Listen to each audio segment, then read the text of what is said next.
wanna be the greatest. Everybody on the fake shit. I look around and feel like everybody is the fakest. I make this every day and I'm impatient, hoping one day I blow up from the basement. Statement, the top is so vacant. I don't hear shit that I think is amazing. Waiting for my day when I'm playing sold out shows or 1,000 faces. Hey, give me that crown, get in my way and to be put down. It ain't your place, all this my town. If I want that shit, then I'll get it right now. I'm losing it, the news it fits, some loose shit, a stupid myth. You choose to live or choose to... Go time.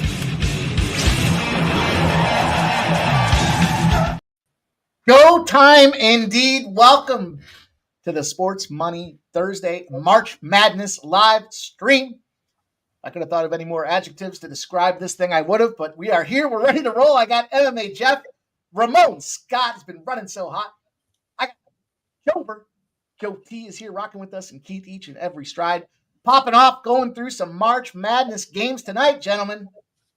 Excited for this card. We got ourselves some fun ones coming up here. Hopefully some competitive games.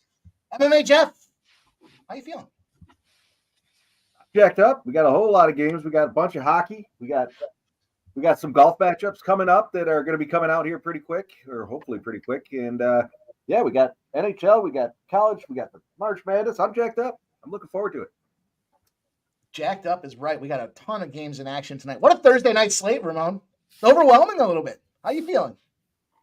I thought it was all about the madness, but now Jeff has me making sure we put the nail in the Nashville Predators coffin here with the big game the Predators that I'll be following here tonight. But no doubt we're hopefully underway with some better games. Nothing wrong with blowouts in the morning. I think they made a big mistake putting some of the larger seeds and smaller seeds kind of early there. I know they're the day games, so maybe that is the right strategy, but let's get some close games here tonight. Arkansas, Kansas looking pretty good so far, and we're just underway. Yale and A&M coming up, Drake and Missouri.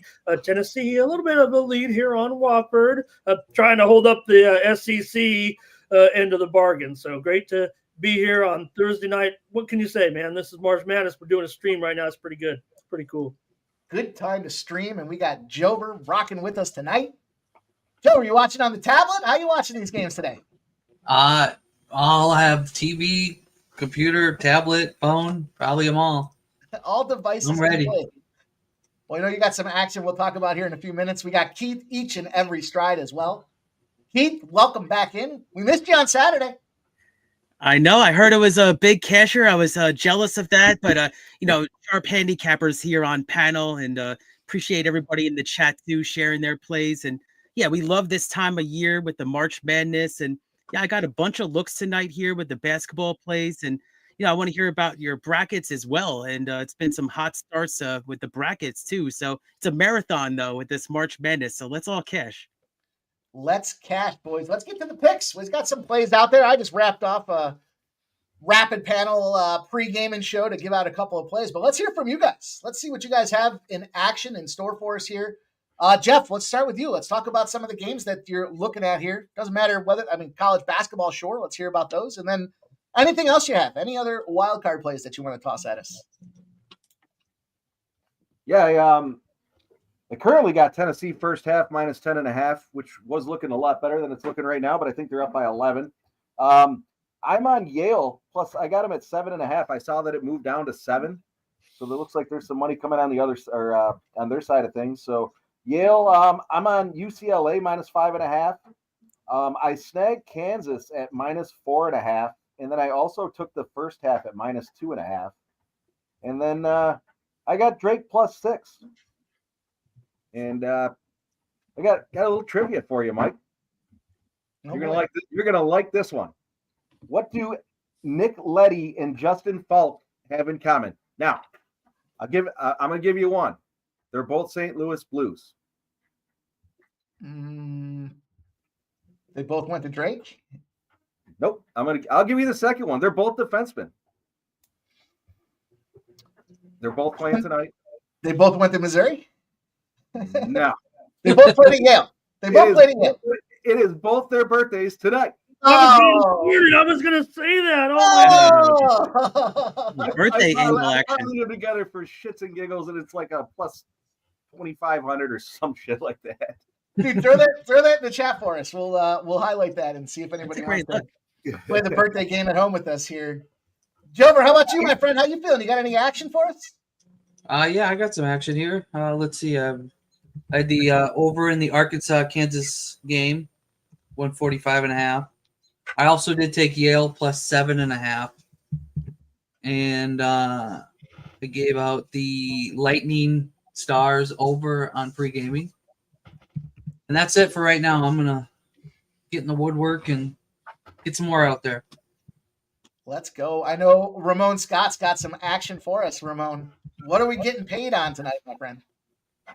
Well, might as well go to the next game up. You guys talked a little bit about I went with the under in the Missouri and Drake game. We know what Drake's methodology here is. If they're going to spring the upset tonight, look, maybe there is some folks still riding with this SEC. Maybe it is a bit of a discount here with Missouri tonight, now down to 5.5 at most spots, and it was certainly higher than that. But I'm going to look at the under here with the game just starting right now. Here in just a couple of minutes here, we'll have all 4 games going here right now. You guys mentioned the Texas A&M game against Yale. There, A&M is holding a lead here right now at 9-5.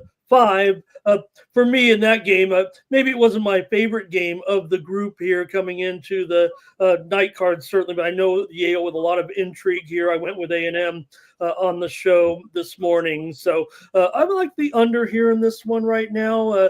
Right now, 9-5, 15-20 to go. So that right now you can probably get in still close to a number there.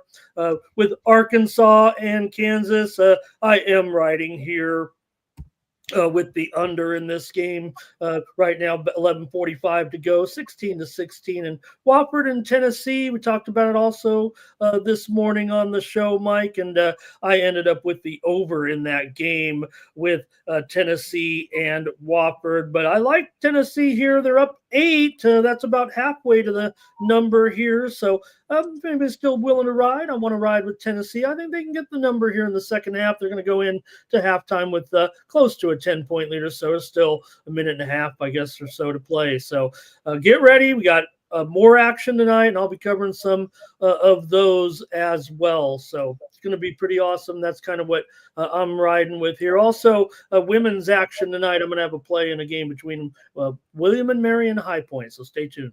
Hey, I think the last time we get some women's action there, we got paid from it. So I'm looking forward to that. I'll be eagerly anticipating some college women's basketball plays. Well, I'm on the record on another show earlier today giving out Washington. I didn't want to come on here and say, hey, we're take them right now. They we're laying a bit of an inflated number. They're up against Columbia in the play-in round right now. Washington, I laid 3.5 on another broadcast, and they're up right now by 6 with just early in the second quarter here. Cool. Keith, bring us home. What you got for us? What's early cooking? How we getting paid?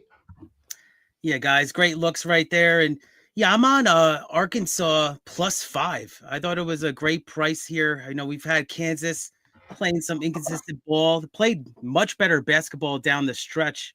I know faced my boys there, Arizona Wildcats, but I think that it's going to come down to a close game. I mean, you got Calipari back in the March Madness. I think he's going to make it competitive. So I got Arkansas +5. Currently, it's a tied game, 16-16. And I'm with Jeff. I got Drake, but I got it at +6.5. I thought it was Drake can slow the tempo down and just make it a game. Now it's funny because I have a Missouri in my bracket to win, but who's to say that I can still cash the spread, on the other side. So I like that look there, the Drake to cover the spread +6.5. I'll put these plays in the chat. And then 10 o'clock spot I'll get to. I'll get to it a little bit later, but I really like a play with Michigan. And then, this is tricky 12-5 spot. A lot of money coming in here on San Diego, UC San Diego. So it's going to be an interesting spot here. I'd love to talk about with you guys. So let's go. Lots of games to get through today. Jeff, I don't know if I heard your hockey there with the Blues. Was there anything else that you had for the NHL? I don't know if I cut you off on that. I'm looking for the Penguins Oilers over. I haven't gotten there yet, but there's a couple of games I'm going back and forth with, but nothing official yet. Well, if I was going to Anaheim game, Mike, I got to give something out. I'm going over tonight with the game between Anaheim and Nashville. Probably looking at a juiced up 6 here, starts top of the hour. Pretty heavy juice, actually. A lot of 6.5 unders out there right now. But my show play is going to be the over in the ugly game between Anaheim and Nashville. I kind of like Anaheim in that game. I don't think there's any reason Nashville should be laying almost $1.75. That seems like a little pricey to me for a team that's, frankly, they got a worse record than the Ducks do, which is hard to imagine at this point in the season with all the players and the talent that they have in Nashville. The Ducks are on the road. We know they're a puck line threat when it comes to the road.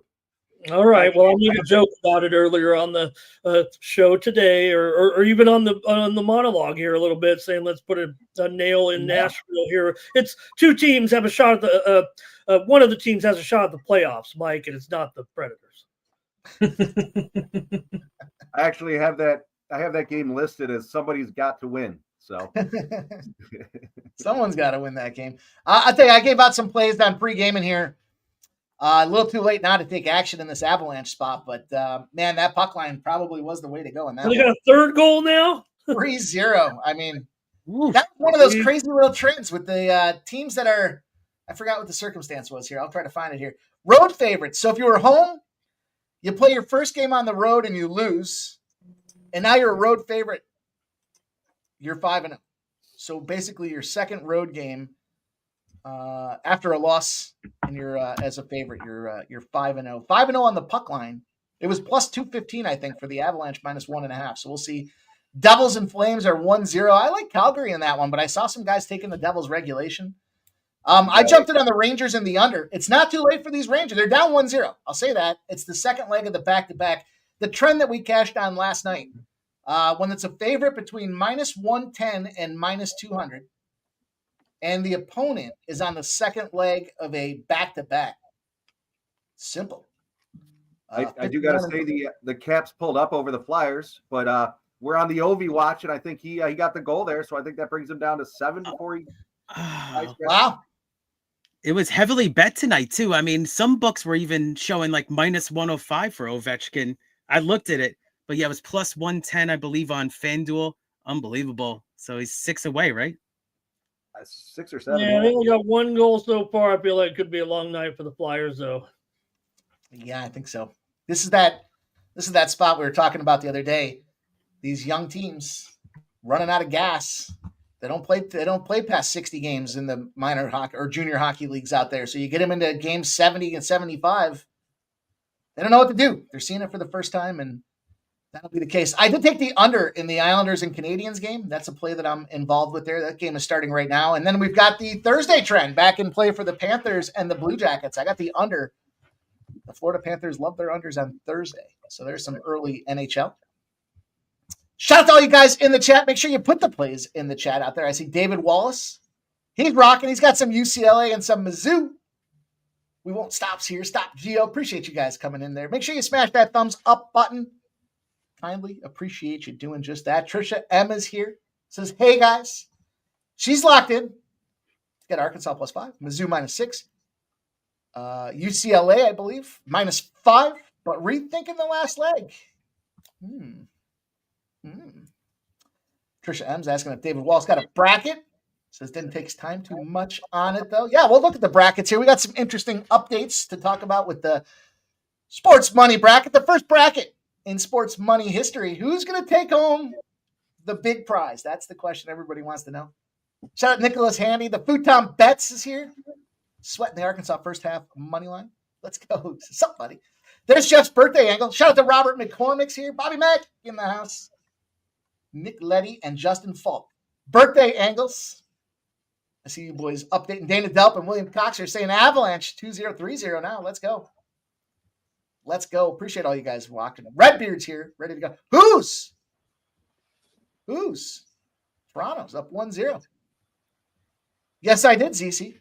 Yeah, that's what I said. I didn't quite break even, but yeah, great picture. Let's look at that picture. Let's look at that little graphic he's got out there. Fly, Eagles, fly. Let's go. I remember you betting a horse was Fly Jesse Fly. You were like, I gotta bet this horse because of the theme of Fly Eagles Fly. Good stuff. Scumbag Hardy, I've been here the last several Thursdays. What are you talking about? Have you been being a scumbag? He's not soft. I know I'll you tell guys you who's soft. group Go ahead, chat Richard. last night, Jeb, not to bring a downer there, Keith, but the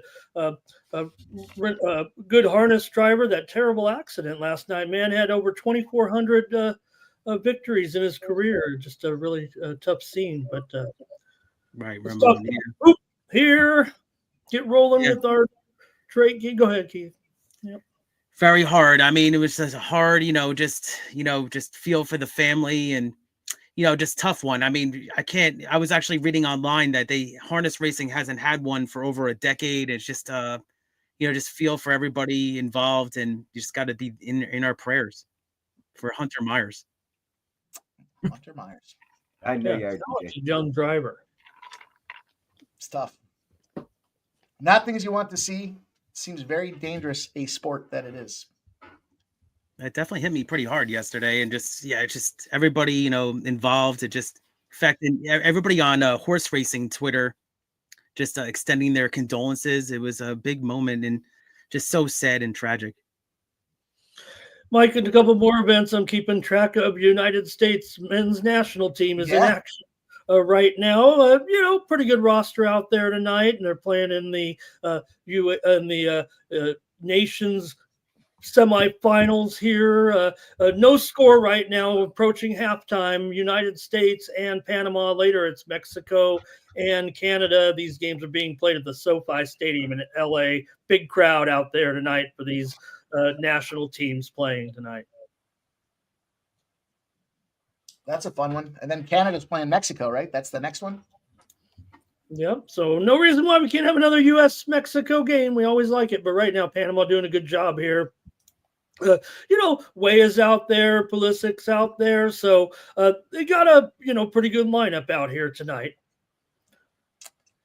Wow, Colorado scores again, 4-0, first period. Wow. Oh boy, they've owned Ottawa too, and sorry, I didn't mean to cut you off. no, that's it. They've owned Ottawa, and it's just easy on here. And basically have a team that looks like maybe they are getting it together finally here. The Avs for the postseason, in Ottawa, maybe they are an imposter a little bit, but they'll get their shot. Interesting. Well, we do have this Missouri game has pushed back to 7:50. Uh-oh. Oh, there's your trend. Take the under now, boys. Oh, okay. That's why you were asking if they were going to start on time. I didn't know this was a trend play. All right, interesting. Yeah, I saw that the other day. I don't think I can't find the actual numbers here. I came across my timeline, and I thought I bookmarked it, but I don't know what I did. I obviously didn't. And basically what it said is if the game starts 15 minutes or later in March Madness, those trends to the under at almost a 70% rate, I believe was the number. So wow, keeping our eyes on it. We'll see what happens. Why is this game starting late? That'd be my question. I mean, there was no game before this one. That's what we were talking about pregame. Makes no sense. You think it's just preparing at the arena? Yeah, I mean, there was no game ahead of time, so maybe they just, I don't know, crazy money probably. Yeah, I don't know. Kansas is playing some pretty good ball right now. Whoever took them, I mean, they're up by actually now it's tied, so 28. The over. I got Kansas full game in first half, 2.5 in the first half. Oh, okay. Hey, Trisha coming through, gifting us. Oh, nice. Gifting us 5 sports money memberships. Wow. Let's go. All right. I'm gonna have to go back to the Jack Thank you, Daniels Krishna. factory. Mike, I think, was about to get up, or maybe he was getting his bottle. I think that's what he was doing. Yeah, I gotta go back to the Jack Daniels factory. I'm not gonna make it very long. With this one. Yeah, I Okay, got so you. Trisha Adam. Cheers. Jeez, I don't even have Tennessee a fucking Mountain Dew. 36, boys. Wofford 27. The halftime line here is Tennessee -8, total 71. Tennessee leading by 9 here, favored by 8. Right about the game spread there for sure. Right now, this total though, 63 points scored in the first half, and you got a total here of 71 in the second half. So we'll see what kind of pace that keeps up with the Wofford and Tennessee game here in the second half. Still probably 5 minutes to go before the second half begins. There, game total was in the low 130s, 133 or so. So I guess it's right on pace there as well. I don't know if you guys heard the stat that I dropped out there earlier today. March Madness numbers. When the line's between a -5 and 6.5, -5 and -6.5. So it's a small window, Right. But Texas A&M did fall into that window. Missouri and Drake fall into this window. UCLA falls into this window as well. Those teams are 34-6 over the last 40 March Madness games, 9-1 in the last 10 for those -5 to -6.5. Damn. Wow. The That's crazy. So we'll keep our eyes on that as well. No wonder. So yeah, like I was saying, with the under, that Missouri game does qualify for the under. Kind of in the number in my head, as far as how I wanted to attack it, was looking for 10 points. Because it's not quite 70%. It's almost 50-50 in the first half of the games that they get over that number. But as they stretch on, the guys get tired and the game just kind of gasses out. And so the full games have been going under, but the first halves are kind of a coin flip. That's why I kind of had this number of 10 in my head. So we'll see if this Missouri line can get up to 143.5, and then I'll probably fire away. I'll probably fire away at 142.5. I'll fire away at 9 on that Drake and Missouri under. If we can get there. If we can get there. Trends are our friends, boys, especially this time of year. Oh, that's an amazing trend right there. Crazy. Golfers not doing what we needed them to do here today. This is supposed to be a really windy event, and they got a suspended round 1. They were saying it's going to be windy like they play out at Pebble Beach. They were forecasting the wind for this one. That front nine looked like it was brutal. Just I didn't get to watch any of it because I was working today, but looking at the scores, it looked like the guys who started out on the back kind of jumped ahead on the leaderboard, and then all of a sudden, bam, they hit that front 9, and they seemed to drop in scores. But the golfers that I put out there, I know you and I had a couple of the same ones. They're still in it. They play 4 rounds. We just need them to get through the first 2 so we can get the move-in day on Saturday. But I'm still optimistic. I mean, I think the worst guy that I picked was Smalley to come in top 20, and he ended up +3 on the day. Sam Burns was -2, and then he hit the front 9 and shit the bed. So he's +1 right now. The cut line's probably, in my guess, is going to be right around +1 or probably +1, I would think. So we're still in it. We got a bunch of plus money out there.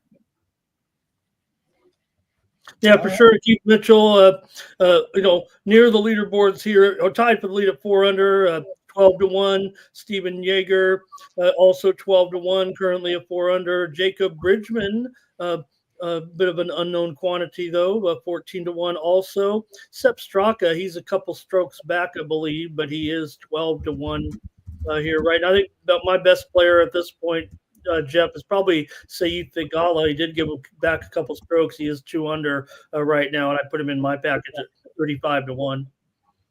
I like it. I like this. Right now he's 28-1.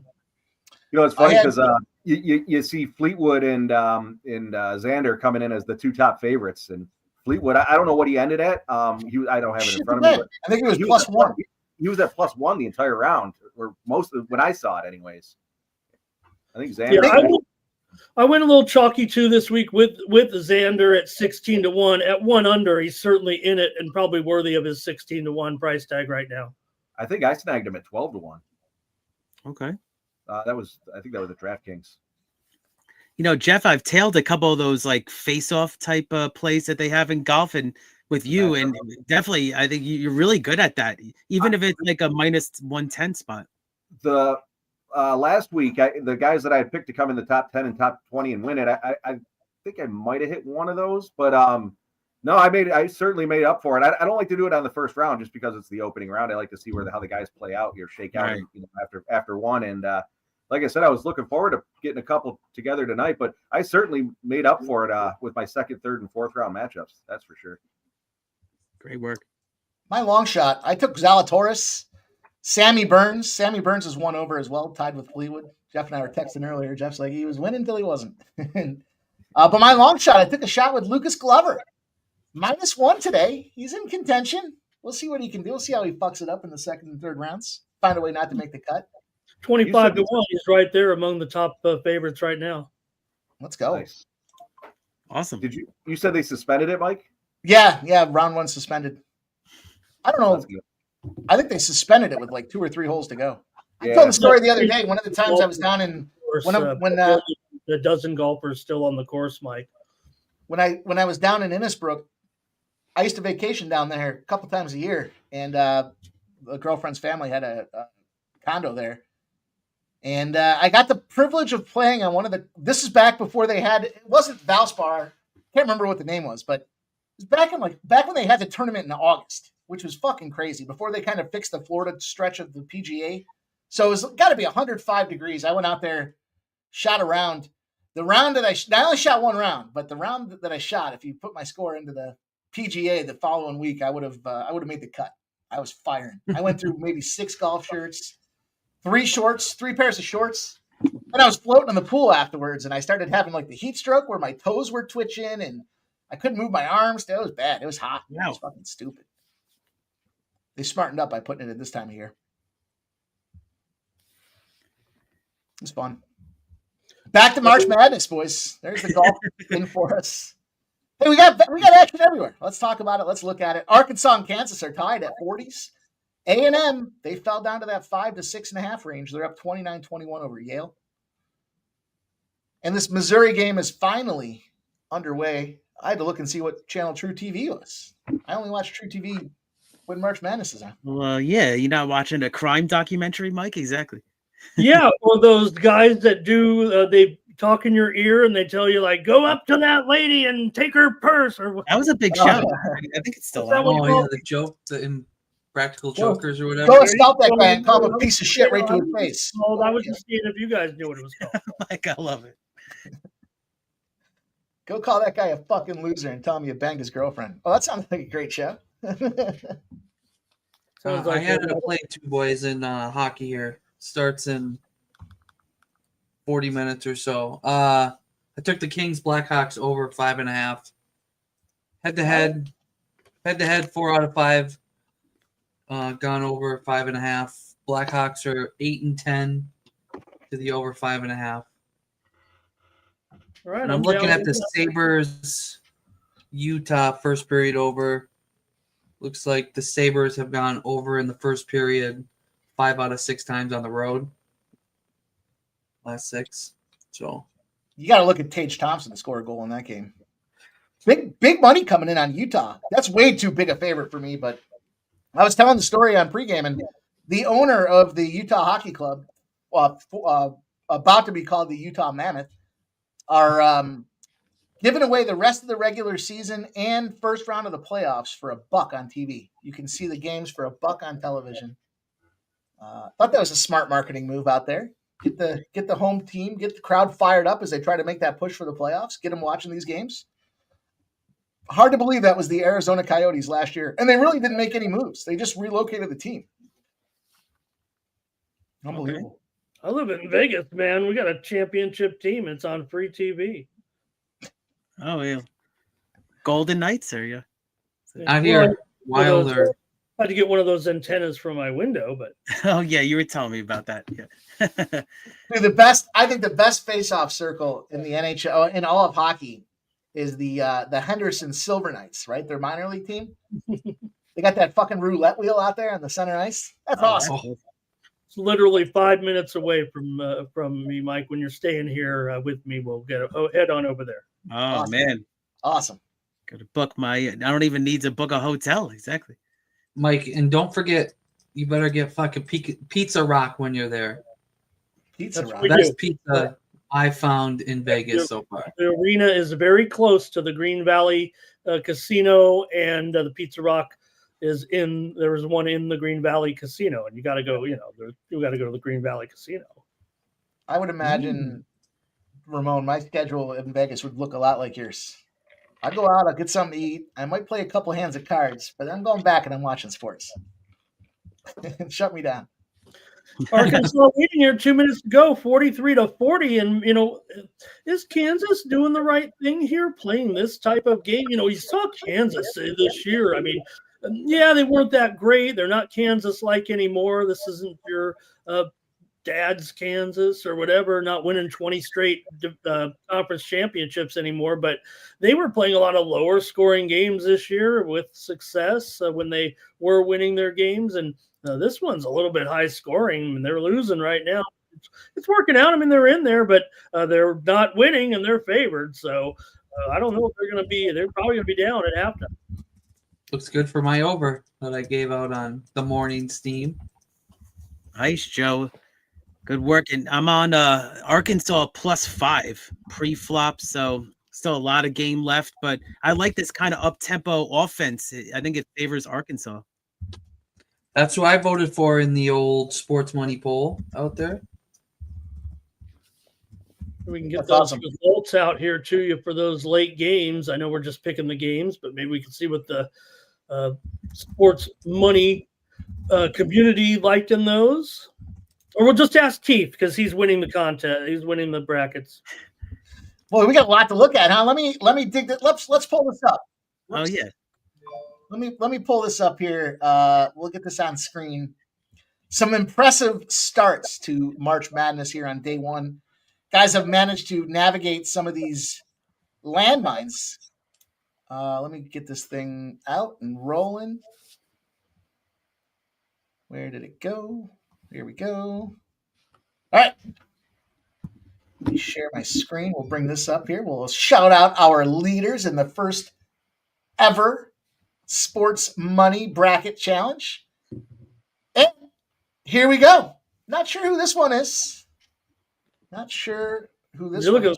You're looking at the national board there. Or no, is that our group? Yeah, this is nope. This isn't our board. Sorry. I was gonna say. Oh shit. I was like, wow, somebody's 8-0 already here.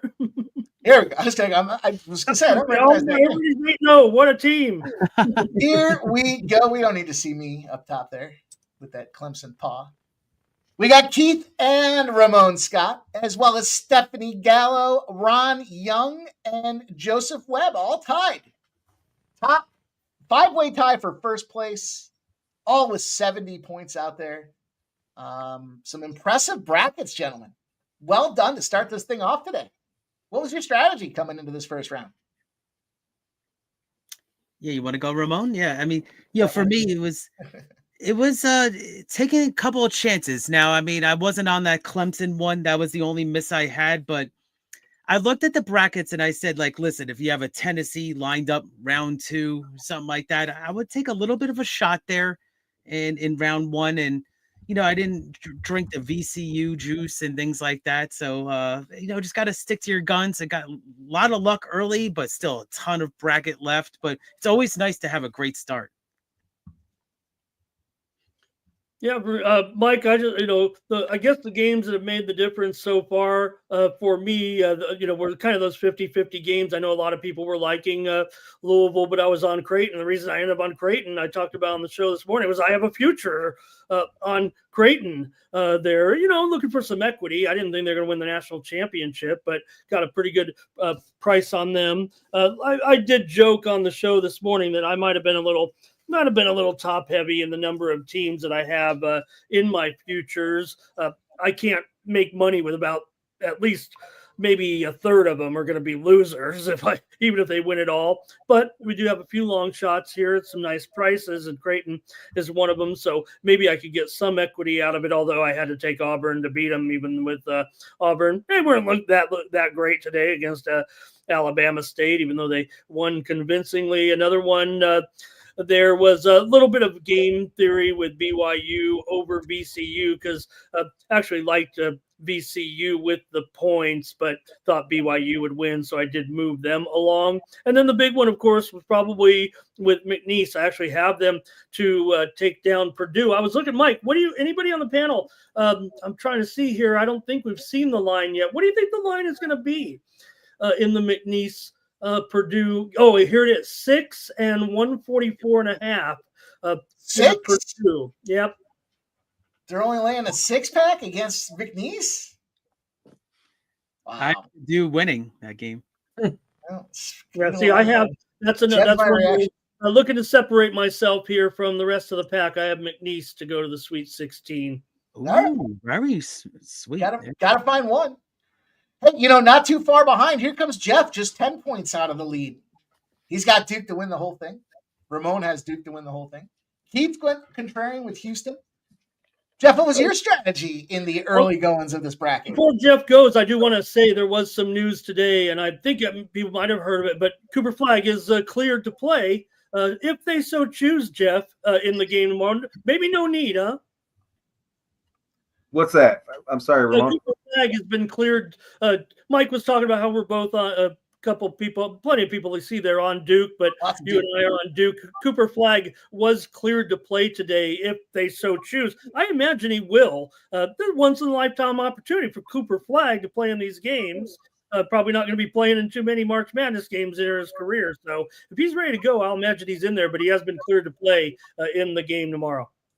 I would imagine he's going to play as well. Like, exactly what you said, how many opportunities is he going to have? I think he'll probably play limited time now that I feel even better about the Duke pick to win it all if he's going to be healthy and be able to go. Well, that's exciting. Yeah, sprained ankles nowadays. Look, we've all had them, right? Get that terrible. It feels like you broke your. But whereas we were just, tape up our ankle and call our girlfriend over. We would nowadays they put you in some really serious, some real fancy machines that kind of speed the process up and things like that. With a turned ankle, you don't want to injure it again, but once it tightens up, you got to get out there and get it loose a little bit too. And I think it's we want to see this man play. I've said, Mike, that with Cooper Flagg. Anybody who wants to, kind of say, hey, this guy's not all that, I think they're just kidding themselves or looking for attention because I've said it, this guy's a can't miss product. It looks like an NBA all-star, maybe from the get-go, one of these generational players, actually. Well, there's a big tie there in second place, and none other than Jover is tied in there, and he's got Duke as well. Jover, how you feeling about your bracket? I'm feeling okay. I misstepped with the stupid good old after I was hearing a couple people, there's a lot of love for VCU, and I was one of them. So that hurt, but I only had them going just to advance this round. But I got Clemson was one that was I had them over Purdue. So that one hurt a little bit, but I'm feeling all right. I had a couple good ones. Tried to find that couple upsets. Other than that, I feel okay. I think Duke's a good pick. It's a little chalky, but I'm okay with it. I don't have Wisconsin going that far, everybody. Okay? Disclaimer. Just for the Final Four. It's no big deal. No, Mike. I think this Elite Eight or Sweet 16, one of the two. What's up, Ramon? Well, you talk about the chalk there, and there's plenty of chalk out there, but that's what holds up in the tournament. What you should do on these strategies. Talking about strategy, you were asking Keith and I also, but I would say, and I know it's too late now, kind of, but in general, pick your upsets. Go ahead and fire away. Just don't pick against the ones, the twos, the threes, and the fours. Pretty much. I think the most poignant thing you said about the tournament was the chart that you have on the post tab that showed. Now look, Ken Palm isn't the be all end all. I know you even say I don't even like Ken Palm. I look at all basically all four of those major rating sites every day, and it's pretty much the backbone of my consensus numbers that I mold to make my plays. So I want to be independent with my own modeling. but mine's done by hand. I'm old. So you had a great chart that showed those top 20. I couldn't even quote it right, but it was the top 20 Ken Palm offenses and top 30 Ken Palm defenses have basically won 96% over the last 20 years with the offenses. 92%, I believe, with the 30% defenses. Only 8 teams fit in the category. And to me, that is pretty damn solid when you're trying to pick the national championship. You basically, since the turn of the century, 95% of the teams are coming from this type of group to win the national championship as a whole. So there you have them. Auburn, Florida, Duke, Houston, Tennessee, Wisconsin, Iowa State, and Gonzaga. Don't sleep now on these guys, right? If any, maybe this will be the type of year that they can get something done. But I don't think your pick for the national championship should be outside of this list unless you're looking to win the ESPN bracket with some miracle other team, to be honest. It goes the whole way. No, I thought when I saw that, Ramon, I'm glad you brought that up because I wanted to share this again. I thought this was a great little roadmap, not just for prep and brackets and that was kind of the time that I shared it, but we're looking for future bets, or you're trying to figure out who's going to go to the Elite Eight or the Final Four. Like, there's some really good plus money price tags here. And I'm not huge on futures, but, I can wait 2 weeks if I can cash a plus 800 in some of these spots. And, yeah, the Zags, look at those guys here. They're the 8th seed. But I thought that was pretty cool. I think it was FanDuel that put that out there, and I wanted to. Yeah, it's great. And look, I mean, I'm not saying my bracket's the best compared to these other great handicappers, but my bracket kind of looks like that when you get down to the end, if you know what I mean. Yeah. That was a cool little piece. It's out there again. To Ramon's point, it's on the community tab. You guys can find this and reference this material as we're looking forward. Yeah. 96% have a top 20 offense, and 91% have a top 30 defense. I'm just doing the rounding there a little bit. So, okay, maybe I rounded up 93.5% of the national titleists. So, I don't know. I don't think you need to leave. If you want to go outside of this list, I'm ready to hear it in the chat or who else there. But I think one of those teams is a national champion. I know Iowa State's not playing as well. They're probably looking, and Gonzaga certainly. Maybe not the Gonzaga, but after what you saw against Georgia, you're not going to doubt that program, the way they can perform. And, so. Yeah, you know how to do it in, this March Madness, so don't discount them. 8th seed could get some good value there. Shout out Michael B. We see you opening up the tourney as well. Shout out to Justin McKelvey. Smokes in the house as well. Hey, we got some more action on this community post tab. Let me see if I can get this going because Jover did get out some of these plays for the day here. I love it. You guys are sharp as a tack, and we have been crushing. You guys have been winning at over, I want to say it's 68%. I say you guys because I'm not eligible to enter these, but you guys have done a great job. Round of 64 poll. Joe's done a great job getting these out there. So these are great resources. Joe's been populating this on the regular. Mike, and here you go. Like, before we get rolling, let's take a minute and hit the thumbs up button. Appreciate you guys. Helps us out a lot. Can you all take a minute and hit the thumbs up button for us?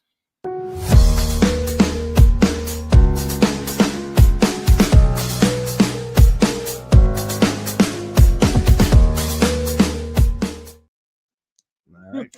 It's my fun. I see Trisha in the chat talking about Amir Khan. If you guys know who that is, not the cricket guy, but the McNeese manager.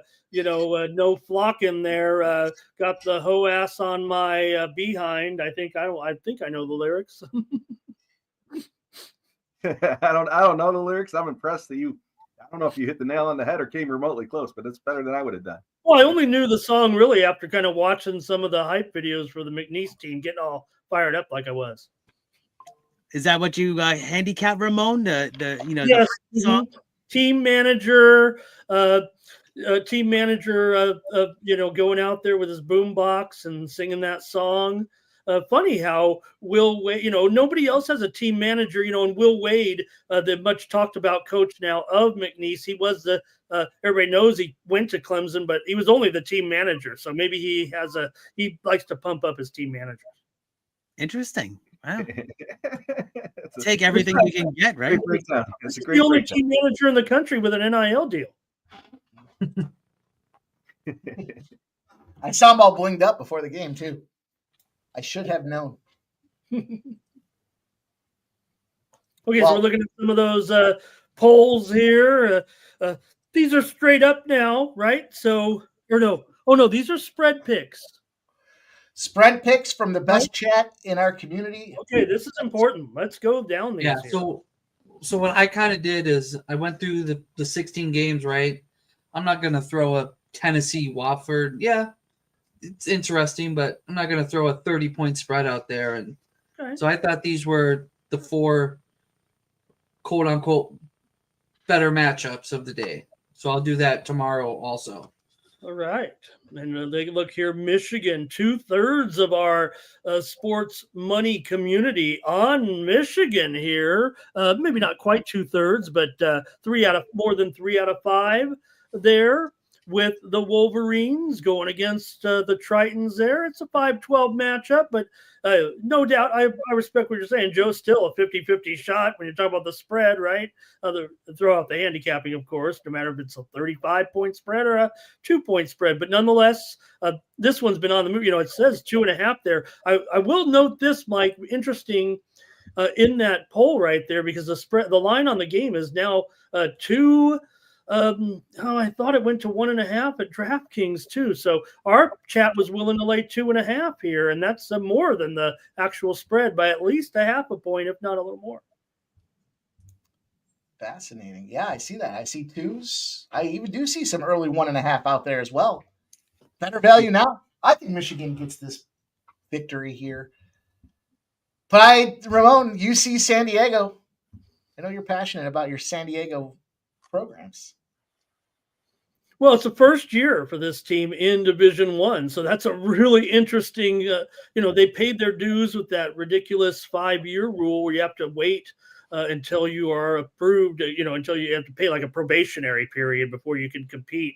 But the one problem that they're going to have is UCSD is very, very weak inside defensively, statistically, and that's where Michigan thrives. They shoot 57% inside the 3-point range, or almost top 10 in that category. And UCSD allows 46% inside the arc, which actually is pretty good. Actually, not terrible, but to me, Michigan will have a lot of size advantage for sure. That's what's been talked about with UCSD's tallest player at 6'8". But I think I might be in that 38% down there. Public money coming in. I took a USSD in the bracket, in the sports money bracket. So this was Mike always kind of jokes with the UFC, like the one, kind of like the one, 12-5. Oh, that's no joke. That's a real thing. I mean, that's a real thing. Actually, it's going to be in the playbook, he says too, I believe. And I just think I agree, Ramon. I mean, the public kind of saw what I saw. I think that it's going to come down to ball control and defense, in the end, and the turnovers. Michigan's had a lot of problems with the turnovers. So we've seen it kind of impact. And I think it's going to be a big deal at the end. I thought this could have been a big spot for an upset. That's interesting, Keith. I don't UCSD is second in the nation in forcing turnovers. Ooh, so there you go. You got 2 trends kind of coming together right there. And they're in the Big West. All these leagues are different. They're in the Big West. Big West is 7-3 ATS in the first round last 10 years. I'm pretty high on Wisconsin too, which just had a disappointing loss to Michigan itself. In another bracket, I actually picked Wisconsin to win it all. But in the sports money one, I believe I have them at least close to the Elite 8. But I think they're going to be good, Wisconsin, this March Madness. Hey, but they won the first half. They didn't cover this time. But it's like, I think it's 10 out of the 11 that they've covered. It was close though. I think it was 9.5 and they won by 8. So it was close. Okay. It was at the end. It was the very end there that they just kind of couldn't come through with it, but they still got the cover. They still covered the game at the end. So Arkansas, look at this. Yeah. I told you guys the sharpest chat. Look at this. Watch this, guys. Let me hide this so you can focus on it. For sure. That's interesting right there. What you do right here is this thing here. This is the thumbs up. And you hit it. See how quick that was? It didn't take anything at all. Just a quick whack. Didn't cost you anything either. Didn't cost anything. So uh, look at this. I could have before saved you- myself a boatload of money. Look, I'm going to hit the thumbs up. See how quick that was? I hit 2 thumbs up in 2 seconds. BYU and VCU. You guys were all over. Well, not all over, but the consensus was BYU. Congrats. Community And then had it Louisville- right there. They also have it right so far in that Kansas game you showed there too, Mike. And then that one was close. So look at that. 57-43. So I was one of the Creightons, I think. Oh, I just hammered. I I had just the smashed I had all the Creighton like- too. Let's go, Joe. I just smashed all the like buttons on the polls. Let's acknowledge that comment you. here. Hang Iron 86 says Creighton's been good as a dog. ATS. Louisville, not so much as a favorite. Non-conference. Not sure if it makes a difference here, but some trends. And watch. Everybody watch. Boom. Thumbs up. I hit the thumbs up. Algorithm. Yeah, it helped the algorithm. See that? Look at. See how quick that was? So fast. We're gonna have a tutorial on hitting the like button. I like that. Let's see what else we got here. Let's see what else we have in the. Here's some golf action. I already hit the thumbs up there. You can see that golf action that we talked about. But you see the unit counts out there. I think I got about 4 units invested in golf here. And there's the March Madness bracket. So that's gonna take us whole.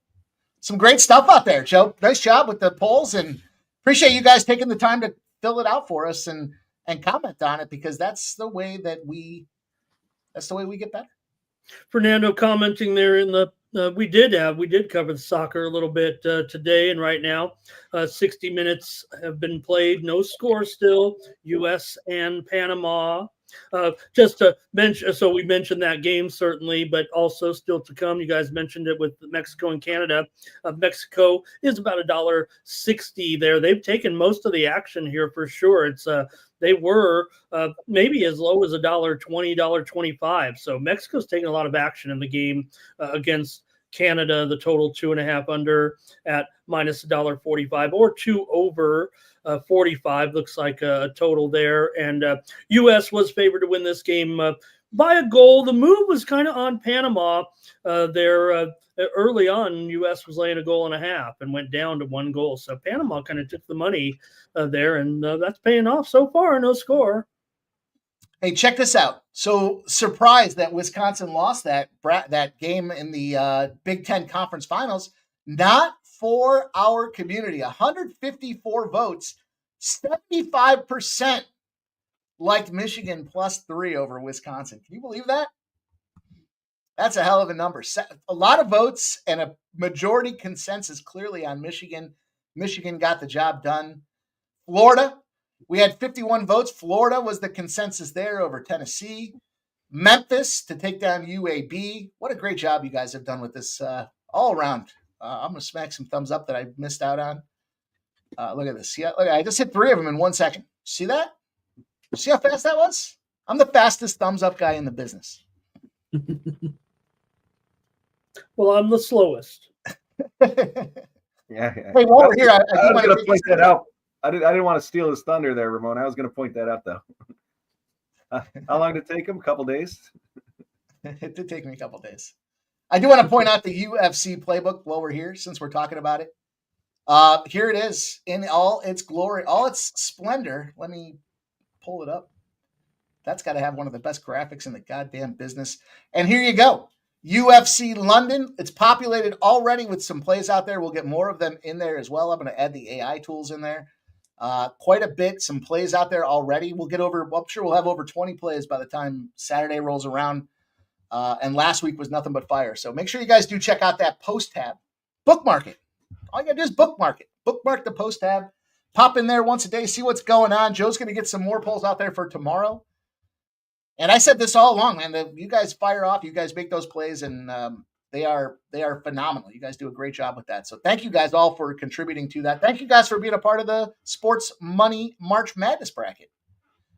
Yeah, and also don't forget here, Mike, that that coverage is at 1 p.m. Eastern, 10 a.m. Pacific on Saturday, UFC Fight Night from the O2 Arena in London, Edwards and Brady. So a little bit of an early start, but I think by the time it wraps up, probably good time here this weekend with those fights in London. I agree. It's going to be pretty pretty solid timing. Actually, Ramon, we got our boy Kevin Carrier fighting Saturday evening. The LFA is on Saturday. Oh boy, is it gonna? Do you know the time, Jeff? Is it gonna run with our coverage at all? Because that could be. It might be a little later than that, huh? I think it's going to be a little later. I don't know the time. I think he's the third or fourth fight.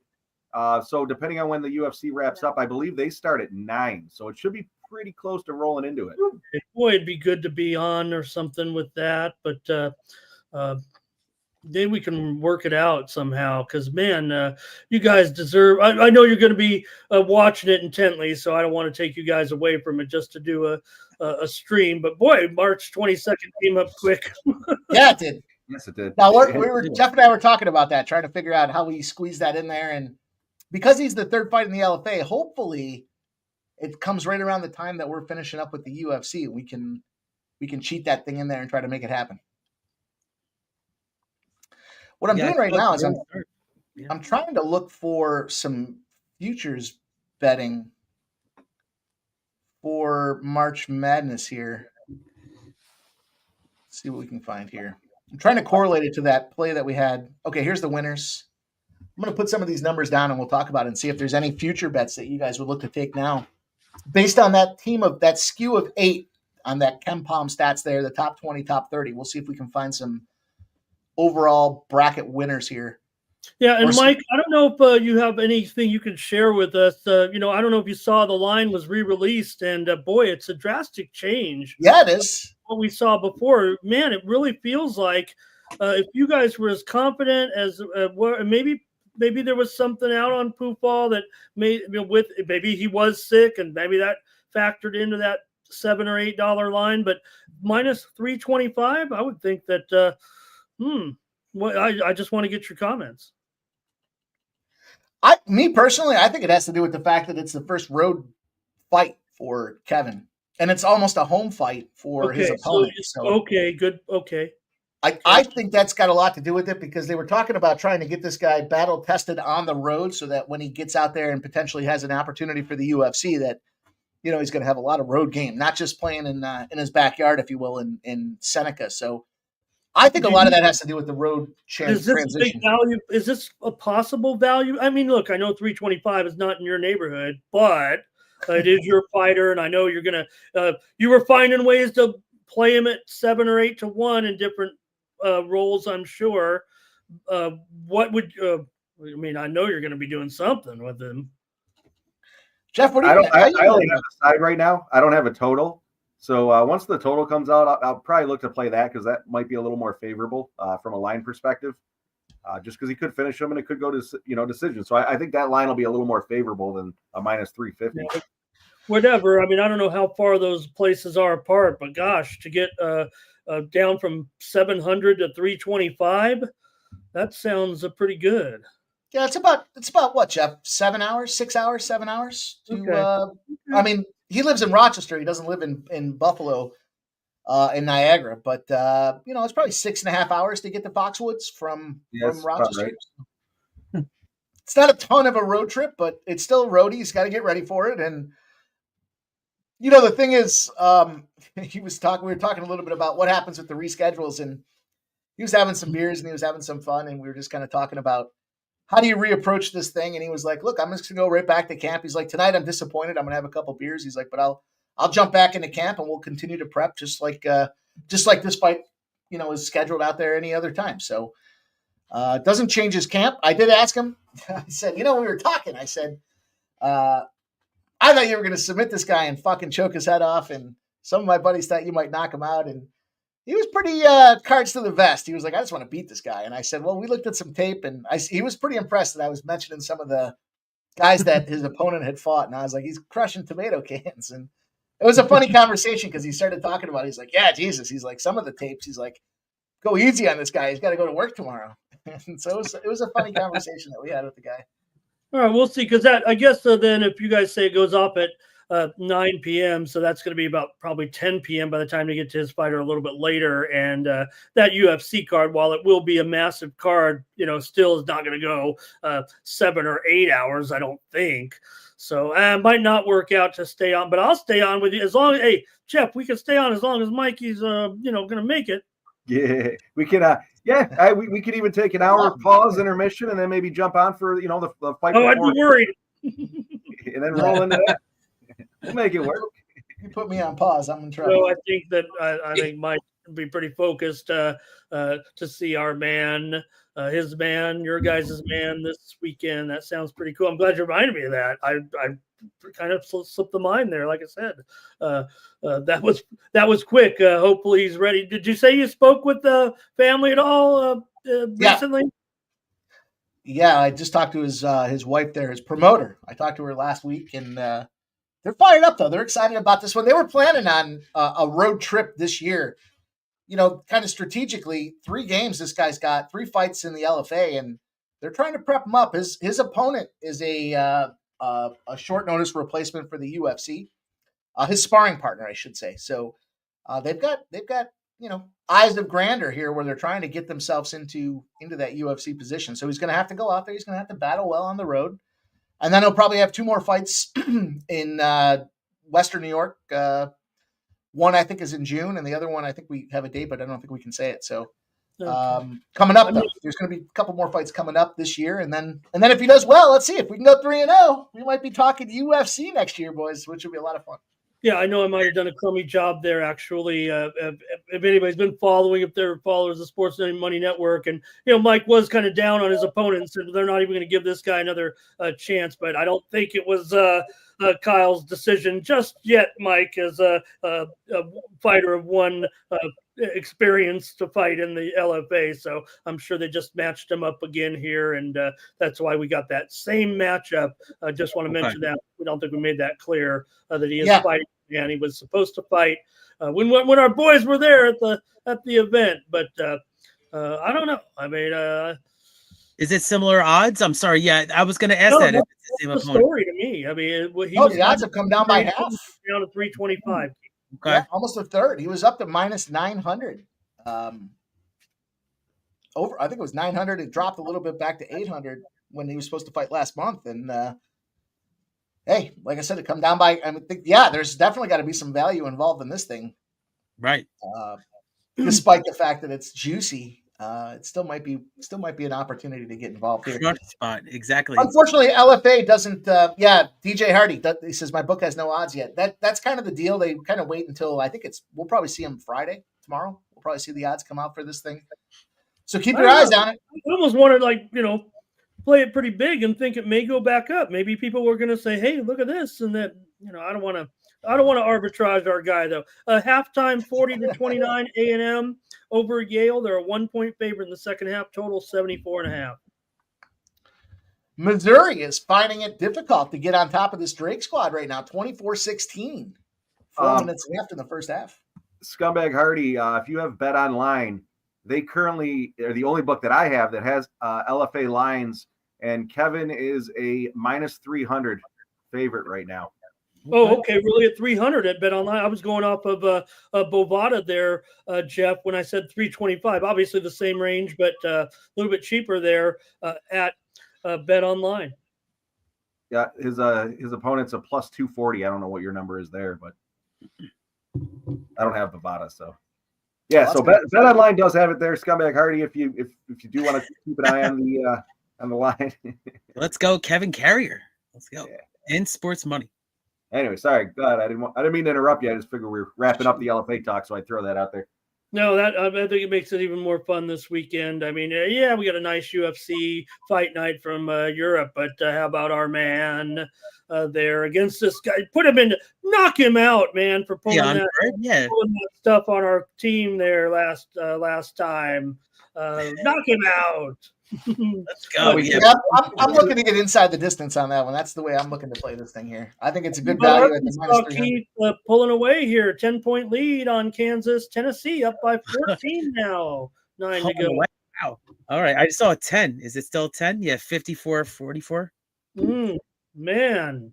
What's going on? I got the +5, so but I picked so this is what I was saying before is I picked Kansas in my Sports Money bracket, so kind of been doing pretty well with picking the spreads on these teams and then picking the actual winner. But Kansas has had a lot of problems this year So it's kind of surfaced here in the first round, but still a lot of game left. Down by 10, but we got let's see.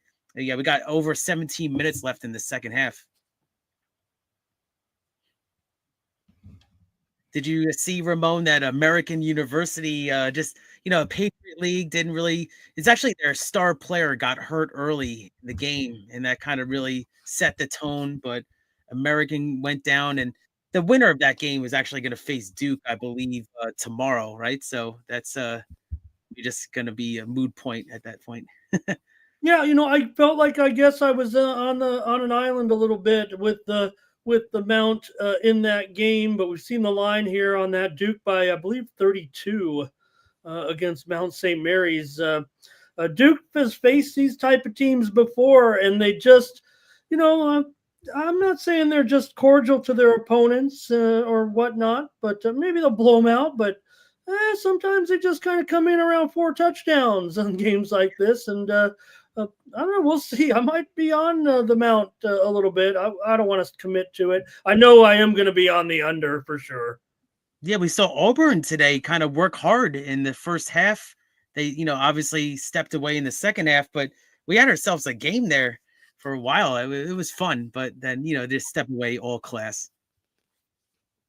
Yeah, I took Alabama State. I'm in the brackets over at VSIN. Like I said, I'm off to a pretty good start there too. But you got to have a really strong record. There's, I think, a couple thousand entries in there. But I had 20 games over the first 2 days here. Start off 5-1 over there. So hey, root for me if we could do something. You got to look, Mike. It's going to take a monstrous record. I'm not saying that I'm going to do it, but. Hey, let's get the sports money some notoriety here. I'm going to represent it. Ramon, exactly. Let's go. We got to support our boys. I don't think I've been 5-1 in the tournament. Well, I know we've had 8 games. I'm not 5-1 in all the games, but in this contest, I only have had that good of a record since the pandemic came. Oh yeah, that thing. Yeah, remember we had no tournament? Can you believe that? No crowd too. Yeah, there was. It's funny because it's not funny. It's sad, but every sport's like 2020, no tournament. NHL, NBA, I mean, they all had nothing going on. But it almost, looking back now and look at the state of sports, it almost sent sports into the current day and age, right? It felt like everything in sports accelerated out of the pandemic. Like maybe we had been dragging our feet too long and trying to change some of the rules with, I'm not making fun of the, like the baseball rules now and the speed up play and some of the other sports and replays and all the different things. And it feels like they kind of ramped it up right out of the pandemic. It was a good time to do it, I guess. I don't know. I completely agree with you, Ramon. It seemed like they hit like a reset on all the sports. And what can we do to make these, I won't say more entertaining because they've always been entertaining, but maybe, to your point, speed the baseball up a little bit. Hockey's been changing the rules for the last 10 years since Bettman's been in there and trying to get the goals amped up. And I don't know, it does seem like they hit a reset right after the whole pandemic situation. Which I think it's a great thing for sports, personally. And we're just a week away from the opening of the baseball season, other than the unofficial opening, right. Of course, with the 2 games. But, it's funny. We still take the game for granted. But if you really are a big baseball fan, you got to know, like, if you're into a game, I mean, you could just be watching the games or whatever, like we do when we gamble. But if you're like going to watch one game, you're like always charting in your mind how many engagements does the pitcher have on this batter, right? Has he stepped off the mound? Is he thrown over to first base twice? Can that guy get that bigger lead now because he only has that one throw over to first base left? There's some real intricacies that rule changes have brought that, maybe you got to be kind of a geek or something like me, but this is real. This is a real thing there with the pitch clock and the engagements and all that. So I'm looking forward to a baseball season next week. All right, Ramon, I'm going to put you on the spot. I got $100 left in my wallet. I'm putting a future bet on who's going to win the World Series. Ooh, here we go. Right now. Dodgers. Dodgers. Sharpie, Dodgers. I love the Dodgers. That's a good So Dodgers low impersonation, right now. or Sharpie impersonation. I hate the Dodgers. At least they're going to get us paid. I mean, I know we have to lay some price, but hey, I mean, I don't know. What are they going to win? 120 games? Or will they set a record here this year? Already In all 2-0. Yeah. fairness, if I only had $100 left, I certainly wouldn't put it on a future bet that's not going to pay me till October. I'm Yes, going to put it on a first half of something. Well, you know, one of the hottest bets right now, if you guys have been, don't know if you've been following this, but at all the casinos, I've been watching some of the coverage, and the first to 10 or the first to 15, the first to 12, these are the hottest bets. I don't like these bets because why do I want to shorten, right, and put more randomness into it? But there's no doubt that the books are going crazy in the first minutes of every game, rooting these first to 10s, first to 15s, or first to 20s home. It's really changing the atmosphere. I mean, it's already chaotic there, but really drumming up some more excitement because a lot of people are playing these. So I don't play those, and I don't really look at those a lot, Ramon. I don't know if you do or not, but what are those odds? Are they like juiced to like minus 160, 180s, or are they minus 110s, 115s? It depends on how big of a favorite is, certainly, because there's no point spread involved. So usually, you're mostly like those 8, 9, 7, 10 games that have the best, most even odds there, and it is pretty much in accordance to the overall spread and money line. It's just that sometimes the bigger favorites are going to be even chalkier, really, than that. So it's not really a play, but in those closely rated games, I think people are really having a lot of fun with those. It was interesting, Jeff, that obviously the top two betting choices were the Dodgers and the Cubs because they had the early start, with the Japan series, but now obviously Dodgers are in the driver's seat with that one, but you could really get some value, I think, with some teams. I'm gonna take a look at the markets here. I heard Ohtani's been smashing the ball like he usually does. Oh man, really heard Ohtani. Yeah, what were you saying about Ohtani? I heard he's smashing the ball in front of his local fans there. I heard it was a controversial home run. I didn't see it, but a fan grabbed it or something. You guys know. I didn't see it. It wasn't just a fan. It was who was the guy? It was a former. Yeah, it was Rodney Peete, the former Lions quarterback. I don't know.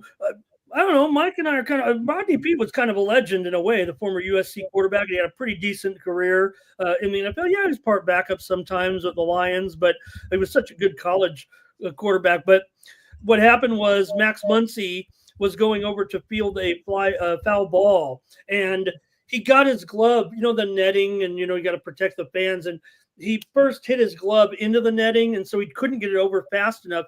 It wasn't interference or anything, even though he looked a little perturbed. Rodney Peete was such a good athlete. He actually flipped his glove out underneath Muncy's glove. Muncy had every chance to still catch the ball. Peete caught the ball very nonchalantly and said, almost like saying, I'm sorry I did that, even though he didn't interfere with him really in any way. It was Muncy getting his hand caught in the netting that made no play. But Rodney Peete was a great athlete. He also played, he was a baseball player too, people forget, but he went on to play NFL football in his career. But it was kind of just funny. It was a great highlight, actually, the way Rodney Peete did. Yeah. It was pretty cool, and the guy brought his glove to the ballpark. I mean, that's pretty. Yeah, awesome. They made a meme out of it too. Like because he kind of looked back at Muncy like, yeah, this is my ball. Exactly. He was full on wearing a Dodgers hoodie, though. Of course, I mean, LA guy there. I didn't realize it was the same at bat. Okay, so then Ohtani homered after. Okay, gotcha. All right, I got this up on the screen here, boys. I'm curious for some conversation. I hope you guys can see this. Maybe a little tough to read for us here on screen, but I took the KenPom bracket there, the top 8, right? The 96% top 21, 91% top 31 defense. And I put their future odds as of 2 minutes ago next to them here. Auburn plus 475, Florida plus 380, Duke plus 320, Houston plus 650, Tennessee 22-1, Whiskey 50-1, Iowa State 45-1, and the Zags 30-1. You boys see any value in these spots here? What are you thinking as far as these future odds? If you were gonna, Jeff, you had that last $100 in your pocket, or you got a free $100, where would you guys put that $100 here on this board? Kind of tough because I know a couple teams haven't played yet, but I wouldn't do it. But with the way Zags are played today, I'd throw up that plus 3,000. But I wouldn't do that. I don't know. Like I have several teams already on that list in my futures, Mike. I've got Alabama 12-1. I've got Auburn at 10-1 on that list, and I've got Iowa State. Somehow I ended up with Iowa State at 16-1. Is that better than? Yeah, not as good. That was a bad play on my part there. Like I said, and I've got Tennessee at 20-1. So, like I said, I'm going to need one of these teams that I went pretty heavy on to win the national title to save me there. But interesting to note, there are still 3 SECs on that list. Yeah, I guess. I mean, those top 4 are tough. I would think of all of them. I still think there's value in Houston. You know, they've been there before. They've been there. How many years have they been there? And they've just kind of not found a way to break through, and they look so damn good this year. I'm a little partial to Iowa State. I've made some money on Iowa State down the closing stretch, so maybe that's why I'm a little partial to these guys here. But, you know, you can see the KenPom numbers show their offensive ranking. So you'll see their seed is that first number. Then you'll see their offensive ranking and their defensive ranking. So Iowa State, although they're only 20th in offense, they still qualify because they make the top 20 of KenPom offense. But it's defense. Look at this. Houston's got 2, Tennessee's got 3, Duke's got 4. And then there it is, Iowa State at 9. They can compete with the big boys. They can play some defense. And 45-1 kind of feels like that's a nice little long shot to take away. I don't know that they get there at the end, but you know, Wisconsin's got the 13th offense and 27th defense. I can see why Joe said, hey, I got him to go somewhat deep, but not all the way. I get that. The Zags, though, look at this, 9th offense, 29th defense. They're barely in the cut for this thing. And, yeah, you know, it's just like that game today. You can throw it out. I mean, Gonzaga, I mean, you know, you're not going to doubt them to no matter what the line is. You got to think they're at least have a puncher's chance in any game moving forward. I'd break that 100. I'd slap a 10 on all those plus 3,000, plus 4,500, plus 5,000, plus 2,200, and then I'd dump the rest onto Duke. It's not a bad strategy. It's not a bad strategy. Yeah, it's not bad at all. You catch the favorite. And Mike, you were asking about the Cougars. You know, out of the pandemic, they went to the Final Four in 21. They reached the Elite 8 in 22, the Sweet 16 and 23, and the Sweet 16 and 24. They lost to Duke last year, so they have a trouble getting out right now. It's a regression really for Houston. So is this Houston team for real? They beat Edwardsville by 38 last year in the first round. They beat Longwood by 40, but before that they didn't have as convincing a wins in those early rounds. So maybe this team will be finally the one. But yeah, there's no doubt they just seem to hit a wall eventually. You know, I picked Houston in the sports money bracket just because, like Mike was saying, they've been established program for last couple of years. We got Sampson has always been recruiting the stars, but I just think that it might be their time. I just thought, listen to this. I mean, plus 650. I'm looking at this board right here for Houston. I think it's some good value right there. Yeah, I still think Houston, you know, at plus 650, I would take Houston before I took any of those top 3 in Duke, Florida, and Auburn. Again, defenses win championships, and they've got the best one on the board. I don't know about Tennessee. I still have a problem because the coach for Tennessee has just a propensity to lose in March in big games. But I could still see Iowa. I would take that 100. I would put 25 on Iowa State. I would put 25 on the Zags. And I'd probably dump the other 50 on Houston and say, all right, 25 on the Zags because that number doesn't really add up. Their offense is prolific, but Maybe I'll second guess that. Maybe I do 20s. Maybe I do 20 on Tennessee, 20 on Iowa State, 20 on the Zags, and then 40 on Houston. Because you're still getting what, 250 or some odd like that if you cash that thing. So yeah, that seems like that would be the way I would play it. I don't think I would get involved with Duke at this point. Florida and Auburn, I said this earlier on pregame, and Trisha Adams says, Gators, send me the 100. Of course, Trisha.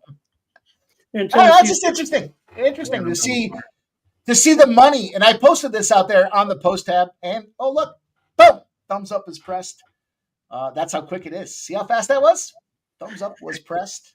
Boom. But we got some future odds now next to these guys. It'll be interesting to see how that evolves as the tournament goes on. And why the hell not? Why can't we do that on this Sports Money post tab? Tennessee is going to get this win, but the spread right now is going to come down to the wire. It's going to be close, but right now, 16-point lead with 2:20 to go. The spread's mostly 18.5 or so right now. So Wofford may end up getting this money here. It's going to fall right on the total, it feels like right now. With this game, but Tennessee holding possession with 2 minutes to go here in the game against Wofford, up by 16. And also halftime. Drake, you mentioned it, Mike, 30-23. The halftime line is Missouri -5. Total 70.5, maybe 71. Yeah, I mean, I think that Missouri could come back, but I just thought that the spread was just too wide of a. I mean, I got +6.5 for Drake. As I mentioned, I think it's going to be a slow tempo, and it's going in Drake's favor. Like Ramon was just saying, up by 7 at halftime. And Arkansas, Kansas is trying to come back here. I mean, Arkansas is only up by 4, and it's 11:26 left here in the second half. I think it's going to be a really close game. It could be like an overtime spot in this one. Ooh. We're coming down the wire here with the Tennessee Vols by 17, 150 to go. Man, it's right on that number here. Basically a basket away from the total. And, Wofford hits a key basket here to make it a 15-point game with 1:40 left. There's a timeout by Wofford. Got to be feeling okay about their performance here tonight. Tennessee's going to probably win this one. But, man, I don't know if they're going to get that money. Now, is that like somewhat of a concern for you moving forward with Tennessee, that they just couldn't absolutely blow out, Winford here, or is that just doesn't really matter in your handicapping? No, but I did have them more than a 20-point difference on Wofford in this game. Wofford's a pretty good, pretty fine program for sure. We had the over on the show this morning. It is going to end up going over probably here. Just the move was on the over. It ended up 135.5 there. I think when we were talking about even on the show, it's 133 right now, but there'll be a couple more possessions. Actually could be a miss or two away from missing that one, but still, I think right on the number. I'm not going to fret too much about it. I did ride a little bit with Tennessee, I think, in our March Madness pool. Fun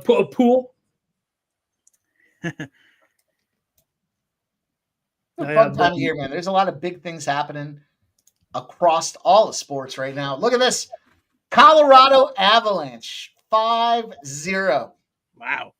I don't watch any of the shows but Ramon's, but tell me anybody gave out Colorado. It wasn't official, but I did suggest -1.5 on the Avalanche at +200. We get out the over on the show. Also, here at Toronto, 4-2 over the Rangers. Devils over the Flames, 3-1. No score, end of 2. Florida and Columbus. Thursday unders, baby. There you go. Ramon, can you believe that? The Thursday unders with the Florida Panthers. It's a thing again, man. It's a real thing. They're finally coming back. Yeah, it was rough there for a little bit. Shout out to Keith gifting a Sports Money membership. We'll raise a glass to the lip for my guy Keith. Appreciate you, brother. Thank you. Get it, my man. And you look nice in that sports money hoodie. Oh yeah, it fits perfect right here. Great size. Cheers. Ooh. Wofford's emptying their bench. Here comes a kid wearing goggles. It was a double whiskey I just took. Wow. It's whiskey season. It's 1-0 end of the first period, and Lightning 1, Dallas 0. That one's wow. Okay. Nashville has a 1-0 lead over the Anaheim Ducks after the first period. And the Kings and the Blackhawks are tied at 0. The game is just 9 minutes ago. It popped off here. Winnipeg and the Edmonton Oilers are going to start here momentarily. I did take Winnipeg. I got them at even money earlier. It's down to minus 115. I also like the under in play for that game. Okay. For anybody that's That looking might be for the game of the night. With all due respect to the Lightning and the Stars, might be the best game of the night there. Also, Avalanche Senators, but you said it's blowout there for the Avalanche. So Jets Oilers feels like the marquee matchup at this point. Yeah, and Mike, they're putting up plus money on 5.5 under. I don't know, might take that, or the 6 definitely more chalky. Little caveat I should have thrown into that defenseman both scoring a goal on their birthday. That game was projected to go under, and 2 defensemen scoring a goal is those odds should have been better than plus 85. I actually now thinking about it, I should have gone to them over block shots being defensemen. or shots on goal. Yeah, or a point. You could have did a point platter, exactly. Well, I thought you were playing the defenseman to make sure you got those big odds, but you say it should be even bigger. When is that game, Jeff? It started it's 0-0 in the second end of the second. No, I played them both to score a goal because it was their birthday. I know Mike hates that, so I had to. Yeah, he hates the birthday angle. Appreciate that. Appreciate that, Ken. Thanks for thinking of Kings me. the first goal here. The Kings are on the board. I don't know if you said that. Oh no, I didn't see that here. I see that it's down, so they must have scored, I guess. Mm-hmm. First period overs. Chicago Blackhawks still in play, Jover. Yeah, 1 on its way to 2. Both teams to score. Yeah, Utah was going to change their name now, finally. Okay. Utah Mammoth was the one that was extended. They did not extend the Yeti. They did not extend, I forgot what the other one was, but they took the patent request and extended it for the Utah Mammoth. It's not terrible. It's okay. Wofford's going to get the money here, guys. Wofford is going to cover against Tennessee, 77-62. It does go over here, but Wofford gets the money. Tennessee moves on. Oh shit, Mike, lost track of that one that you were talking about. The under there. I forget. The under, I know. I was thinking about that when I was making my drink. It's now 122.5. It opened at 133.5 for Missouri. It's now 122.5. That's unbelievable. All right, Mike, I'm sweating out a game here with Columbia and Washington. I might lose this one, so I'm going to have to come in here with a winner in my next women's game here. Play in William and Mary and High Point. I'm taking William and Mary here, +5 against High Point in women's play-in tournament action here, NCAA tournament play-in game. Bill and Mary, maybe it should be Mary and William on the women's team, but I'm taking them plus the points here against High Point. You know, I like the green and gold. It doesn't matter if they're men's or women's uniforms. I'm not fucking leaving.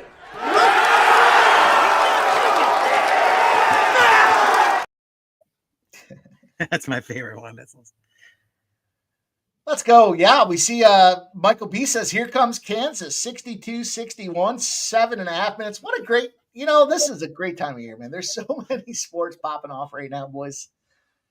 It's exciting. It's fun. I'm going to take Missouri. I'm going to take them +2.5 here at halftime. Okay. I'm disappointed that they're down 7, but we'll see if they can make second half adjustments. UCLA at 9:25 is the game. We're going to keep an eye on these games, though. Let's watch and see if they do delay the 15-minute start. We have 9. I'm going to write these down. 9:25 for UCLA. 10 p.m. for Michigan. Yeah, and 10 for Texas Tech. 10-10. Ooh, here it is, 10-10. You corrected me. You're right. 10-10. NCW. We'll keep our eyes on that. As crazy as some of these things sound, man, if the historically, we're not talking about like 52%. We're talking about 70% chances. You got to take a look, and look at that. Missouri and Drake are doing exactly that for us. Although I missed the under. Texas A&M. The other thing that we got going on, Missouri did fall to that, or they were in that 5.5 range, and there's 2-0 LA Kings. First period over. -5 to -6.5, 9-1 in their last 10. So Missouri is still in that arena. Texas A&M is in that arena, and UCLA falls into that arena as well. Man, Yale's coming back a little bit. I mean, they were down more. They're down 9 now. So, and was somebody on Yale's spread? I think somebody you're on. Yeah. Yeah. There you go. Yeah, I took him in the bracket too. Okay. Wow. I took Yale, and that's my 12-13 matchup. I took UC San Diego and Yale. Yeah, Keith, I got Yale at +7.5 before it went down to 7, and I haven't been watching the game though. Yeah, I got the 7.5 too. Your bet's looking a little bit better now. I mean, it was looking bleak before, but you're only down by 9 points right now. All right. You guys remember Mike? Go ahead. So Mike doesn't like the birthdays goal scorers. I wonder if when they brought Jeff's cake to the table with the candles on it, and it was Jeff's birthday, and Mike blew out the candles because he was. Well, listen, I would bet on my brother if it was his birthday and it was him to go score a goal, but it just doesn't. That trend is just so. It's what do you want to call it? It's pie in the sky. It's a star. I don't know. It's just not. It's a belly button humor. Exactly. It's just it's fun to talk about, but there's no validity behind it, right? So it's like these guys, and how many have we talked about where they just don't do it on their birthdays? You don't think there's 0.1% that players might try to set up that the opportunity arises that there's my guy. Everybody knows it's his birthday. We're going out after the game. I think the guy to hit a home run on his birthday for MLB. The goalie's pulled. I got a breakaway. I'm going to stop and wait for this guy to come up and pass it to him. No, I don't think it works. I do got to say, Ramon, growing up playing hockey, obviously, your birthday playing on the weekends, when the games were, I didn't have a whole lot of them, but whenever it was my birthday, I did tend to score that game specifically. So. The other one is as being a 14, 15-year-old, if I had a beer the night before a game, I would score the next game. I don't know what it was. True story. Yeah, I don't know. I just don't know about DJ Hardy says Harper on his birthday. Okay. There's some guys that can do it, but I don't know that it has to do with their birthday. I mean, yeah, I could see that they feel free and they're excited and they're having a good day and maybe they get birthday BJ before they go out to the park or whatever. I get that, but there's no validity. There's no science behind if they perform or not. In fact, it would show you there's no correlation. It has nothing to do with their birthday when they. But goddamn it, if they have to wait 20 minutes for tip off, if they have to wait 20 minutes for tip off, it's going under. But if it's their fucking birthday, it doesn't show that they produce results. They want to make note of one thing here, just coming across. They've changed the status of LeBron James, upgraded him to questionable for Saturday's game. Almost as a good to go. You might look for LeBron to return to the lineup. Nothing's official yet. Maybe he needs another game, but I would tend to think that he might be on target to return to action against the Bulls on Saturday night. Well, I don't want to neglect the NBA, Ramon, since you brought it up here. The Charlotte Hornets are up 92-79. I did talk about that on pregame, and I said, if you like, I can't give it out official because I gave out 3 straight losers on the Hornets. But here they are. In my premiums, Mike, I gave it out in my premiums, so don't worry. All right. We covered it. I got to get those premiums. What the fuck am I doing over here? Yeah, I got to get the Winnable app. Exactly. Yeah, you guys have the, I got the secret, the code to get them all, but that's how valuable I am to this channel. They don't even care. Oh, that's not true. I get the free ones. I just didn't want to compromise the Listen, the problem for me is when I start seeing plays, I start thinking fade. And I don't want to fade you, Ramon. You're my guy. When I start seeing dudes putting plays out there, you want to hear the fade list? Well, I got plenty of. Here's the things. Plays days. The Toronto team total under was a play that was given, and it was a fade. It has cashed. The New York Rangers was a play that was given. They're down 4-2. That should cash. Colorado was a play that was given, but goddamn if they're not going to go out there and get this thing. And the Jets' first period. So you're looking to get on something. Either the draw in the first period or Edmonton Oilers in the first period would be a part of that fade list. It's fucked up you say that because the game had already started, so I didn't give it out, but I had accidentally double-clicked on the first period over in that Toronto game. And Toronto obviously went up, and then the Rangers scored with like 2.5 minutes, and then Toronto scored another one. And I had the Toronto over 2.5 team total goals, and they ended up cashing that in the first like 3 minutes of the second period. Nice. That's funny that you say they were fades. I obviously didn't see that, but they weren't fades. They were just part of the fade team. Yeah. Team fade. We got red X's. We got team fade. Oh man, Kansas. I can't see it. I got it written down right here. Kansas is up by 3 right now. Oh boy, 4 minutes to go. 67-64 with 4 minutes to go. Texas A&M 56, Yale 47 with 10 minutes to go in the second half. They're at halftime 30-23, and we're writing down the start times for these last 3 games. We do not want to miss that opportunity.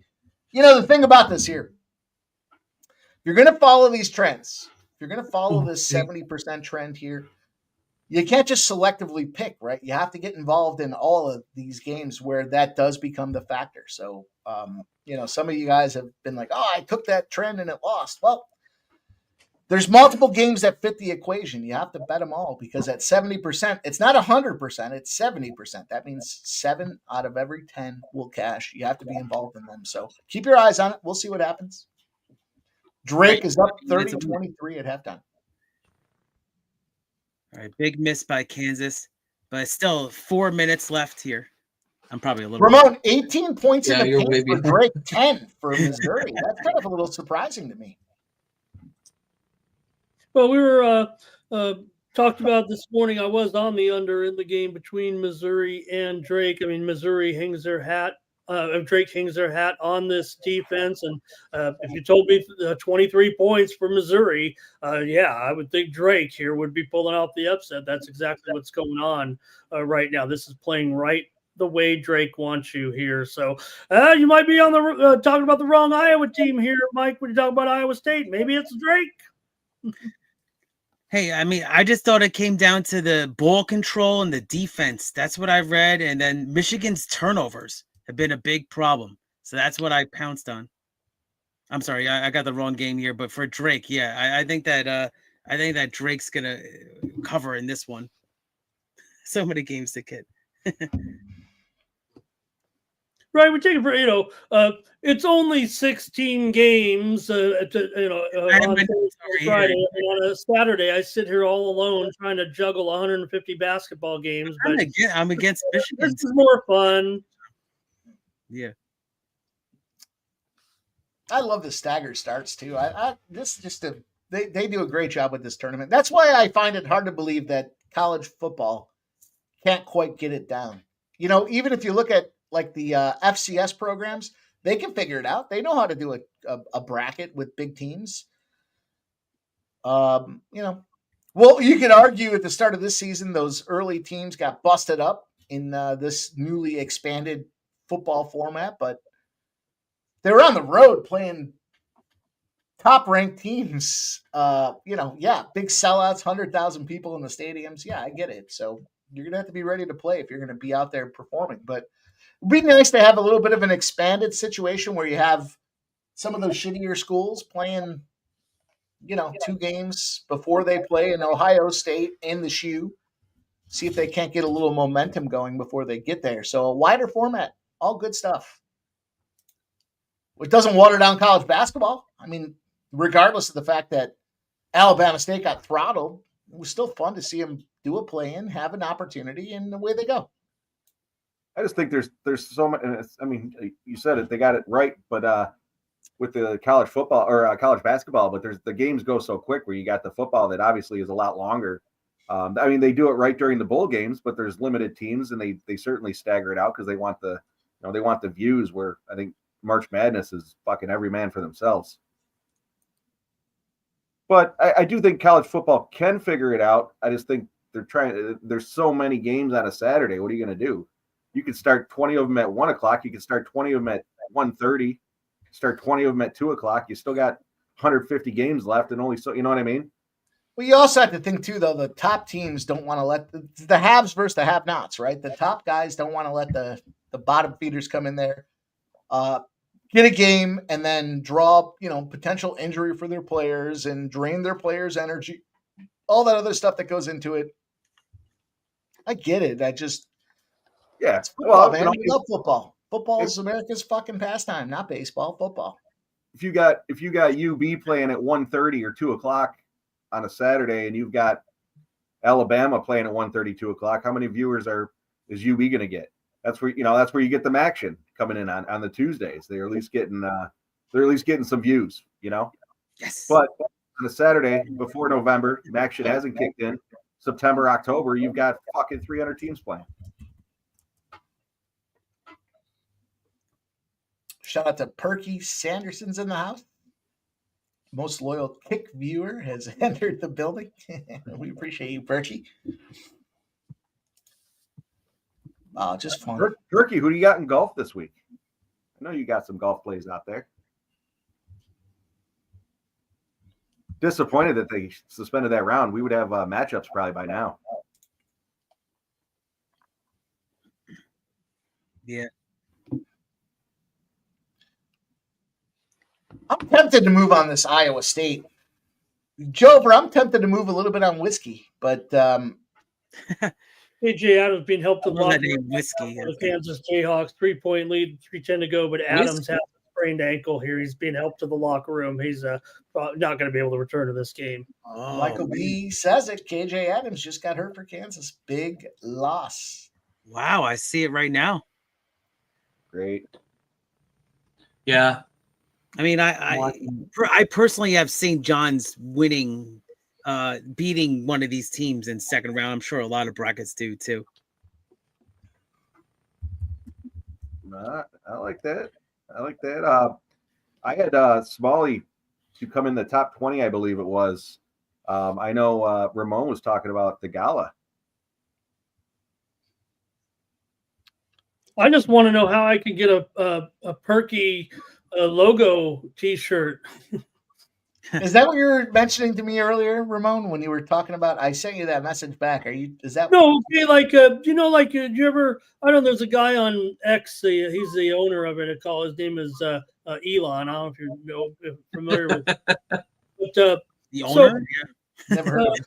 There's on many sites. It's not just him, but maybe I'll use him as an example. There's a little logo here that you can change, but I don't know how you do it. Like on Elon, see, he has a little X right there, but some people put their company logo right there next to the check mark. I've seen other companies. Oh, I see what you're saying. Yeah. Sports Money right there on my my profile. I want to put Sports Money on there, but I don't know how to do it. So I was hoping that my social media advisor, Mikey Money, could help me with that. Perky says he's going to order you one. Oh, okay. Yes. Look at that thing. I mean, look at that logo. I mean, I want my own logo too. Now I think about it. But yeah, Perky on saith the gala. Like I said, he gave back 2 strokes there. Maybe I could actually get a better price. I talked to him about him on another show when he was at 4 under, and he was on my original list this week as well. Like I said, he's my highest rate. You guys mentioned your guys. I have Xander. I have Shane Lowry. Nick Claxton ended up with a 74 today. Those conditions got the better of him, and I went with Griffin and Roy, a couple long shots. So it looks like this is anybody's tournament for sure. Looking at this leaderboard right now. No, absolutely. I was on Lowry. Was it last week? Yeah, and he didn't impress me at all. But they certainly that was a tough course. So a lot of up and downs, and that course certainly was not built for him. So I was a little down on Lowry after last week, but well, they have elements, right? Last week there were some elements. This week the wind, they were saying the wind is supposed to be whipping around there, which I kind of find it hard to believe. I played Copperhead 50 times, maybe 50 times I played Copperhead, and I don't know that the wind ever was a factor. So if it's a factor now, it's a second shot course, right? Because it's shot placement. You have to be able to drive some big. They did tiger proof some holes, but I just don't know where the wind comes into the equation. So I'm despite the fact that they said it was windy and there's conditions. I mean, you have to have a gale force wind. You got to have 60-mile-an-hour winds coming through there to disrupt what's happening. And did they just have a tornado go through there? It's that's best tense, you know what I mean? Yeah, the winds from the tornado probably. Jeff, I told you that time I drove the ball right to it got through the fairway into the rough, and it was long rough, and the dude was like, "You got to just chip it back and pop it out." And I was like, "Fuck that!" And I took a 6-iron, and I muscled it through there, and I dropped it about a foot from the hole, and I can't remember what hole it was, but the wind never became a factor. What are we talking about here? Stop it. This wind. Big score by Drake, 37-28. Drake's beating these boys up. Damn, this under, Mike, is incredible. That under. Wow. And that's actually one of the games that was delayed, right? Yeah.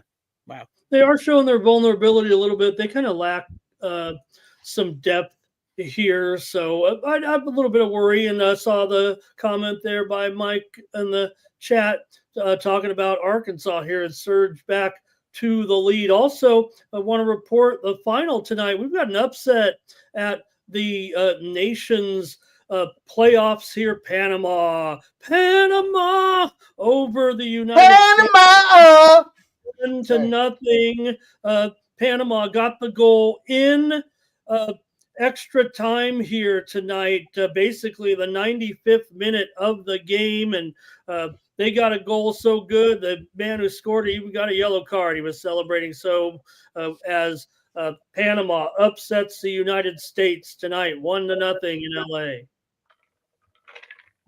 Listen, wow. I know it's not going to be popular, and Fernando Hernandez isn't going to like it. We should just not be involved in soccer anymore. Take these athletes, let's cross-train them. How about high jump, the javelin throw? There's a lot of things they can do as Olympic athletes here, but soccer is just not our thing. We're not good at it. We're not spending time on it. And, you know, it's funny because every kid kind of grows up. If you're playing sports, they kind of say, hey, spend some time playing soccer. Learn the zone, learn the box, right, Jeff? I mean, it's kind of the foundation for how the other sports are done. But once they figure that shit out, they move on and they don't play soccer anymore. So, total disagreement here. The beautiful game, it belongs in this country for sure. We got a great national team. Look, we've got these other sports. That's why we can't develop the soccer. But let's keep going. Let's keep fighting. One day we'll get there. Maybe we can get some AI to help us somehow. I know they're going to be in the UFC Playbook as another one, so might be an advantage. Oh. Joe, did you cash this over in this Arkansas-Kansas game already? No, it's 140 right now. No, I need 6 more points. You might need overtime. Yeah, soccer growing up playing hockey was always the you know what? We're going to play soccer to stay together as a team and stay in shape in the summertime. And I played one fucking year. It sucked. I hate soccer. No, over there by Kansas and Arkansas. 2-point lead, 44 seconds to go here. Kansas has totally squandered this with no field goals in the last 3.5 minutes here. Arkansas going to the line up 2 with 44.3 to go. Davis at the line, 84% on the year. Oh, you're a little ahead of me. Oh man, that's good for my +5 Arkansas. Looks okay. I'm even ahead of Ramon. and I'm not saying nothing. Yeah, I bet. Yeah. Right. If you subscribe to the Mike M theory of not telling anybody anything that's happening on the screen at all.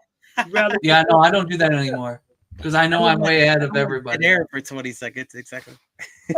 Hey, listen, let me clarify. When we got 52 sports going on, someone's got to give us an update. But when we're all watching the same thing at the same time, nobody wants to get the spoiler alert. Come on. Okay, cost all your 73-69. fans costing them money. Here's a jump ball now. Mike said muted and booted. I love The that. arrow is with Kansas. The down 4 here. They're going to get it, but they're going to lose the arrow. But they got it here on the tie-up right now. But down 4, 33 seconds left here in this one. Wow. Too much dribbling. You got to. The Anaheim Ducks Big man find with the the- back of the twine. Oh, Ducks. Quack, quack. Mighty Ducks. Ducks fly together. Come on, you scumbag. Perky said Arkansas going to the line. the birthday boy, Fernando. Is it Fernando Mendoza's birthday? Oh, is it? I didn't know. Dickinson misses again from 3, and they're going to have to foul. Arkansas is going to go to the line. They're up 4, 21 and a half to go. Let's go. 80% free throw shooter, and the first one's up and good. Bye, Kansas. I don't want to. 143. Bye-bye. I feel like Bye-bye. I'm going to pour my Rock, shot now, rock. but I feel like it's a jinx. God, this is going to land close. And makes the second one. So 75-69. We need a two or three. Come on, Kansas. Just make one. Come on, let's get Holy this for foul. Jover. Must have Jover. a free foul to give. Oh, yeah. They got. Come on. You might get this. Boy, I'm way behind. I still got Arkansas at the line here. Arkansas's up 75-69. 10 seconds to go. There's the over. Let's go, Joe. Hell yeah. We'll be taking a shot with you in a second here. Go.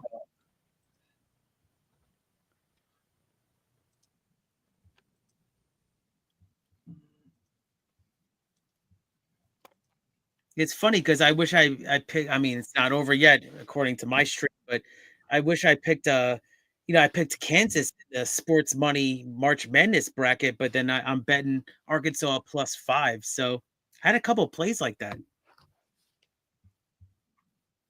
Talk about a Kansas team basically won almost 20 consecutive titles there. They got it interrupted there a little bit, and obviously they didn't win it this year. But this, Kansas either got a.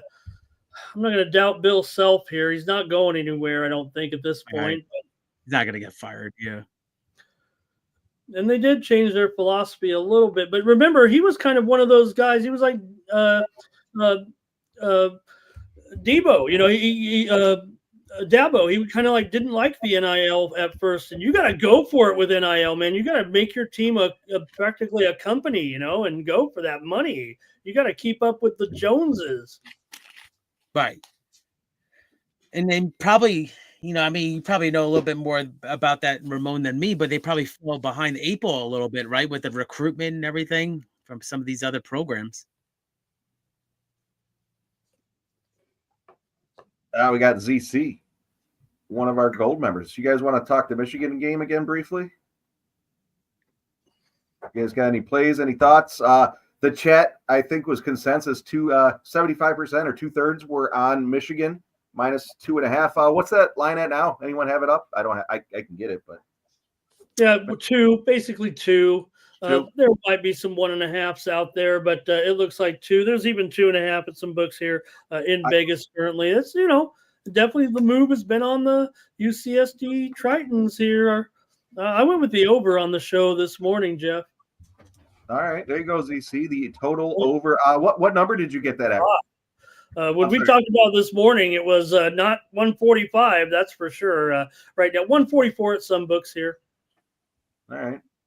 I do like the Michigan side of things. I know Keith had some good points on the turnovers for Michigan. Keith, you want to talk talk about that again for our boy ZC?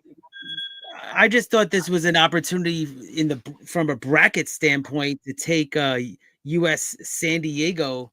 I know that Ramon was saying this is actually they had to serve some time, and this is the first time they're back in the bracket right now.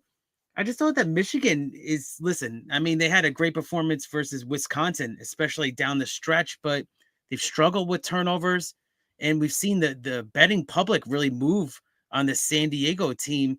I'm actually, unfortunately, I'm going to say this, Ramon, is I'm the opposite of you. I'm on the under in this one. I'm on under 144.5. I think it might be a little jitters here in the beginning for the new team in the March Madness and Michigan with the turnovers. I thought about the under first half too. That's not going to be an official play for me, but I got the under full game 144.5 minus 110. But in my bracket, I went with the bold stance of taking the 12 seed here over Michigan. There's a lot of logic in that look. I personally like the over as well as I started looking at it. But yeah, no, that's some solid logic with the turnovers. Yeah, and the jitters. I like that. Ramon, I pulled a comment up there from Fernando. Yeah, no, look, I mean, I wanted Mexico US. That was what I wanted to see there, obviously. But yeah, no, there's been a pretty big move on Mexico tonight. They opened as low as $1.20, $1.25 right now, and we're seeing them much higher at this point, really, comparatively, $1.60 now here. Canada plus $1.40 or so. And, Mexico, the clear favorite. Here, I don't think I could get on Mexico here at this price. I really don't. I'd probably have to look to Canada possibly here. Maybe you get in on the Asian handicap, maybe take a half a goal here. With that price increase on Mexico here does kind of it may be concerns. But after all, Mexico is playing at home here in Los Angeles. There you go. I did jump on UCLA minus 5.5. That goes off in about 3 minutes. No problem, ZC. Thank you for being a member, my friend. There's Keith's play. Michigan. Thank you, Jeff. Yeah, I'm totally on that with you guys. I think a lot of people are on the Bruins, right? The thing about UCLA coming in here, these Mountain West teams that are basically seeded 8 or higher over the last 16 years are hitting at 27% against the spread. I'm on UCLA. I like it. Let's go Bruins. The Bruins. Yeah, I mean, I just thought, like I was saying before, the bracket plays versus the actual betting plays and the spreads. It's an interesting dynamic here. But yeah, I mean, good luck to everybody here. I believe the Michigan under looks pretty solid. I think the Kansas-Arkansas game is about to end right here. Yeah, they're waving some subs in here, and Arkansas to the line here, I think, right, Keith, with their man again, Davis. Made his first 2 free throws there, and this could almost ice it. Yeah, I don't know how many timeouts. Let's see. 76, 72. Yeah. Boy, and you guys are talking about in the chat. Look at Drake. 15-point lead on the Tigers. Nice. There it is. Arkansas was the play today. You can't spell yes, sir. Kansas without Arkansas. Nice shot. I just thought that 2.9 down 5. 2.9 seconds left. Missouri's 0 for 7 field goals in the second half so far, and we're already 7.5 minutes into the second half. They've been outscored here 13-7. They're going to have to go on a hell of a run if they're going to be involved in this thing here, which is disappointing, to say the least. After Arkansas and Kansas, it's Nebraska, Omaha, and St. John's, guys. Johnny's obviously a pretty big favorite here, 19. Even that looks a little bit stiff. I took Omaha today on the show. thought that was a little bit. Look, I love Patino, but I did go with Omaha on the show this morning, and I'm going over too in that. I'm going to go Omaha and over. Yeah, I thought about the over too, because right, Omaha is a good story, and then they have good 3-point shooting. But I know I was always a little nervous when it gets on the big stage, right? For these 3-point shooting teams, can they excel on the big stage, even away from home? But I stayed away. But I like what he said there with the over there in the St. John's game. Might have to jump on that, maybe live. Yeah, I snagged that at over 150. Okay, yeah, I saw 149s and 150. That's good. Where'd you snag it at, Ramon? Oh, 150, I think here. 149.5. Now it's up to 150.5 here in that one. Yeah, I got it bet online, had it at 150. So shop that around if you're interested in the total. What do you guys think? Hunter Dickinson here, not a great game for him. What do you think of his pro prospects? Should I ask? Yeah. Dropping, huh? Big lights, big moments, big drop. Underway UCLA with a 3 here, 3-0. I'm going to blow take them out. This for Arkansas to cover there. I didn't know they were going to outright win, but Arkansas +5. Let's go. I had him. I mean, I didn't pick the you had money line, over. but I had him in the bracket. Let's go. A bunch of us. No, had that's a Arkansas good one, tonight. Joe. Woo! Woo! Woo! Ow! Love that money. I was waiting Going for back to that UCLA game, I think they're fried. I don't know. I'm not a big UCLA guy, so I have Utah State where we at in the bracket, Mike? You want to bring that Utah up? State to Yeah, Vance. bring it up. It's probably going to take them a minute to update it. Let me see. I haven't looked, so I don't know. I'm just asking. I can take a look myself, but have a little fun with it. Hell yeah. Yeah. The last time I was on the ESPN group stage. All right, here we go. Joe just We came. do have some updates here after some of these early games. The bracket challenge is in play. And Sports Money Ramon has moved to the lead. He's tied with Ron Young. Oh, shit. Oh, look at Sports Money Ramon. Out on top. He's sandbagging everybody. He's telling you guys this is how you do it. And he's got the lead here with the most max points available. very good. Ron Young coming in tied with Ramon. Keith has dropped just back to tied with Jover. Yeah, Joe tied me now because I didn't have, I had Kansas and he had Arkansas. So good luck, Joe. Frauds, Kansas.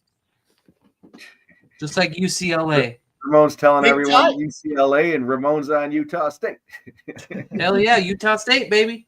I picked Utah State in the bracket too, just because it's the bracket. Let's take a look at Ramon's bracket. Where is that Utah State game? I'm just fucking around, but I like it. He had Missouri. We'll see what happens. We need Mizzou to get this thing done. He did have Arkansas. Big spot for Ramon. He had Tennessee. What else do we have over here on the right side? He's got McNeese and Purdue. With McNeese advancing over Purdue. He did tell us that. He did say that. Huge for you, Ramon. If that happens, that's huge. All right. I just remember talking with, I was talking to Billy Briz at the beginning of the season, and he actually pointed out, how this McNeese team was building this year and what they were going to be doing. And so once they got to this point, they were going to be, and they drew Clemson especially here, and a Purdue team that, hey, I don't know if they're anything too special there. So I like what I'm feeling there right now. But make no mistake, guys, I'm on UCLA in the brackets. I'm fading the Mountain West pretty much all the way. Boy, oh boy, look at this. Calgary Flames. Yeah, we got They some were down action in the NHL. 3-2 they were down, and they got bop. They're up 4-3 with 2:27 to go. All right. Well, I didn't want to talk too, because I was down in that game, but I had Calgary as a premium pick today and also went with the over on the show this morning. So I'm looking to sweep it now. Let's go, Flames. I'll tell you what, when they were down 3-2, I took a little overtime action at plus 450, and they swept right by that with 2 minutes to go. Let's see if Jersey can pop one home for me to get to overtime. Plus 425. We've got 0-0. Yeah, I think you're going to win that one, Mike. Florida and Columbus 0-0. I think you got that one. You think we're okay? Yeah. The under, right? Yeah. You fucking asshole. Good job, Mikey. We'll take it. I'll run a video. Look, it's 0-0. Oh, yeah. We're gonna run a video. Let's find a good one here. We got one. Big dick player. Swinging past your knees. Big dick, baby. Yep. Fucking Good McNeese. stuff. Fucking Everybody knows about the girth. I love it's funny. It's great acting there. I love that scene. That's a great scene. Texas A&M is looking to put the bow on the show against Yale here, 77-66. The Aggies, baby. Let's go, Aggies. They were one of my futures. Yeah, I remember you saying that, Mike, and I kind of factored that in my handicapping a little bit with the brackets. So I had them at least win in a few games, maybe one. I'll tell you what, UCLA has opened up to a tie with Utah State, 8-8. UCLA. Hornets did beat the Knicks tonight. They beat the pants off them 115-98. How about that, Mike? Have a lot of problems, my man. That was my close your nose and whack it play. I couldn't give them out because I've lost so many times with them, but what a great win. I'll tell you what, Toronto Raptors plus 14.5 against Golden State, I think is a good play as well. Okay, let me look. I am on the Bucks. I got the Bucks -7. They're up 7.5. The news here. Someone flashed it on this. Someone put in the chat that Lillard is out tonight, so it kind of evens the playing field a little bit. The line really has not reacted to that news. Still 7.5. So surprised by that. Yeah, still 7.5. Wow, that's some serious money right there. Yeah. Oh wow! Yeah. So, Mike, you like the plus 14.5 with the Raptors or something? Yeah. Yeah, I do like the points with the Raptors. Okay. Kind of like the under in that game a little bit, right? Or no? I just watched an exciting 3-setter, João Fonseca over Lerner Tien in Miami here. We're in the second round now. And coming up, I can't wait. I've been waiting for this. All the talk about March Madness. I got my favorite player coming up right now, Danielle Collins. She didn't retire because she knew that I'd be heartbroken. So, yeah. Mm-hmm. You know how, if you've seen her, Keith, she's kind of a bitch out there, and that's what I like about her. All right, the Colorado Avalanche have closed the game 5-1. 5-1. Jesus, good. Get rid of that game. You had it, Mike. You had it on pre-gaming with Colorado. Yeah.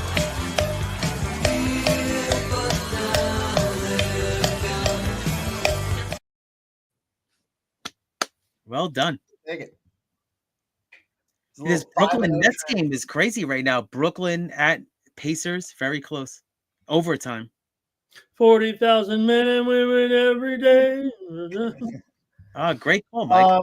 Calgary Flames have moved up 5-3 over the New Jersey Devils. Man. All right. Give me something. Give you a video? Oh, no. Are we going to party in Myrtle Beach? We're going to suck our dreams, dude. Let's party tonight. I like that one. That's good. Reminds me of college. Make a pick on the morning show on every game. We're not going to play videos every time we win one. But No, we'll play goddamn videos for winners, Ramon. We love it. We love winners. Calgary was a premium. I also had Rangers and Toronto over on the show this morning. Pretty sure that was that one. Yep. And 4-2 in the second period. Yeah. Caps are looking to wrap it up here against against your Flyers there. I did take them on the puck line this morning. We'll see if they hang on there. Canucks leading the Blues, man. They love it on the road for some reason, do those Canucks. And Islanders on top of the Habs, end of 2-1. Lightning and Stars, good game here, 2-2, 4.5 to go in the second. Ducks on top of the Predators. Ducks were a premium pick for me today in the sports money premiums there in the Kings. Look at you. Kings 2-0 over the Blackhawks. They don't play good on the road unless they're playing Chicago, probably. I'm gonna have to get that Ramon Scott package. LA Kings up 2-0. Yep. I've sent you all the code. You guys just don't, not interested in my picks. He does. I don't want to win. Exactly. Too much winning. Justin won the parlay. I saw that, and he said just put it in a subscription. So look, it was only that's cool. It was only we only had 220 views, and it was a 4-teamer, so it was only $22.50. And Justin said, just give me a package. I said, you know what, Justin? Justin is so great in the chat, right, when he has time to come in. I just said, Justin, you just make sure you sign up, and I'll give you, 1 year, whatever. You're a permanent free subscription because it's Justin McKelvey, chat room all-star legend. Sports money is money. Exactly. We love Justin, man. That's awesome. Oh, man, yeah, I saw him on another channel, and then he's always in the chat on us, and he's just supporting sports money. So shout out to Justin McKelvey.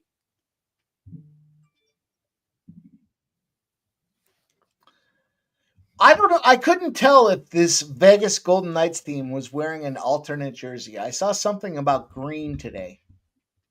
They were posting a bunch of green shit. I can't tell if they're doing something alternate or not. But maybe they weren't at home, so maybe they're doing it because the holidays passed here now or something. They said like green gold or something. There was something that they were putting out there. I don't know, but I do like a situation with Vegas Golden Knights. -1.5 is -115. Carolina San Jose 5.5. I mean, that game screams under to me. Rangers are trying to make a game of it. It's 4-3. 4-3. They just scored. There you go, Mikey. Yeah, but there's 34 seconds left. Not much of a game of it. I love you guys. You got me capping NHL here. I love it. Look at it right now. Yeah, I mean, very disappointing performance by the Knicks. I mean, I'm looking at it again here. I think they got a lot of problems with depth and the minutes. I mean, it's always been a problem for Thibs. The coach is he's running these guys into the ground. He got Brunson injured for a couple of weeks here, so I don't know what's going to happen. I mean, obviously they're going to probably be the 4th or the 5th seed, but how far are they going to go? I don't know. Yeah, Keith, right now the Knicks are 1-8 in their last 9 games on the back-to-back against the spread. Boys, no sweat. Florida Panthers, Columbus Blue Jackets. Florida Panthers on a Thursday, the under. I think we're going to cash this one at 0-0 going into overtime. Cash it. We won't bet on a guy on his birthday, Jeff, No, fuck that guy's birthday. No. But I'll take the Florida Panthers. God damn it, if it's Thursday, the day in between Wednesday and Friday. Mike probably sent that guy a box of shit for his birthday. Both of them. He's born. Totally underrated day, Thursday. I mean, you think about it. I mean, it's not Friday. That's the end of the week. But you know what? Thursday's almost Friday. So, it does. You get pumped up a little bit. It's Thursday. Exactly. Cheers. That's the second best trend going. The best one we had, and this goes back 2 seasons, was the Vegas Golden Knights on the same day they played as the San Jose Sharks. They were automatic. Oh, my God. They won so many times. And, San Jose's bad and Vegas, obviously a playoff team. So it kind of made sense. But the Florida Panthers under on a Thursday, they get the win 1-0 in overtime. Florida Panthers. Oh, they did, huh? On a Thursday. Wow. Okay. So the trend. I would imagine if you're watching my show for the first time and you hear me say, when I go to the Florida Panthers game and I'm like, it's a Thursday, you know what we're doing? You got to think I'm an asshole. I'm like, bet him on a Thursday because yes, this thing's got to be hitting at over 70%. Florida Panthers on a Thursday on the under. I'll run the SDQL on it. I'll give you guys some actual factual data. But damn, look at this, Jover. Second period, 2-2 Dallas and Tampa. I'm liking it. Looking to go into this third. And Billy just crunched that puck line there with a goal. Final. Too stupid to know they should lose. That's my breakdown on Philly. The Rangers crushed that puck line there for Toronto as well. 4-3 final. You got a final, you guys, in March Madness. Texas A&M 80, Yale 71. There, that's a cover. That's a cover there. That one hurt. Yeah. Turn up the heat. Wow. Covered.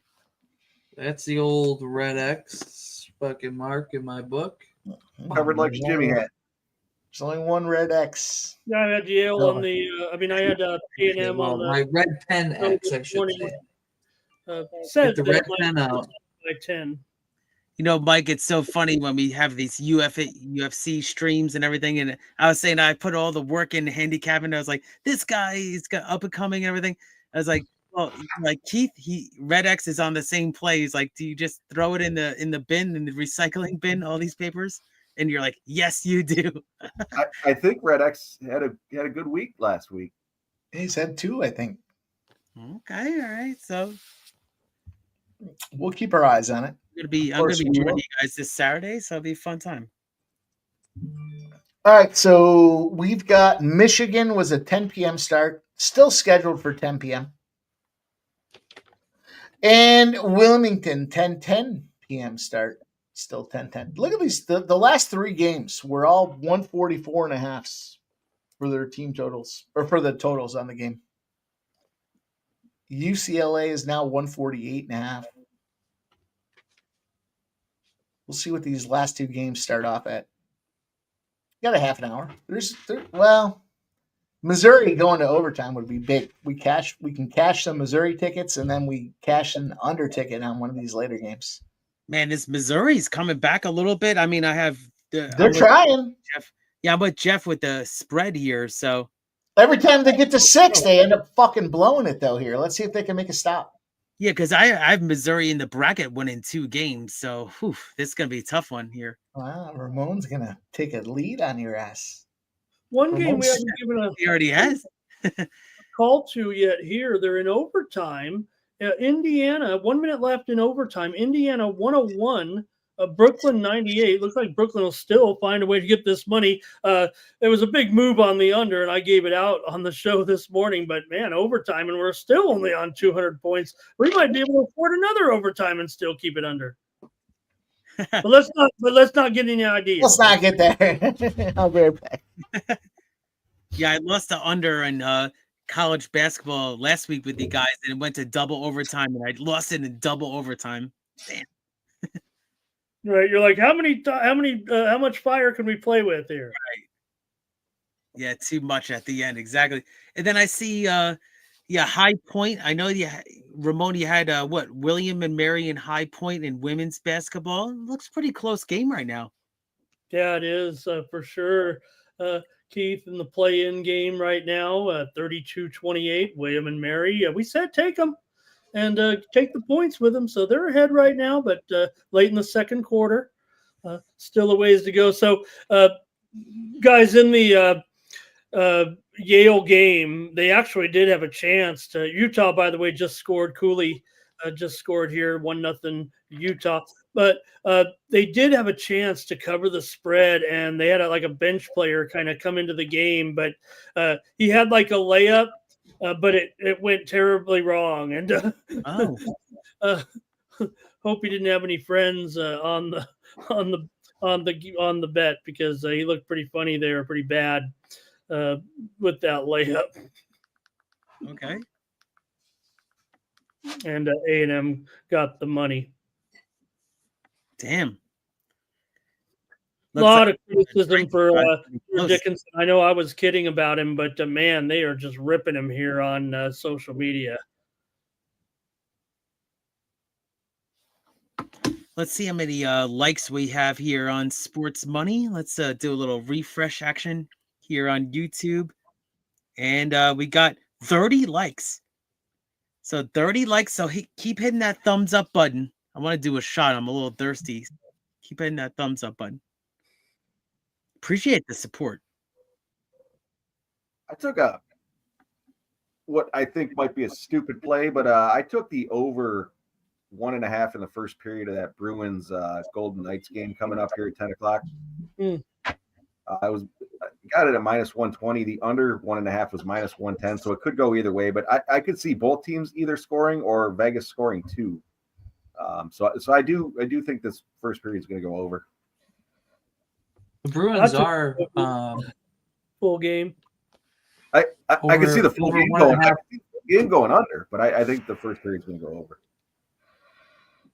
Yeah, the Bruins are on 5 out of last 7's gone over in the first period, Jeff, for the Boston. So, all right, well, let's go, baby. Las Vegas. First period. I throw my last 100 on the first period, Ramon.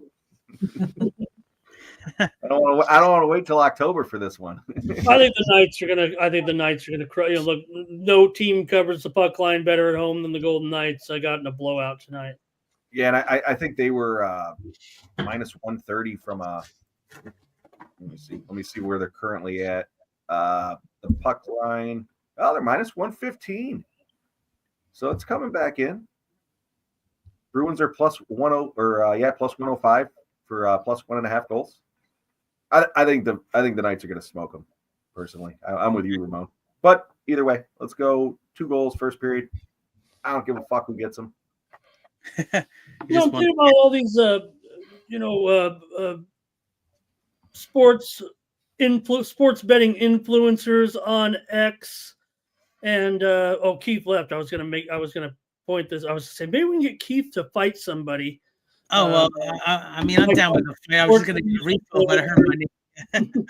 Yeah, we'll put a few drinks in him, guys, and we'll send him out there. Yeah, I like that. You could tell me. I mean, were you gonna propose some, or yeah?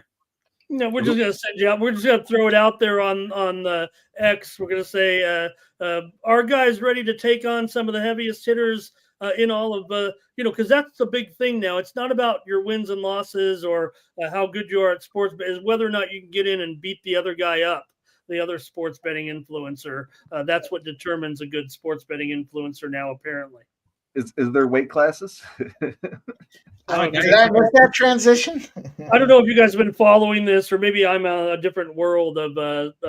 No, I saw some nonsense about how people are upset that the old school gamblers that don't want to adapt to Twitter are upset because there's guys out there on YouTube making their content and it's flashy and they're not good cappers. They're just whatever. I saw this whole evolution. I thought there was one guy that posted it today. I almost responded.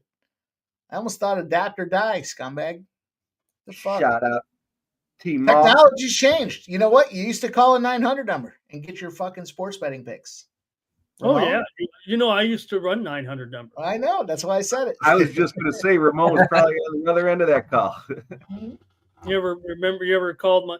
This is the world champion, Ramon Scott. Right now, my heavy hitter hotline, I've got for you 5 big pays for Friday night.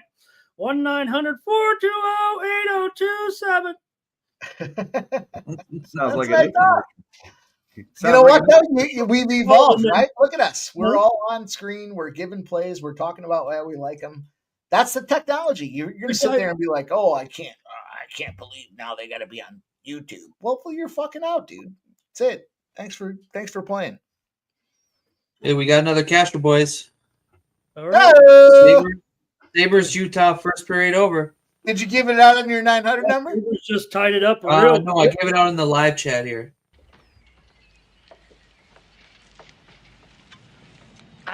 Thanks. I needed that. Shout out T Moss. Thanks for joining. Shout out, T My Moss. man, Flea Mathis. They What's tied up, buddy? that up real quick. T Moss, who do you like in the Michigan game? Coming up here in about 10 minutes or so. Who are you on? We've talked the shit out of it. All the chat, I guess. Let's see what everyone's on in the Michigan game. It's a big one. Two-thirds of the chat in the post tab commented on Michigan. I also want to point out here, Jeff, 9-0 run for Missouri right now. It's 52-50. Plenty of time left. 4.5 to go in that game right now. Good call. I've been watching the score. I haven't been watching what's going on though.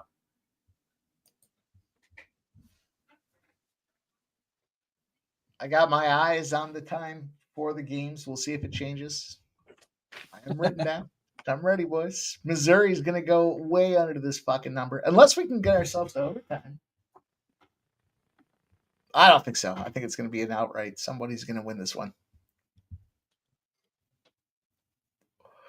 52-51 with 4:32 to go. Was the shithead missed an extra point? Makes me sweat a little bit. I got Drake plus 6. We can get at 6. If you can get to 6, we can both win. Well, you push and I. Yeah, I got the hook plus 6.5, but very simple. Hopefully, we all cash.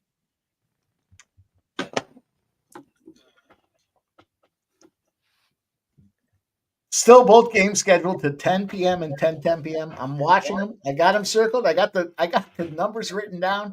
I'm ready, boys. I'm ready to execute on one of these unders. The night's young, yeah. That 9:25 game started on time. Okay. That's what we do here. We ride these trends. We try to find these spots. Let's see if we can't get these spots. 54-51. Drake, Mizzou. Go.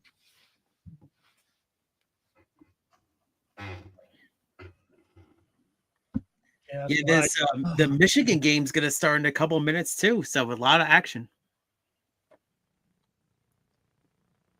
Oh, 10:09. Did they? I'm sorry, I just missed that, Mike. Did they delay it here? Michigan game? Possibly. I had the original time written down for 10 p.m. Or at least I wrote it down a little bit ago. Yeah, it's been pushed back above, like he said, to about 10 minutes, 9 or 10 minutes after. Yeah. Yeah, 10:09 now. All right. Well, I still see 10. We have to see 10:15. That's what we're looking for. Let's go, Michigan. 10:15, baby. And then no channel on the history of YouTube is rooting for this Michigan game to go to 10:15. That is the first, boys. I got to imagine that is a fact. I'm rooting for it because I'm on the under. Exactly. You know we want this under. Yeah, I'm rooting for it. Let's go. 10:15. Put one in the chat if you guys want get 10:15 with us. Let's go. People got to get paid. Exactly. It's funny. That's a funny trend. I mean, that's a really cool trend. I'd never heard that before. Does anyone know what it started at? Because I'm showing it at 144.5 at DraftKings. That's what I bet. 144. Yeah, it was 140.5. Wait, 3 days ago, I guess. I'm gonna take it just for fucking kicks. Let's see if I got a little. Oh, I got no CLV action. No CLV. It's now DraftKings has moved it to 10:05. We need 10 more minutes of DraftKings movement. Okay. Pacers over the Nets, 105-99 in overtime. Brooklyn gets some money. It stays well under. Ramon, how about these? If you guys are true degenerates and following this under trend, what do you think about that, Ramon? We're betting an under not because of the days of the week. We're betting an under because of the delay on March Madness. You ever heard anything so crazy? No, I watch your show every day. He watches every day. Exactly. Great answer. I love you guys, man. That was a great answer. What a great night of betting, though. We got tons of games going. Cheers. Mizzou down by 5 to this Drake squad. Yeah, so Drake did surge back there into the bit of a comfortable lead. We're on a timeout here, though, I believe. 5-point lead, 2:47 left. Kind of smells like overtime, doesn't it? We haven't had an overtime game yet, have we? Yeah. This round? I don't think so. Let me see what overtime looks like here. Can I find it? You know, one of the other props that's out there a lot of times that it's not quite this. You know, they have the buzzer beater, right? Will there be a buzzer beater in the? Yeah. You think there always is, but so often they make the shot and there's still point something left, and it's not actually a buzzer beater. Right. They don't do that walk off anymore. You know, Yes, funny thing This you said that. game-winning buzzer beater is plus 2,000 on this game. They want everyone to get a trophy, Ramon.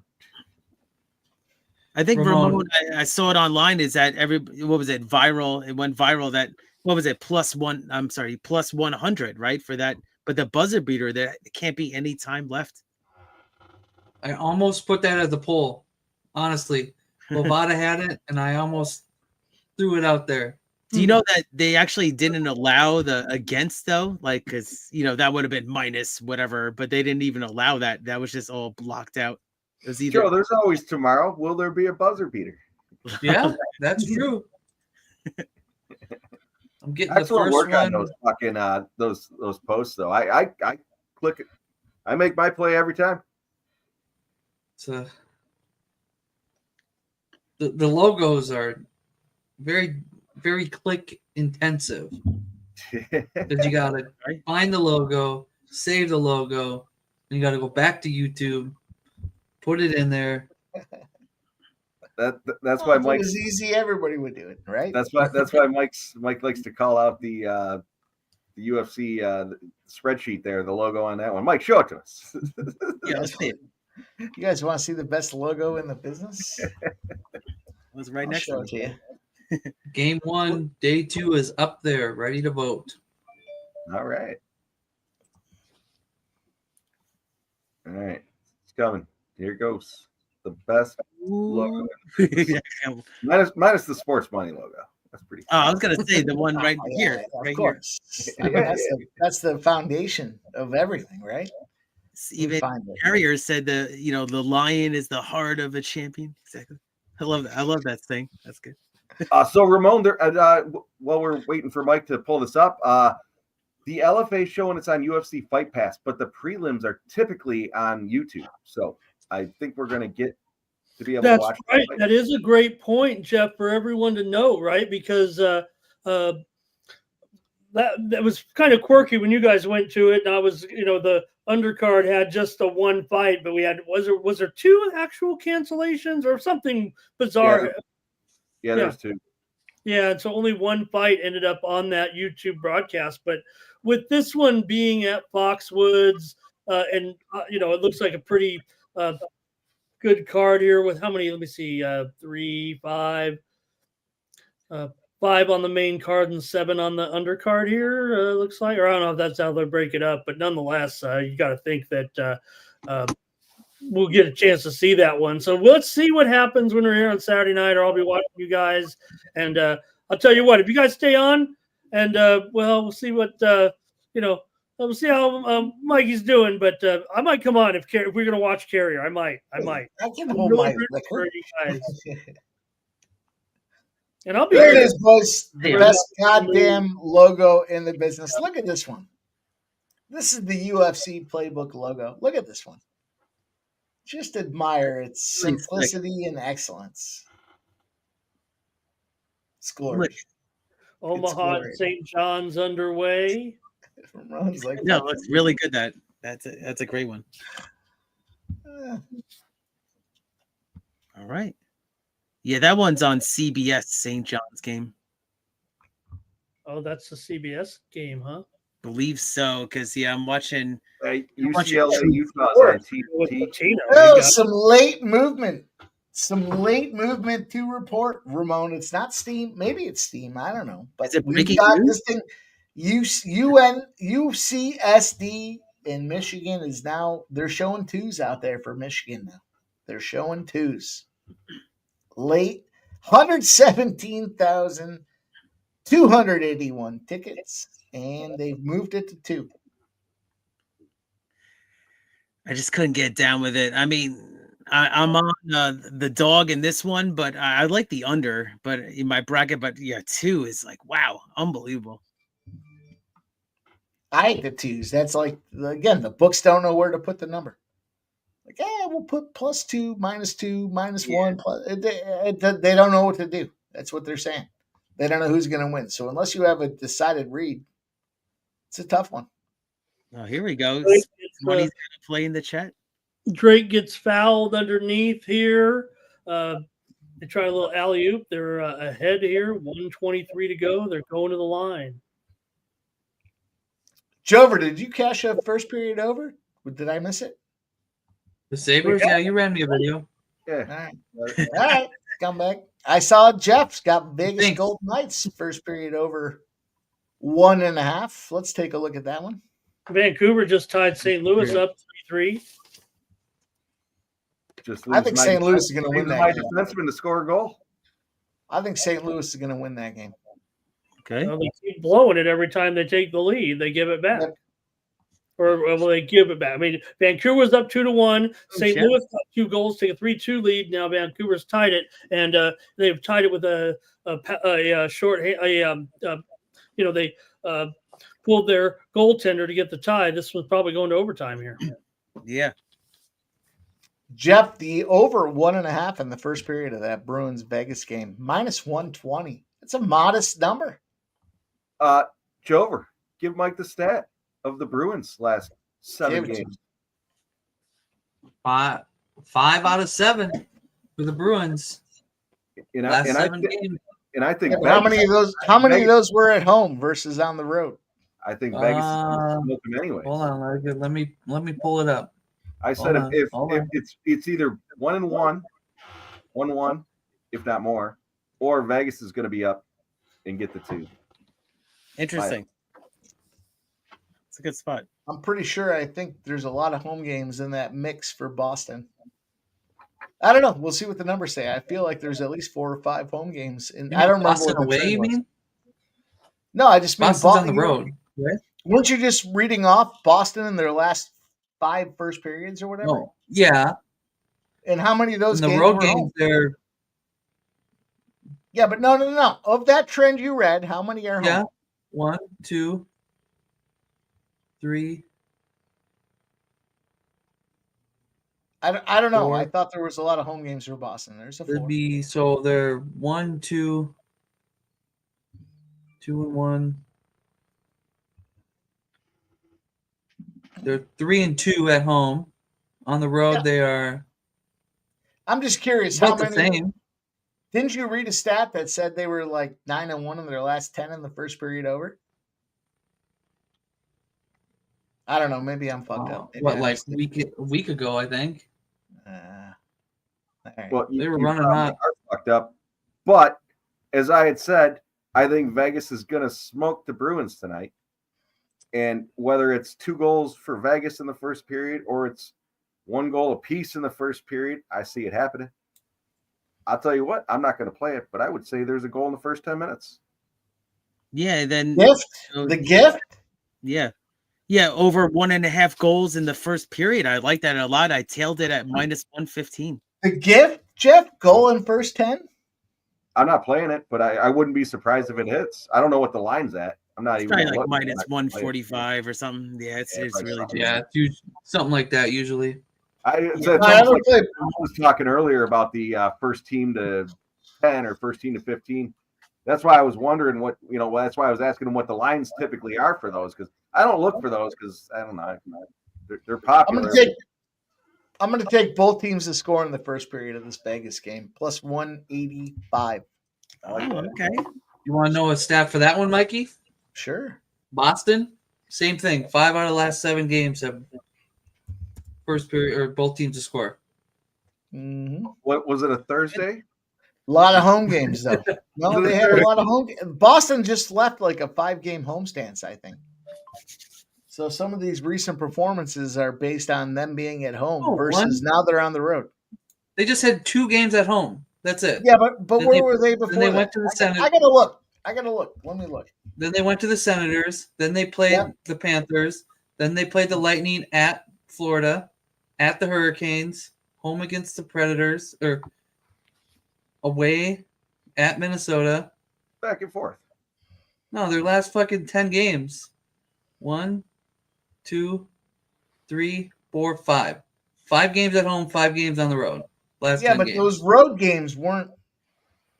It wasn't like they were going to fucking Los Angeles and Arizona, right? Or Utah, right? Colorado and elevation. No, they were all on the East Coast, yeah. Yeah. You can get a plane ride there for an hour.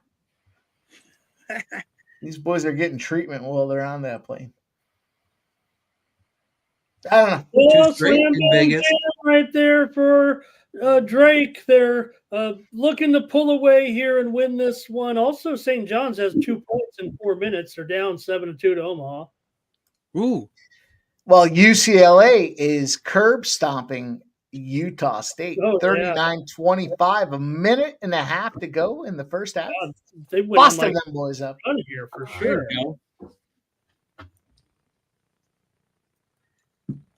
Yeah, this Drake spot is about to become a reality here, it looks like soon. Look, I like Michigan, and I saw Michigan on the sports money community post there. The post of the post from Jover. I'm going to take Michigan. I'm good. The chat's good with it. I'm good with it.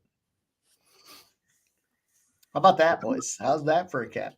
You know, I watched that.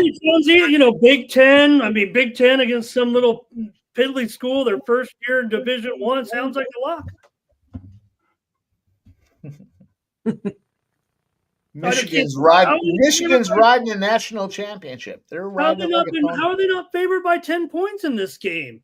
Big Ten champions against a team in their first year in Division I. Yeah, there's some big money on the side here. Huge. Well, I think the books have to drop free money out there every so often, or people stop watching. So you got DraftKings has it at -2.5. Bet Online had it at -1.5, and as I went to click it, it moved to -2. So there is some money coming in on Michigan. That was me. Oh, stop it! Michigan, not. No. What do you mean? You want to go back and look at what the poll says? Stop, Gio. I voted UCSD, Mikey. Michigan's fucking no. I kind of wanted to bet their money line straight up, but I couldn't take +120. I mean, I want at least +140. Michigan, they play in the old Chrysler Arena, huge gym. UCSD, they got little Remac Arena, like 5,000 people maybe. Look, I'm sorry, boys, but 67% of the sharpest chat in the goddamn business have said Michigan -2.5. You can get them now at -2. It came back late buying in on Michigan. Mike, sorry, not sorry. Sorry. God damn, look at this. Drake, they're going to win by almost double digits in this game. Let's go, Jeff. See, San Diego. That's who I picked. See the blue?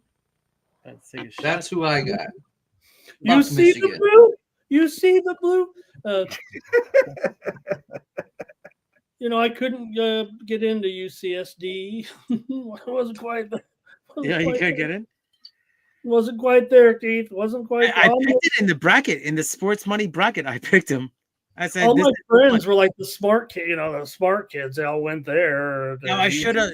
I mean, really, the one, Mike, was the Clemson. I mean, for me, that the 12 versus 5. Usually, it happens 12 versus 5.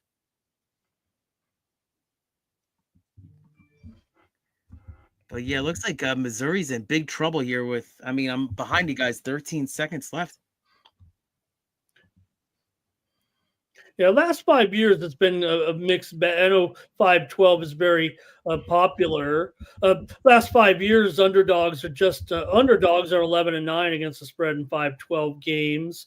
I guess before the Clemson game there, obviously here with their loss to, so I guess 12-9 now.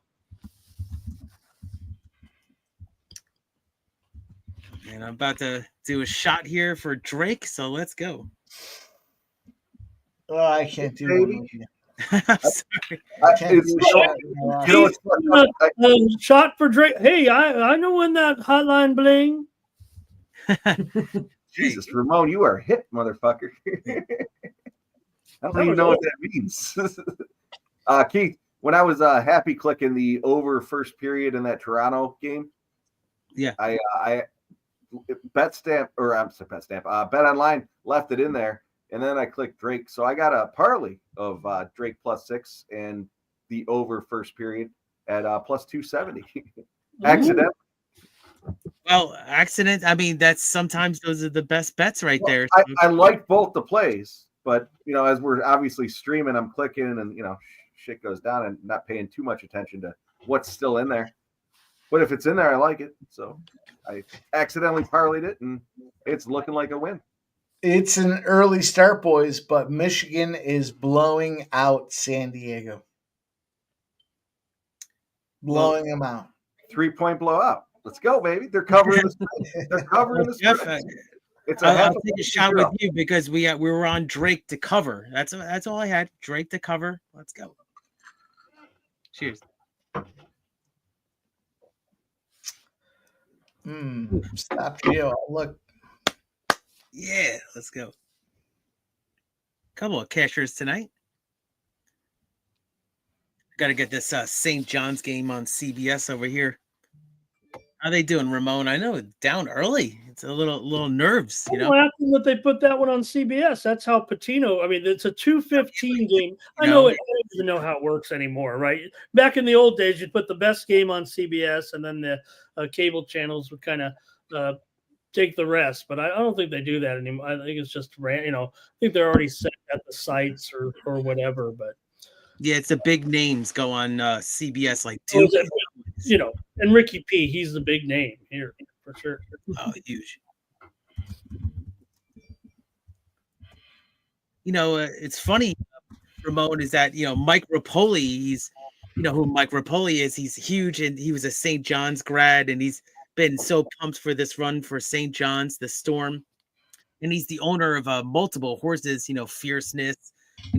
Horses that have run really well. So he's really involved, and he kind of came up with the No Bull slogan that they have on the shirt and everything. So kind of cool to watch everything. It's kind of like it's sort of like a Hard Knocks kind of episode that I saw on the documentary on YouTube. So this season for St. John's is very historic. I believe it was the first time that they won the Big East in a long time, almost 20 years. Hey, look, at Stop Geo has a play that caught my eye. I like this. Let's go. He's getting in. He's taking Michigan money line and Houston money line. That sounds pretty good, actually. Good luck. It's amazing that St. John's, a program with such history, had fallen to such a low. Dire all the games when I was a kid, yeah. And then they changed the name to the Storm. Lou Carnesecca. I actually saw when he was coaching there. Amazing. You get Rick Pitino, man. That guy, right? Brought him. That's a genius. Marketing and recruiting extraordinaire. And he can roll the X's. He was in Greece coaching, right? Those 4 years you guys were saying? That's amazing. I think it was Turkey. Was it Greece or Turkey? Agree. He coached Panathinaikos. He probably you mentioned said the story brilliantly, Mike. In fact, if it wasn't for the pandemic, he might still be coaching in Greece. Yeah, because he let him immediately. He actually, he was the head coach, but because of the way he was actually like a associate head coach. I mean, he accepted all the duties, but there was another guy that sat with him. Maybe it was I don't know if it was a language barrier there. A lot of people speak English in Greece, and in that league, there's a lot of English is widely spoken among athletes. But yeah, he and that's a championship club with or without him. But just chalking up another one on the resume for Pitino. And then he left. He came back to coach Iona.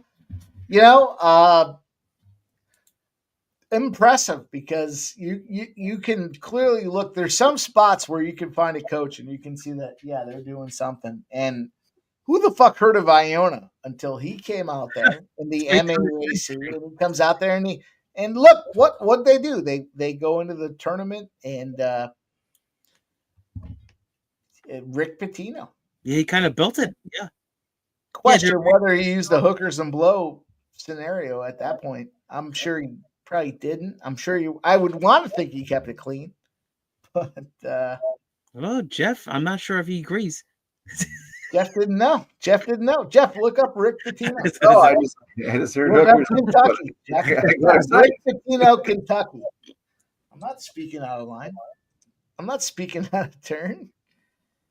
And he got banished, and he went over to fucking Greece, and he gave them a championship, and he left, and he came back to Iona. All the dude does is win. I mean, it's just too much winning. I originally was going to name my bracket that, but then I was like, nobody's going to know my name, so I have to put my name. Too much winning. Too much winning with Rick Pitino. Richard Pitino, on the other hand, that apple fell far from the tree, in my opinion. Ramon, New Mexico, am I out of line? Fortunately, New Mexico plays in the Mountain West, so they're pretty much toast. I mean, UC San Diego hasn't scored a point yet, so Mike's really giddy right now. If you don't know what Ramon is talking about, the Mountain West has done nothing in March Madness. They continue to lose. They find continual ways to lose. I think I bookmarked it. Let me see. No. The Mountain West is 13-32 against the spread as a dog in the tournament. Utah State and New Mexico both fit into that criteria. Okay. Mountain West 13-32 against the spread. I know they haven't won, but 13-32 against the spread is important for us gamblers. 2-13 against the spread in the first round of the tournament since 2018. That's the Mountain West. Yeah, if you take San Diego State out of those two, it gets even worse. And you have to factor that into your handicapping. I mean, that's monumental, that trend right there. Wow. Yeah, it's mediocre teams beating up on mediocre. One rises to the top, and they're still mediocre. You can't beat the big guys. NIL should shift that, but nonetheless, I just want to say Ramon Scott's in first place still on the sports money bracket, and I'm one behind, but he's the leader of the pack right now. So shout out to Ramon. Well, shout out to our chat. Michigan is up 10-0 on San Diego. I'm on the under in this one, Mike. So the 0, I'm liking that 0 though. The under is ticked at 140.5. 140.5. I got a 143.5. All right. Oh, I think we got 15 minutes of movement on the Wilmington game. They've taken the total. How about this? The spread is still out there. They've taken the total down. It was 144.5. We're going to keep our eyes on this. This has moved 30. Maybe they're watching, Mike. This is breaking news, boys. Ramon, this is breaking news. Press it.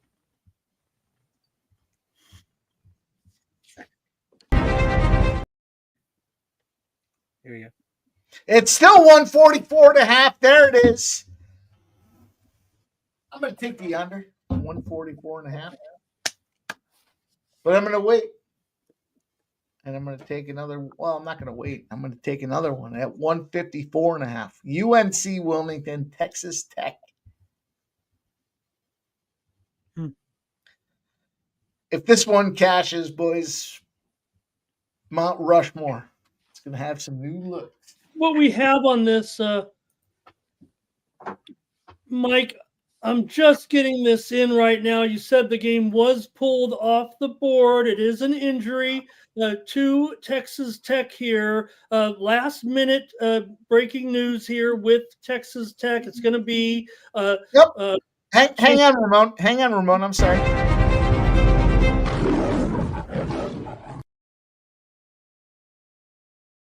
There it is. Worthy of breaking news than what Chance I did. McMillan. I mean, Chance McMillan, pretty important player for this team. He's certainly one of the top offensive players in the country.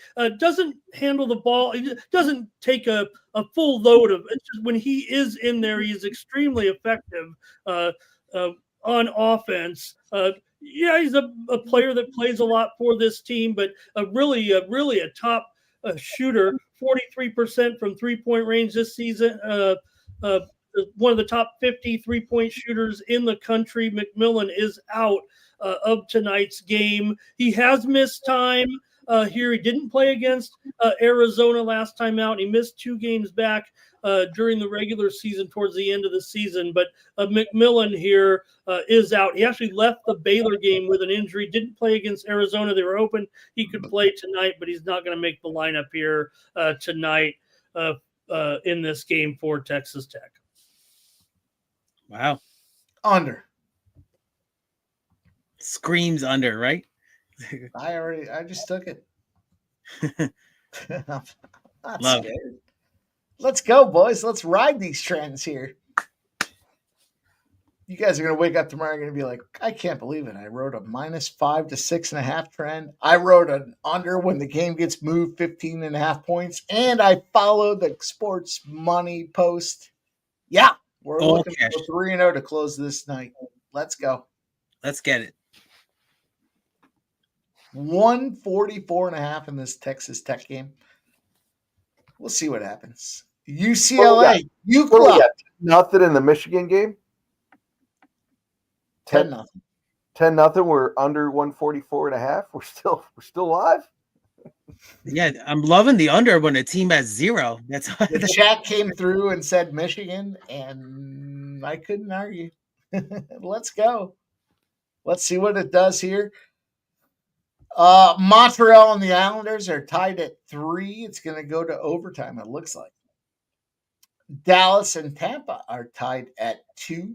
Anaheim's up 3-1. The Kings are up 2-1 after the second intermission. The Winnipeg Jets are tied at 2.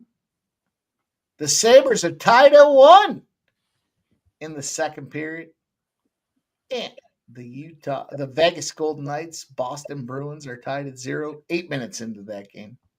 Bruins are on the power play.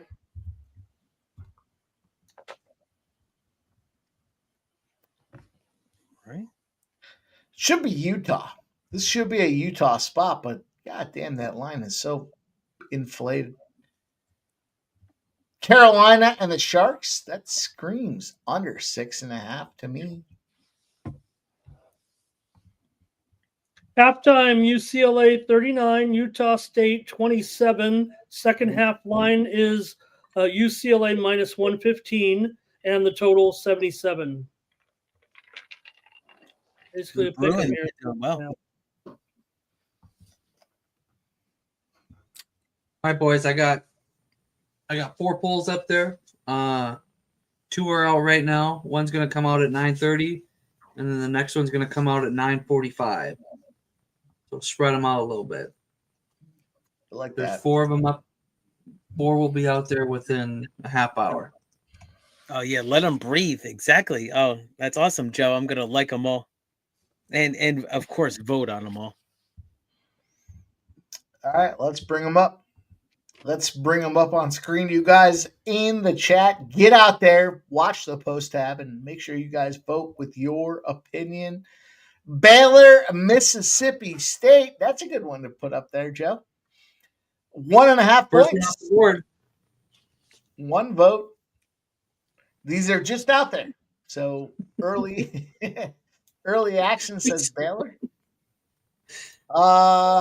Memphis and Colorado State. I'm on Colorado State for this game. I'll put my, you know what I'm going to do? Look at me. Bang, bang. You didn't even drop a comment. I love it. Great work, Mike. I'll make a comment. Hang on. I knew it was coming. Don't waste your Money. on Memphis. See that? No, I'm was Penny Hardaway. I'm fading Penny Hardaway. Yep, me too. There you go. Oh, look, we got 100% of the vote. Well, we're just starting. He's got the first one. Make sure you check it out. You guys, the chat, the comments here, you guys have been nothing but fire when it comes to aggregate information. We want to see that. I want to see that. I want to see what you guys are on. I'm tailing you guys with this college basketball play. Let's go. Milwaukee Bucks, LA Lakers pop off at 1040. I got them at -7. They went from -1 to 7 to 1.5. Jesus. Wow. Tell you, St. John's is kind of struggling right now. Let me see if I'm a little behind you guys. They just hit a 3, so they're down by 3 points here, the Red Storm, to the big 15 seed underdog. Am I not on the right stream? Are you looking at women's college? I got a couple of screens over here. Yeah, Railroad's out. William and Mary are up 47-46 in the fourth quarter. Let's go, Ramon. I mean, I think St. John's is going to win this. Yeah. A little bit of a struggle. I had to put Daniel Collins on my auxiliary big screen here, of course. And take off my wow.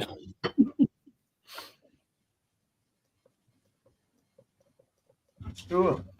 You know, a lot of these games were at the Rupp Center, the Rupp Arena, and I actually walked right past it last year in Lexington. Beautiful area, so I really want to get back there soon. Lexington's a very clean kind of city. I was very impressed. Pretty cool.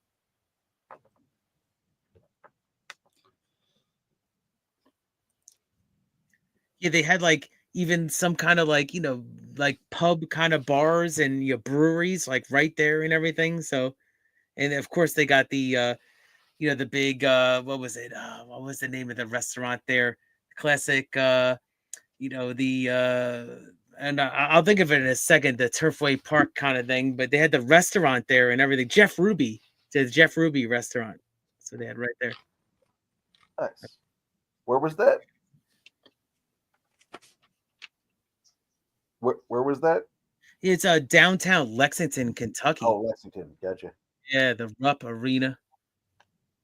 What area? Canadians and Islanders in overtime tied at 3. Lightning and Stars under 6 minutes to go, tied at 2. Jets and Oilers 2-2, 5.5 to go in the second. That's a shootout. Wow. And so we got 37 likes here on the stream on Sports Money. So we're trying to get to 50 to do a shot. So let's get to 50 and do a shot. So hit the thumbs up button. It's free.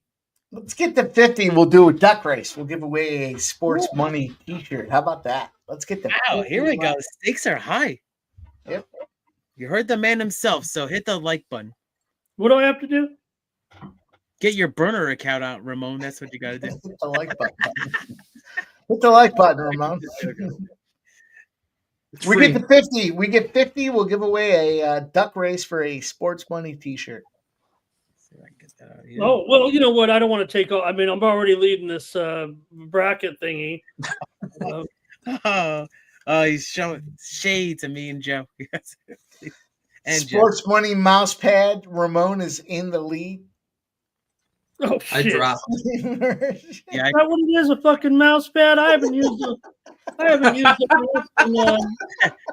just kidding. I'm using a mouse pad.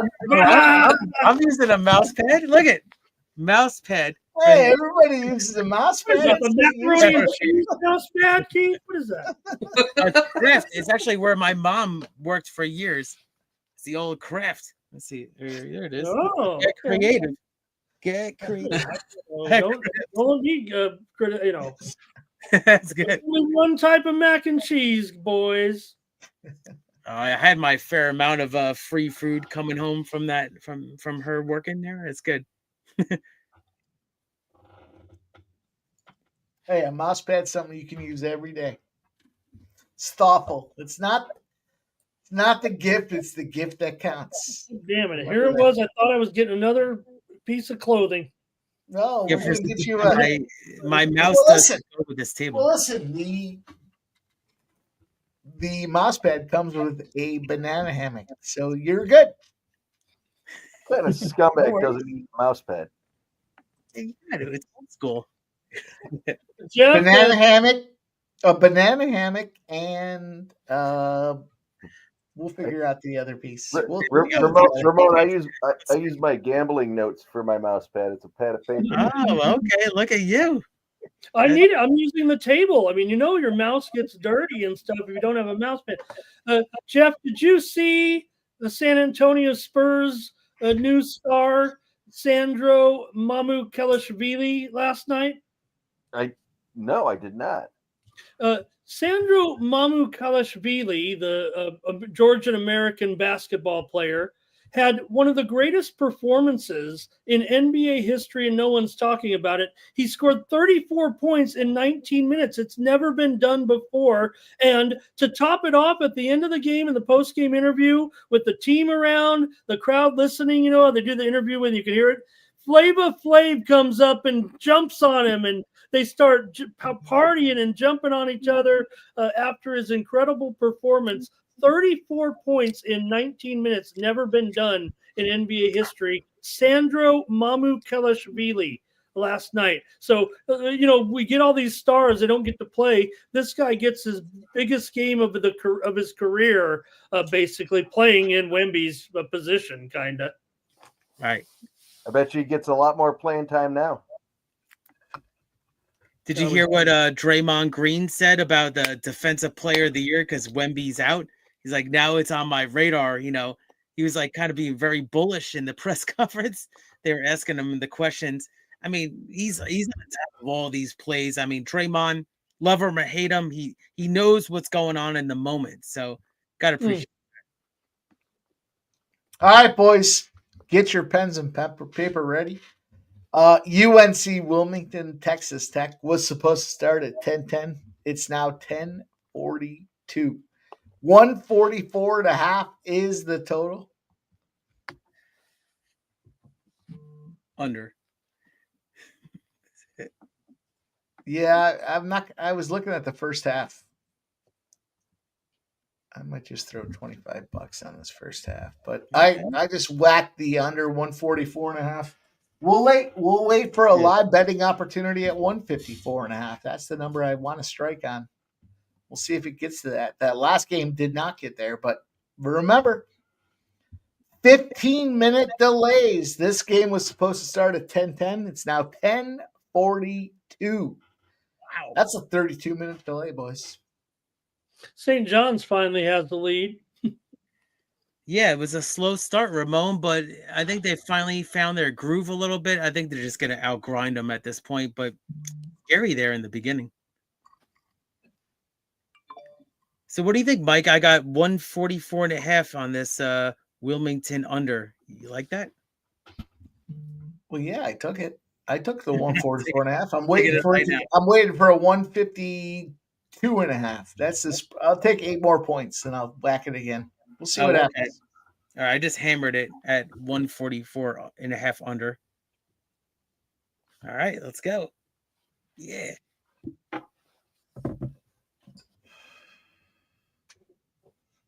Good stuff, boys. Man, this is great.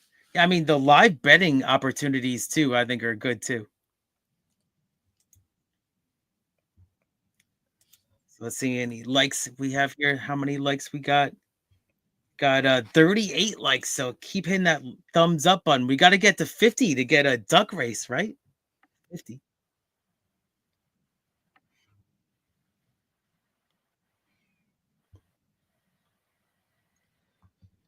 Take the Winnipeg Jets live. I'm going to. Did anybody make any move on the total of the Carolina San Jose game here? I'm about to. I took the under earlier, but Okay. it was 6. No, okay, I'm in. Okay. So all I needed was a little boost here.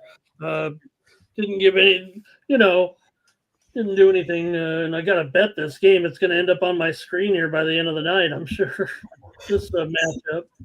So I'll do it. I'm on the under as well. Okay, great. I'm going to tell you right now. Let's go, boys. I gave out Carolina puck line on the show this morning, and I see 6 under 25 heavily. Just you get 6.5 under at minus 165. I'm going to just go with the 6 here. I'll take the 5.5. I'll take a little aggressive play. Yeah. There you go, 5.5 plus 105 or so here at the book I'm looking at. Shut up, Keith. His gifting is sports. With the gift membership. And it goes to Bill McDonald. That's it. I love you guys. Thank you so Billy much. Mac. Let's go, Keith. Already started here. My Really. guy. Cheers. Cheers. Islanders here have scored in overtime. They're going to beat Montreal here tonight. Whew. They needed that to keep their very low playoff shot alive. Just, What was the final? 4-3. 4-3. Final.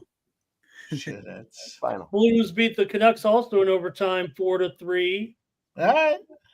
Ducks 4-1 now over the Preds. Not final. Not final. Bum, bum, bum, bum.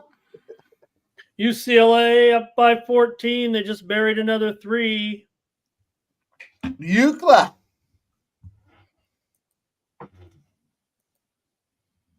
Wow. Uh-oh, Canada down here. What is it? In the Mexico game there already? What's happened to my coverage here? What's happened to my coverage? You're slacking, Ramon. Fernando put it up there. Well, we're in a March Madness mode, so everything's a little different today. We don't have quite. That's what I was thinking about Saturday. I was like, man, with Saturday, we're going to have like 32 March Madness games. We're going to have basketball. We're going to have NBA. We're going to have NHL. We're going to have UFC. It's going to be a fun day. I got to admit, with the coverage here in this one, the Nations League Cup has been reduced to a basically like an iPad type of device here. Huh. That's what Joe's watching the game on. No, I'm just messing with him. Did you get that TV up yet, Joe? Is it? Oh no, it's up now. Oh, awesome. I moved it all the way to the corner because I raised my monitors up, and then it was blocking a quarter of my TV, so I moved it up and back. So Gotta do what you gotta do with that technology. Tampa Bay and Dallas going to go to overtime here.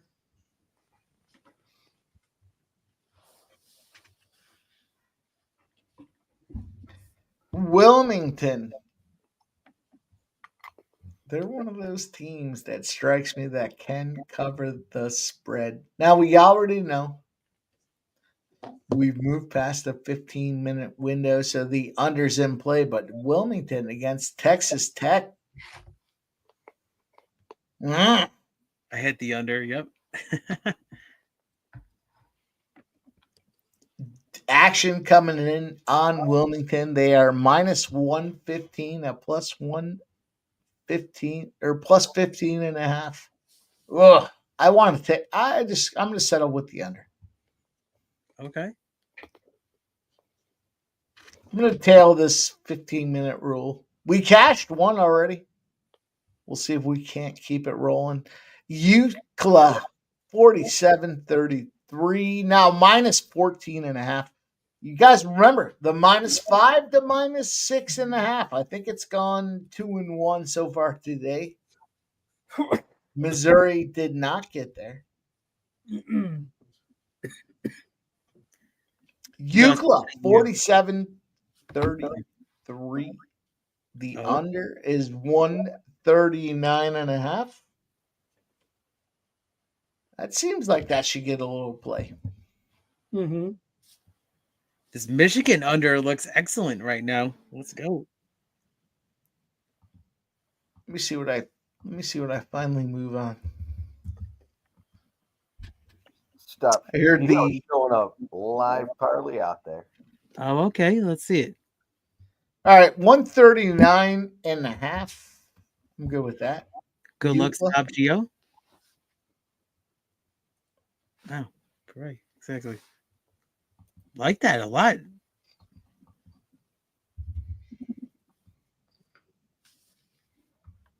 What's he got? Tampa Bay money line, Ducks, Got a plus lot. 1.5, Jets, Vegas, Kings. My problem with that Vegas spot is the Sabres find a way to fuck everything up. Well, I guess you don't have the Sabres in there. You have, all right, let's go. -1.5. Take the Golden Knights live. Took a little money on them boys. Let's go. It was 0-0 before, right? Yeah. Gonna need still 0-0. a couple of goals here late in the first period. Oh, okay. I didn't know. Oh, okay. Here we go. Look at this. Toronto 33-30. They're down by 14.5. You can still get these boys. Look at, I took Toronto at plus 14.5. You can still get Toronto at plus 12.5. You got to get involved in that. The Bulls plus 7.5 are now plus 9.5, and the Bucks just started 4-2. They're over them boys, minus 8.5. I got a -7. I'm good with that. Wow, Bucks were very heavily bet tonight. Wow. Toronto with the over. It was 227.5. Now it's 230.5. Let's go. Let's get it. What a great night at betting, boys. A lot of sports, a lot of plays, a lot of action. I'm going to take another whopper here on Winnipeg Jets to win this game. Okay, let me look.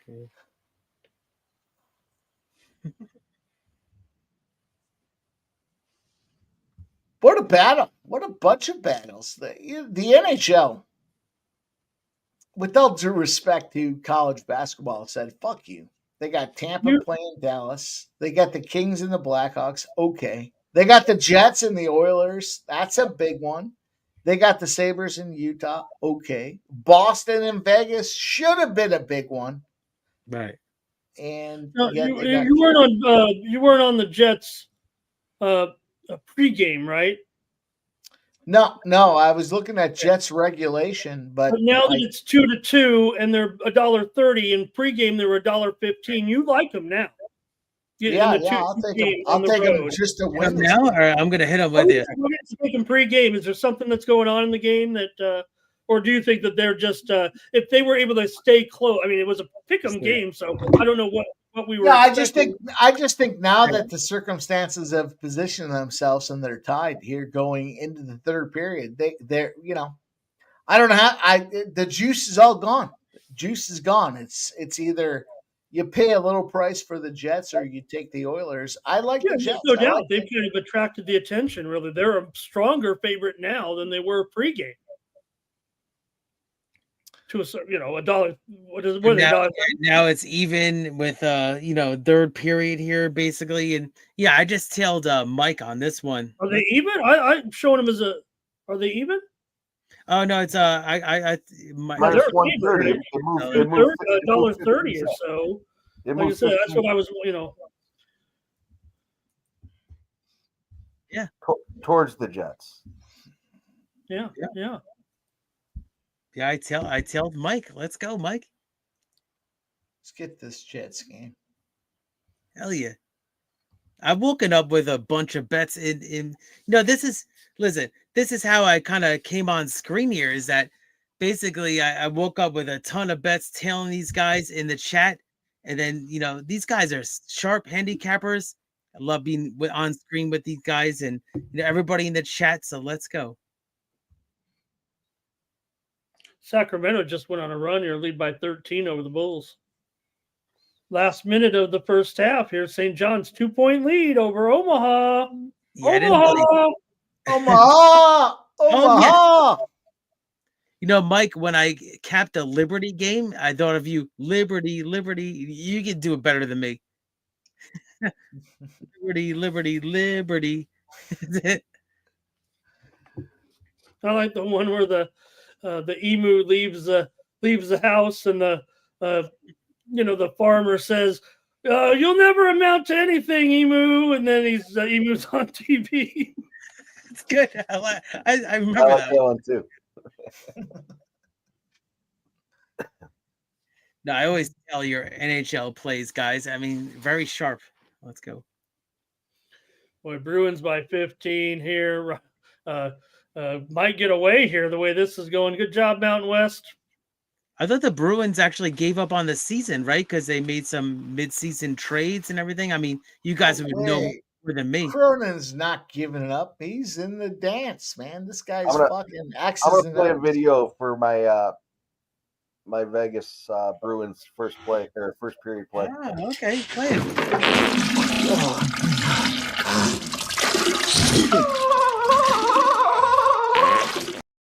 Shit the bed.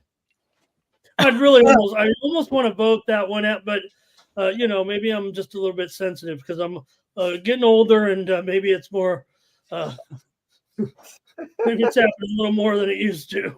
You got to use it properly, though. I mean, that was a shit play that I thrown out there, and there we go. No, I told Mike and everybody in the crew here is that they had to convince Jeff Daniels to do that scene, and then Jim Carrey actually really wanted him to do it, and then it's kind of become a very famous scene for Jeff Daniels. Oh, there's a whole story behind it, huh? Oh, huge story. I mean, there was a lot of convincing for him to do that, on a movie like that, for sure. Well, it's not far from reality. So St. John's is only up by 2, Ramon. What's going on? Damn. I don't know. I gave out Omaha, Keith. I don't know what's going on. Yeah, you did. Exactly. I don't know what I'm doing, calling you out. One of those I did go. I have St. John's in the bracket, but those ones I think we all can agree. You could take a big favorite in the bracket and take the points when these games might only win by like 10. So St. John's does hit a bucket with 2.7 left and going to the line, so they could lead by 4 or 5 here, probably heading into halftime. Okay, but that's not 15. That's not 10. Great call so far, Ramon. Yeah. All right, Mikey. Games and left. the boys. I'm getting out of here. Appreciate you joining us, Joe. Have a good night, my Joe. friend. We'll talk soon. Keep those polls rolling. Tell them what you got going on, Joe. Tell them. Make sure you check them out. Make sure you check out the polls. That's all. Please do. I mean, Joe hit works the like hard button.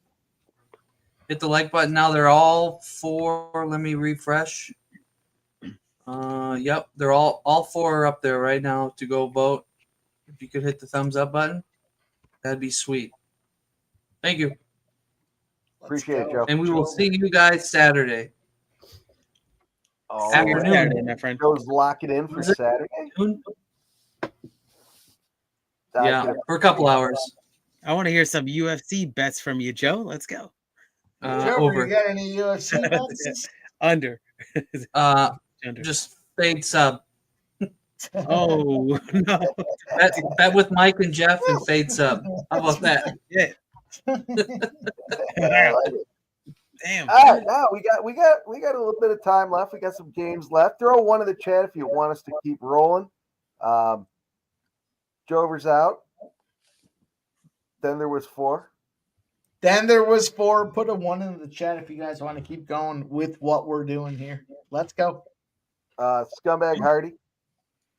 If you watch First Strike, you would know what time the show starts. But 12:30, DJ Hardy. I was gonna fucking make him watch the show to find out what time it starts. Oh, all right, we'll keep rolling. I appreciate it. Yeah. Fuck you, sports. Oh, I thought you were getting ready for a race. Outpouring of support for the ones. Wow. I thought Amazing. that was the entries for the race here. Oh, what do I do if I don't want to stay? What if I want to end the show? Do I do a 2 or what? Yep. I'm sports money, and there's other sports money. Oh, shit! This one doesn't count. If I type a bunch of crack comments in there, they'll think it's Mikey. Now, we talked about Middlestat a lot. And the boys, your boys, the Avs, are looking to get rid of them. Where we at? Dude hasn't scored a goal in fucking 20 fucking games, 30 games. I don't even know. He's a fucking... Hey, we got a bunch of games in play. I mean, look at, how about this? 4 meaningful college basketball games, 3 meaningful NHL games, 3's across the board. Lots of good stuff happening. Let's go. Pacific time. You're gonna have to get up a little early, DJ. You scumbag. You're gonna watch fights and drink some coffee. Maybe you drink a Bloody Mary. But it's gonna be early on the Pacific Coast time. It won't be as early as 3 a.m. We have a new guest, boys. Ready to join us.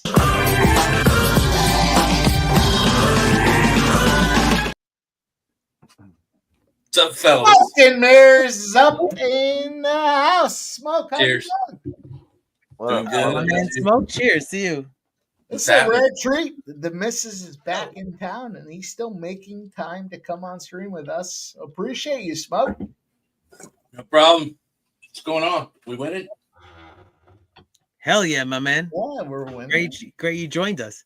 What a long, strange trip it's been, Smoke. Yes, sir. Yeah. Yes, sir. No, I saw they wanted to trade him.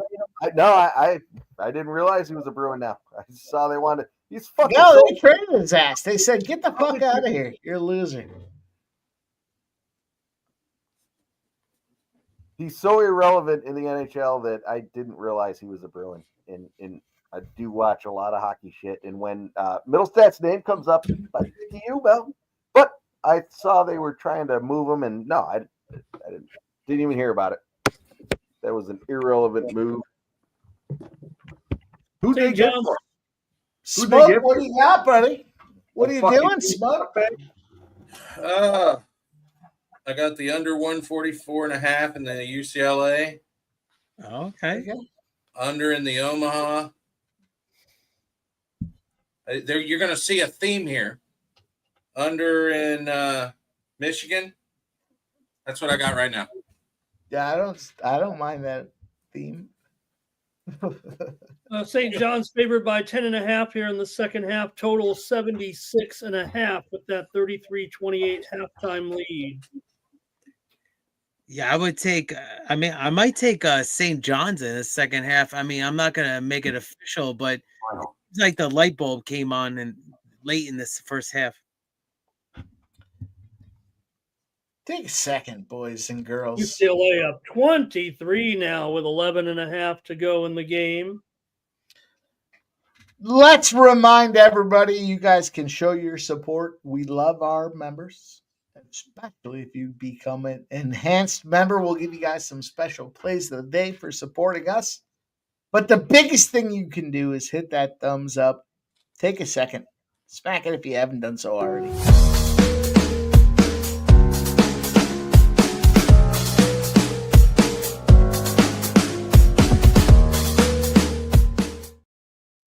All right, and as a reminder, we got the morning steam tomorrow, 9 a.m.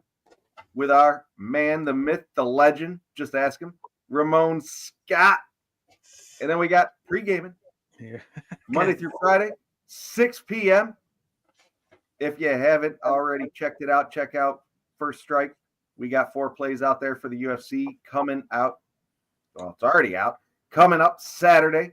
We got the Saturday stream coming up at 12:30 Eastern.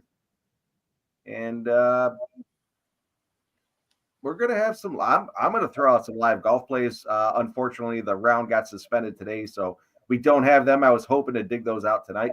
But we'll figure something out. Hopefully, we get a little bit of a break in between the first and second round tomorrow where they can put them out, and I can make some picks. If not, we'll get some picks, matchups between the second and third round come Saturday, Sunday.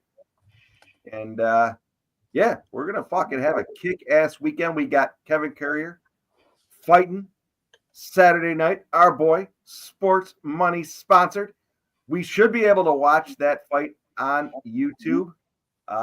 If not, the main event or the full card shows that it's on the UFC Fight Pass, but the prelims are typically on YouTube. So we got that looking forward to. As we do the Saturday UFC stream, we've got a fucking shitload of March Madness games. I'm sure there's other stuff going on. I'm sure there's NBA. There's going to be NHL. I don't know how many games there are, but there's a shitload of games. What do you guys Rugby. think? Rugby. There we go. I love that rugby. Good job. There's a lot happening. Thanks, Mike. I tried to cover some of it, most of it. Look at this channel. Look at what we have. You got other channels. They're reducing their programming. They're kind of getting rid of some of the personalities. Maybe they're just not, like I always say, guys, everyone wants to make some content until it's time to make some content. So hopefully stick with us right here. We're working on a lot of great things. Oh, there's a lot of people doing a lot of things here, but we just continue to add good shit, man. I love it. We got Dan giving us rugby. We got soccer from Sub. We got Fanatical Jim. My God, look at this guy's. Go over there. Check him out at BetStamp, Fanatical Jim. You can see what he's doing. Oh, yeah. He's killing it. He's fucking slaying the dragon. We roll on. We got. He's a flamethrower. Yeah. Oh, we got F1 Racing from Fanatical Jim. Yeah, we're up a unit on the season already from Fanatical Jim. It's fucking unbelievable.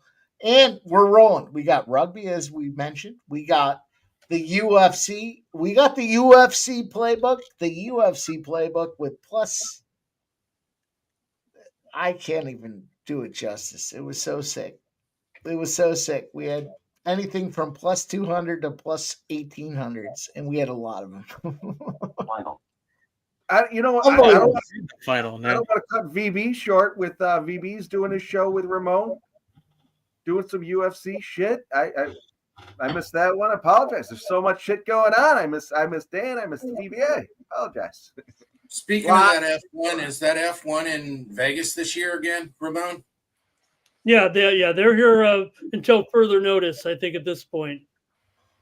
Hopefully they work the kinks out. All the manhole covers are secured. Yeah, in fact, the second race that they had did seem much smoother. The one they just had before the first of the year was the second one, and it didn't get as much hype, obviously, as the first one, but it looked like they worked out a lot of those kinks. All right, hang on, guys. I got to play a video. Fernando threw this over 2.5 out there for the soccer game. I forget which game it was. Was it the Mexico game? Mexico leads 1-0, right? Yeah. Turn up the heat. Go ahead, Ramon. Sorry. That was 1-0 right now, Jeff, in the first half. 26th minute right now, 1-0 Mexico. I apologize. He was talking Mexico. He was talking the Yeah, Brazil game. I just brought it up on the screen there. He was talking He Brazil. had the over 2.5, which I tailed for $50. Oh, So okay, thank for the you, full Fernando. game. Okay, sure. For the full game there, Smoke? Yeah. Yeah, he had that. I tailed it. That's another $50 for me. Thank Listen, you, there's sir. so many sports we're betting. I get confused. I love it. We got hockey, we got college basketball, we got soccer, we got the NBA. Nobody's done any preseason MLB. I was tempted to put a couple out there today. I didn't. I was tempted, but nobody's done that yet. That's going to be the newest advent to our live streams. Next week, they start the regular season. I'm going to be putting some props out there. You boys get ready. Get the fuck ready. You know who created the RBI market? FanDuel? Me. DraftKings. These motherfuckers were putting home runs out there time and time again. Home run prop, home run prop, home run prop. I woke up one morning. I swear to God, I had an epiphany. I said, wait a minute. What if we take these RBIs at plus 150? Why aren't those going to give us big money? And fuck yeah, it has. Unfortunately, the entire market is caught up. It's a fact. You guys can go back. You can go check the JFK tapes. You can go back and follow this snail trail. But I'm telling you, Did one of you? I'm starting a new one. I'm starting a new one. Here's a new one I'm starting. We've already done the RBIs. We got the ribeyes. We'll do those, of course. Doubles. A double fucking Big Mac with cheese. Doubles. I gave one double out. It was Ohtani. He got it at plus 320. I'm 1-0, and I decided I'm doing this new thing this year. Double Ohtani plus 320. What? Shout out to me, Dale Flick. Congrats to being a member, a new member. We'd appreciate you being a continued member. DJ, Scumbag Hardy, my boy, my favorite scumbag. What do you want, Mike, to give out walks? Walks for pitchers? What do you want there, Scumbag Hardy? Keith's having some troubles. Oh man, we're having a big rainstorm here, but I'm back. I'm glad to be back. Hello to Chris in the chat. He's got the Bucks in the first quarter here. They're rolling the Lakers right now. Keith mentioned that big line move, with no Luka, no LeBron, obviously, and even the Bucks without Lillard didn't affect the line here. I mean, didn't affect it going back down. They ended up laying 8 at game time. First quarter, 2.5 here for Chris. It's crazy, guys. I had the blink here, like the classic power blink, and then everything went out, and then I came back. So glad to be back with you guys. I wasn't sure I was going to come back. Let's go. Oh, little smoke action. No, it's the gifted membership. Shout out to Smoke and Mirrors with the gifted membership to money. I love doing that. You do. Jeff, let's not forget, boys, we're behind on these shots. Jeff M. Humble Warrior gifted. Oh, okay. Money membership. I gotta catch up. There was no fanfare. We have to catch up. We're gonna celebrate Jeff giving us this big a little American honey in the house. You special one. Let's go. Go time.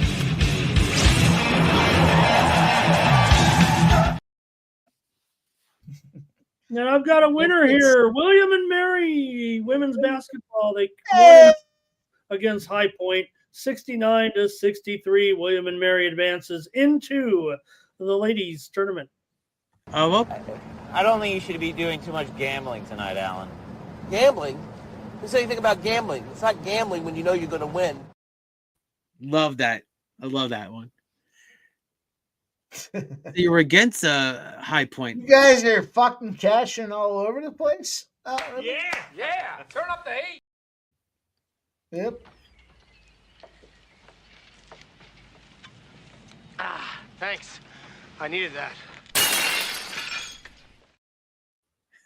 Cash. Tampa Bay beat Dallas in a shootout tonight, 3-2. Kings got that puck line against the Blackhawks, 3-1. I'm gonna do the shot. Cheers, smoking everybody. Shout out to Smoke and Mirrors. I'm gonna take a shot for my Ooh, Smoke yeah. and Mirrors. Let's go. A little American whiskey didn't hurt anybody for a while. We stay home. Jets took that lead, Mikey, 3-2, Winnipeg. Woo. And Jeff gifted a membership. Man, I'm gonna actually do a double. Let's go. You guys are a good time. I'm having a good time. Oh yeah, we're cashing big here, Mike. Let's go. Cheers. Yeah, I just finished it. DJ already says that bottle empty. Yeah, I just finished it. I had one shot left in the glass and it's gone. Yeah. Michigan here, 41-27 at halftime. Halftime line here, UCSD favored by 2.5, total 77. Thank you guys for sticking with me. I mean, it's a torrential rainstorm outside, so I just got the blink and everything, and then I'm back. All right, I'm going to take the 153.5. I'm going to take the under in Wilmington. I said I was going to do it. I'm doing it. I'm a man of my word. What were you taking? The under 153.5 in the Wilmington game. Yeah. I said I was going to take that. It's dropping. 153.5. I'm going to Venmo you a dime. Right? I'm going to Venmo you 5 times right now to get on that. Yeah, it's dropping everywhere. Well, it's 152.5 right now. I'll go to 2 dimes then. We'll just go down to 2 dimes. Yeah. Sorry. Oh, Mike, you got a good I'll tell you line. what, you can get 152.5 on DraftKings at minus 150. Yeah, I'm in Las Vegas. I don't get. Well, I got a DraftKings. So many bets going on right now. No, it's just it's down, it's up, it's down. It went back. Oh, okay. Yeah.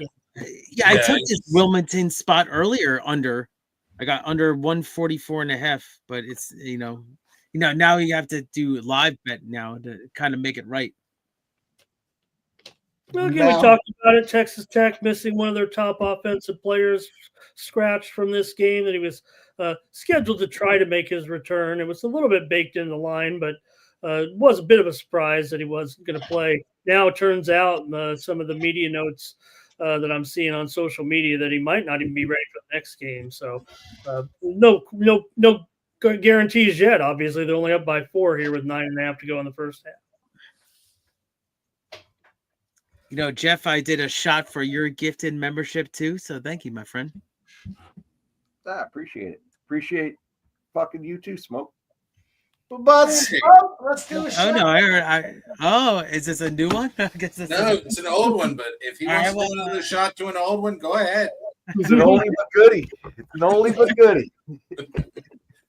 I'm going to get some ice. There you go.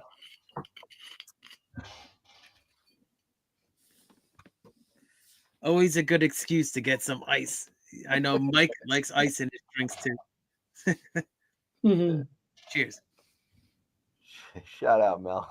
Mel, yeah, I know. Shout out, Mel. I appreciate you joining us. Mel, take a second and hit the thumbs up button for us. Oh yeah, we gotta check that because we get close to 50. Let's go with 50. I took the 154.5 under. See if I'm an asshole. We got hit the thumbs up button. We're at 39 likes. 39 likes on the sports money. I think we already know the answer to that. Wow, look at Smoke's avatar when he steps away. I hope that's not him when he's just grabbing some ice. Look at that. That's him after his wife catches him on stream. Yeah, that's me after hopefully not losing the Louisiana Derby on Saturday.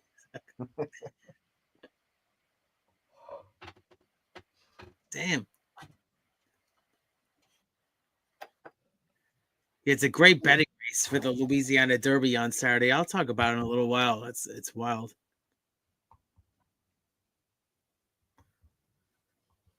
Oh man, Utah State's getting their closets cleaned here. Damn. And it actually closed the gap a tiny bit here. UCLA was up over 20, but now about 18-point lead. But 5 minutes to go. The Bruins probably have it here, but and probably going to cover. But the Aggies get a bucket there, down 16. Don't jinx me. I actually read some articles online that some people think that UCLA could go pretty far this year. Decently far.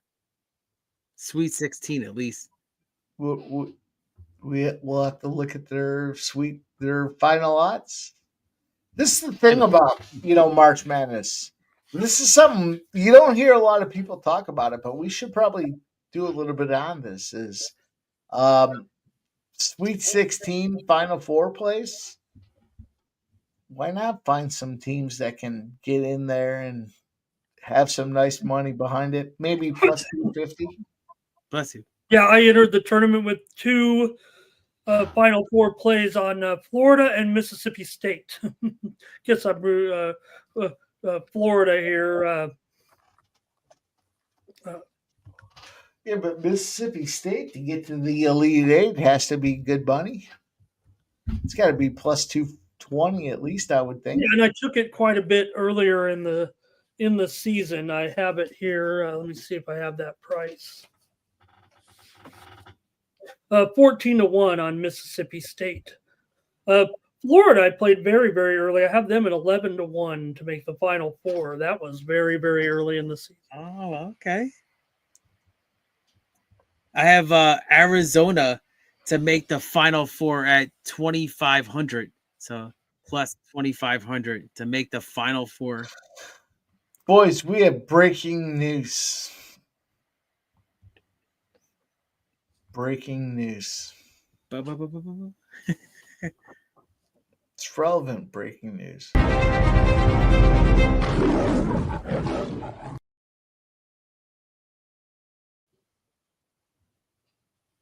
The Sports Money Wins X account has gotten more views than anything else we've done tonight. Shout out. That's the first time that's happened. Make sure you guys do follow at Sports Money Wins. We appreciate you guys. Thank you all.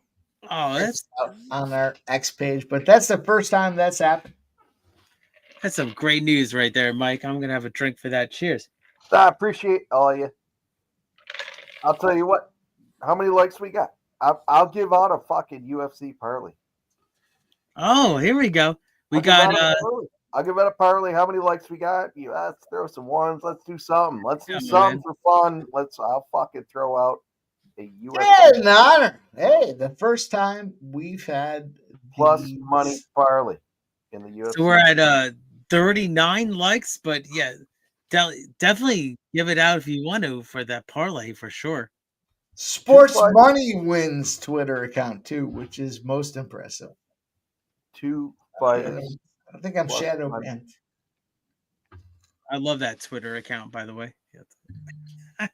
Mel, yeah, I did take Carolina live. I don't know. I don't know. I keep doing the fucking throw one in the chat. Sharks. Growing community that we have here. It's great. Sharks starting a goalie with his first NHL start tonight. I mean, he's played before in the NHL, but not in a starting role. So that might be a little bit something to look at. Romanov in goal there for the Sharks tonight, making his NHL, not debut, but his first career start. Interesting. We're underway here in the second half, and St. John's 2.5 minutes in have opened up 13-point lead now, 43-30. I heard somebody saying, Mikey, or no, who was it saying I might get on some of this St. John's here? Did anybody do that? Was me. I'm I'm not watching the game. We got a lot of NHL action going on. I mean, we got Jets are up 3-2 versus the Oilers, and we got Bruins 0-0 at the Golden Knights in Vegas. And then looks like the Sharks are up 1-0 at home early versus the Hurricanes.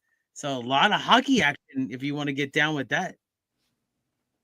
All right, for kids. Throw one in the chat if you want to see my parlay for UFC on Saturday. I'm glad you just said see my parlay and not something else. Yeah, I don't want to see your unit. Exactly. Whoa. That's right. Liberty. All right. Nicholas, That's I totally like that. Nicholas, ahead if again. you're the only Liberty, one, Liberty. I'll fucking send it out. I'll put it out there. Liberty winning. I don't know how many people are watching that actually give a shit about UFC, but I like it. Well, if we do they give a shit when you give out picks. That's for sure. I've told Mike 3 words about UFC a few times. Fuck you, Smoke. That's how I was on stream. I mean, Jeff is giving out picks, and I'm waking up in the morning and waking up with like huge like $100 winners. So Jeff knows what he's talking about. Every sports money crew here. Let's go. Nicholas, hit me up. Hit me up in the DM. I'll fucking shoot you there. Shoot you the play. Sabres tied it up 2-2. Oh, your team, Sabres. Yeah, that's my team, but yeah, they're not making the playoffs. I mean, come on. We're just trying to get them out of last place in the conference. Man, looks like UCLA is gonna win this one probably. Damn. 150 to go here. You know where to find me. I put a full unit on. I rubbed my unit all over this fucking. I love that. UCLA can win. I mean, as long as they go under, that's all that matters. Tick, tick, tick, tick, tick, tick, tick, tick, Exactly. tick. Oh man, my smoke nose. Tick, tick, tick, tick, tick. Oh, we can see it because my man's in Texas right now, so we can see it. Exactly. Which game was that, Smoke? UCLA. Oh God, it's a. I mean, just mark it down. It's a winner. I mean, you could run a video, you could whatever. It's 68 to 47 with 150 to go. Only 115 points in this game. They'd have to score 30 points in a minute and a half. Yeah. Tick, tick, tick. World record. You should run the video right now. Exactly. You know, Sharpie would come through the screen after you right now, Ramon, if you were talking that.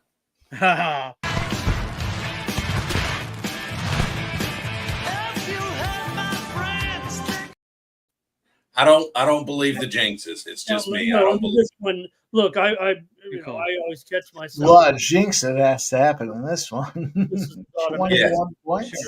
It's done. I've already advanced him in my brackets. And also it's another embarrassing defeat for the Mountain West. So let me ask you guys this, because there was a lot of talk around this area. What do you guys think Ryan Odom is going to do from VCU? You think he'll be there next year? Yeah, he should come back. It's not a big splash year. I guess he could go out there and do what he has to do, but I'd go back out there and build my resume. I'm going to tell you what I think. There's a big opening 60 miles west of Richmond in Charlottesville, Virginia. His dad coached in the ACC for years with Wake Forest. And I believe he was an assistant coach under Terry Holland at UVA.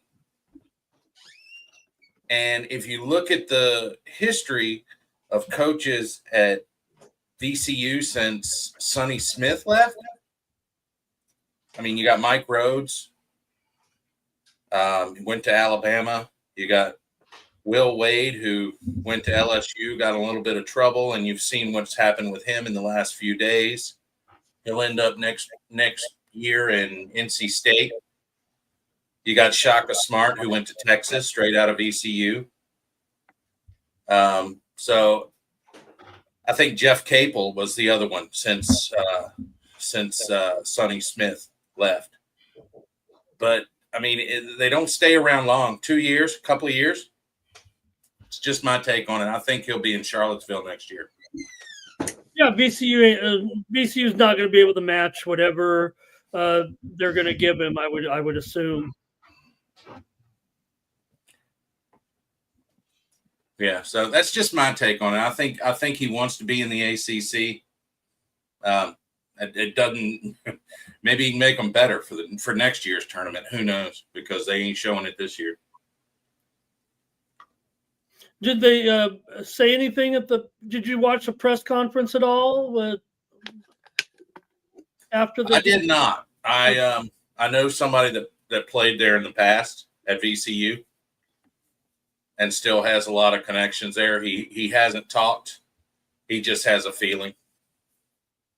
And I mean, he's done a good job since he's been there. He did a good job. Where'd he come from? Because Shoga followed him there. Was it out in Utah? He was at Utah State, right? Yeah, and Shoga followed him there from Utah State. So, I mean, he's been proven he's a winner. So, we'll see. No, it's other than coming, again, it just depends on what the VCU is not going to be able to come up with enough money. It's got to be like 90% chance that's where he heads. I would think. There was one other team in the A10, and I don't keep up with the A10 too much, that was looking for a coach. I can't remember who it was. Yeah, but VCU, you mentioned, I mean, VCU really is just a stepping stone, for these coaches. So, I just don't think that VCU has the money here. Not that Virginia, I think it's probably a done deal. I'm going to look it up here and see if I can find the post-game press conference. I'd like to see what he said. Yeah. I'm sure they asked him about it. And it probably gave it the standard answer, but I mean, you can kind of tell sometimes.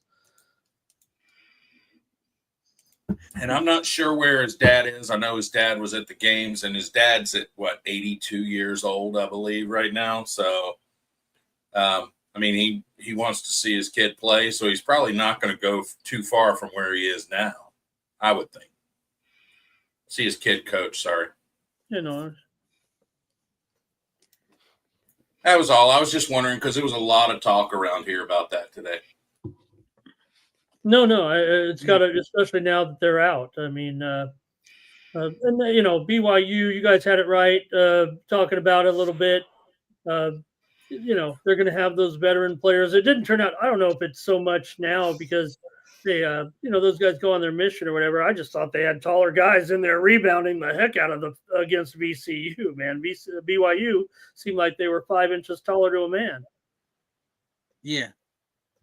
Yeah, I mean, just also the competition BYU was playing too. I mean, I thought it was a layup for sure. Okay, that was my mistake too, because if you do look at what BYU did, and that Big 12 schedule down the stretch, and they were winning the games with that winning streak towards the end of the year, and when in that conference, you're beating all pretty much top 50s, top 75s, or whatever, and you look at VCU and their schedule, they were winning them, but when they played a couple of decent teams early in the season, I don't even want to say decent, tournament style teams, maybe New Mexico. Bonaventure was in the NIT. They lost to them. So, bad read there by me, but not at all, Ramon, because you're in first place in the sports money bracket. Woohoo! You're right on the top. All right. You can get yourself a mouse pad and a t-shirt. Yeah. Actually put it on full screen again because I just looked at it over here and I've taken 2 notches back. I'm with Jeff now. I'm in 3rd place with Jeff. I'm just fucking with you, Jeff. But yeah, as long as you could stay in the top 5, I think that you have a legit shot because margin for error is that close. I think it'd be that close. Not there, Keith. There's a lot of game left. A lot of games. Yeah, I mean, St. John's is kind of. Let me see if they're sweating this out here. Let's see. Not really anymore. Well, I'm in the 97 percentile. That's like damn. Now, how about that other tournament you were in, Ramon? You said you were 5-1 in the Vinton. Yeah, I've given a couple back here. I think I'm. I'm 5-2. 5-2. Not great. And this one you're gonna have to. 5-2 sound bad. Yeah, it's gonna need a run though there because there's a couple thousand entries in that. Okay. And I did the one across the street too. I don't know how that's looking. I haven't checked it out. But hey, we're only 1 day here. Cashed a bunch of bets tonight, though. It's awesome. So shout out to everybody in the chat that's been following along. I see Mel. I see Flea Mathis. I see Nicholas Handy. Thank you, everybody. I really appreciate DJ Hardy, Scumbag Hardy. Appreciate you as well. I know Jeff loved me saying that. That's my love you, DJ. Scumbag. He paid me to say that. That's good. All good, my friend. But let's see how many likes we have too. Let's go. Let's see. We'll keep it going. Yeah, we got 41 likes. 41 likes. So you heard it here first. So we need 50 likes for the big one, big giveaway, and shots and thumbs up button. So 50 likes. 50, and I'll give the parlay out. Wow. So 9 more likes, everybody. Listen, you're all watching. Get your friends to watch too. Share the video, retweet, share it. Let's go. No, Mike, retweet the video. Let's fucking tweet the stream. We're close to doing it. Repost it. Hopefully everyone in the chat will repost it. We get fucking 9 more likes. Yeah, I mean we can get it. Hey, Smoke, the last poker room I dealt in before I quit out of the pandemic, they just started their own live stream and it looks pretty good. Hamul Poker, not quite as polished as those big streams, but they're doing a pretty nice job. Maybe I need to go back there and be a poker commentator. What's it called? Hamul Poker on YouTube, and they've been doing We don't promote them because they don't sponsor us. Ramon. Scumbag. Good. Just saying. I'm looking for it. Just saying. Hey, an announcer, I mean, maybe I could. I want to be a poker announcer. I mean, am I on a 14 or am I not? Do you have an exclusive use contract? I just want to make sure. They better lock you down. That's all I'm saying. Right. Button. Ramon, do you want to fucking roll a poker tournament like every once a month on a Saturday? You commentate, everyone throws. I don't know if that's even possible, but it's legal and possible. Well, we've done it with those guys across the street, had a good time, and Smoke and I have enjoyed playing in it certainly. And I don't know if we get big enough. It's hard enough with those guys to get enough players even there. Not that our people aren't great; they might enjoy playing it. Maybe it'd be fine. I don't know. Could we get 20 people? Could we get more? I don't know if we could, but All right, I'll do it again. Put a 1 in the chat if you're interested in a poker tournament, maybe once a month. Texas. Yeah, I will say this: we're going to have more time here once we get into these other, this time of the year anyway. The dog days of summer. Yeah. Yeah, I'm already warming up, Keith, my virtual stable too. I haven't gotten started. That's great. I got to get that up and running. I had it running today. Yeah, I mean, we could do. I don't know what they do across the street from a stakes perspective, but we could do smaller stakes if people just want to get in and play around, fuck around, have a good time. Right. I think the problem you're going to run into is the site that's going to host it is going to want to make sure they get paid for it. So a smaller buy-in tournament is not going to work if you also have a smaller pool of players. Fair. And again, I'm just off the cuff here. I'm not. I haven't looked into it. I don't know. I mean, I know about poker. I don't know shit about hosting a poker tournament. I'm just, Ramon just commented that he likes to talk about it, and Ramon likes to talk about everything. I wonder if my old boss would have me back to comment on the poker. They don't have a commentator on there. And I was like, why is there a commentator? And I said, because I go back, Smoke, you probably remember some of these streams back when poker streaming was just getting going with Bart Hansen, remember? And Dave Live at the Bike. And there's so many of them now, but I was so impressed with the little production they have. I was like, oh man, why did I quit that job? Mostly because I didn't want to deal with the jerks at the table. The joke, Smoke, what's the difference between a poker dealer and a proctologist?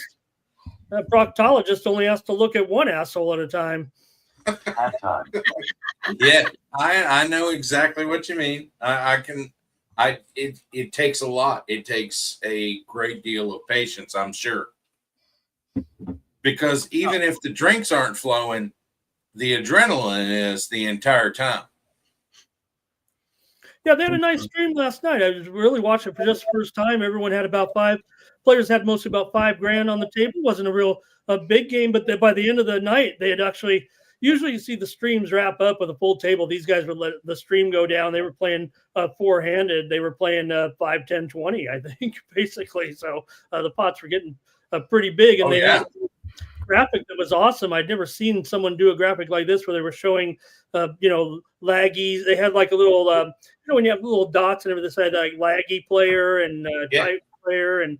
I hadn't really seen it done like that in the graphics before, other than the standard, VPIP type of stats. These guys were actually showing and classifying them as, either laggy or tight aggressive and stuff like that. And, you and me are tags, right?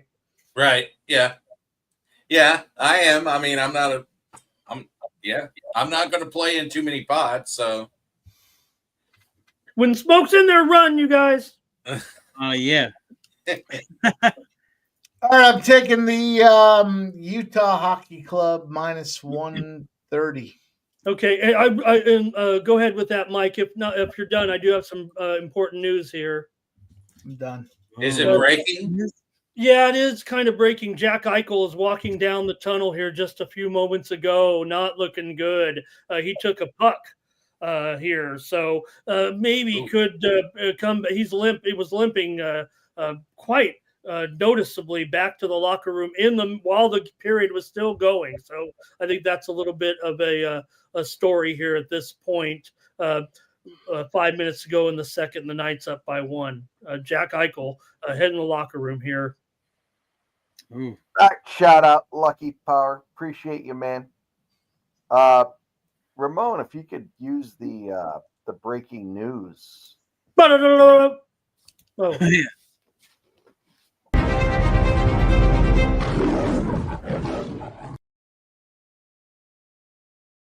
Jack to the locker room. Grab his dick and twist it! You twist that dick! How is it? You twist that Not even the UFC shit. I'm twisting my dick right now. Whoa! TMI. Yeah. The more you know, exactly. Well, I mean, Danielle Collins is still playing over here, so I'm kind of excited. She's in a tiebreak right now, but she is on not quite match point. She won the first set 6-4. It's 6-all here. We're in the tiebreak. It's up 5-2, so I think my lady's gonna get it here. I didn't play it on the. I didn't give it out. It was $1.55, and I didn't think it was worthy of giving out. But I got a bet on Danielle over here. Ramon, when's my girl go again? My. Take a look at the action here in Miami. Great tournament here. She's going to be taking on Bernarda Pera tomorrow. She's a $7 favorite, however. Who is his girl? Osaka? His girl. I think it's Jessie Pegula. No. Oh, that's right. No, you like the current best player in the world. I think she might have taken. I think she took off this week. Let me see here. I think she took off this week, though, brother. Lazy. I saw Osaka one earlier. I mean, was she favored huge? I was like a 6-2, 6-4, something like that. She's not my favorite. And she's the one, I believe she took off some time, right? Oh, yeah. And Jeff's player is Arina Sabalenka, of course. You guys are hilarious. I have to say real quick that this Sharks under looks pretty good. Jose Sharks versus Carolina, not bad. What's her line? Does she have a line yet? No, I don't. I think she's not playing this week, Jeff. Oh, you said she took the week off. I didn't know if they pumped. Yeah, I'm looking here. I might be. I'm not looking at the brackets. I'm just looking at the gambling matchups. So I'm scrolling down here. Oh no, I'm sorry. So she did win today over. Yeah, she wouldn't take this tournament off. Come on. She won today as a minus 4,000 favorite. So yeah, 10-unit play.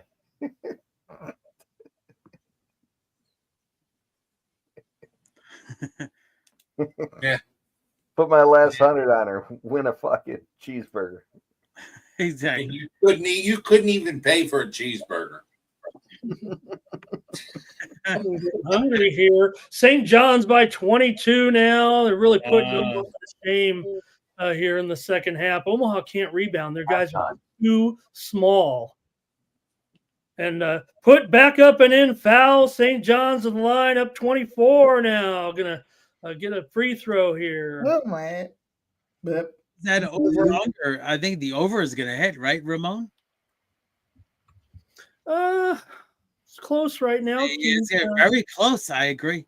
I didn't want to mention the other game because it's obviously just about tied here now if he makes this free throw. But 1 point game, Michigan leading UC San Diego. Been a big second half for UCSD here so far. Michigan's gone pretty cold here, guys, so far through the first 5.5 minutes, 17-4. Triton's on the run. And right now they've grabbed a bucket here.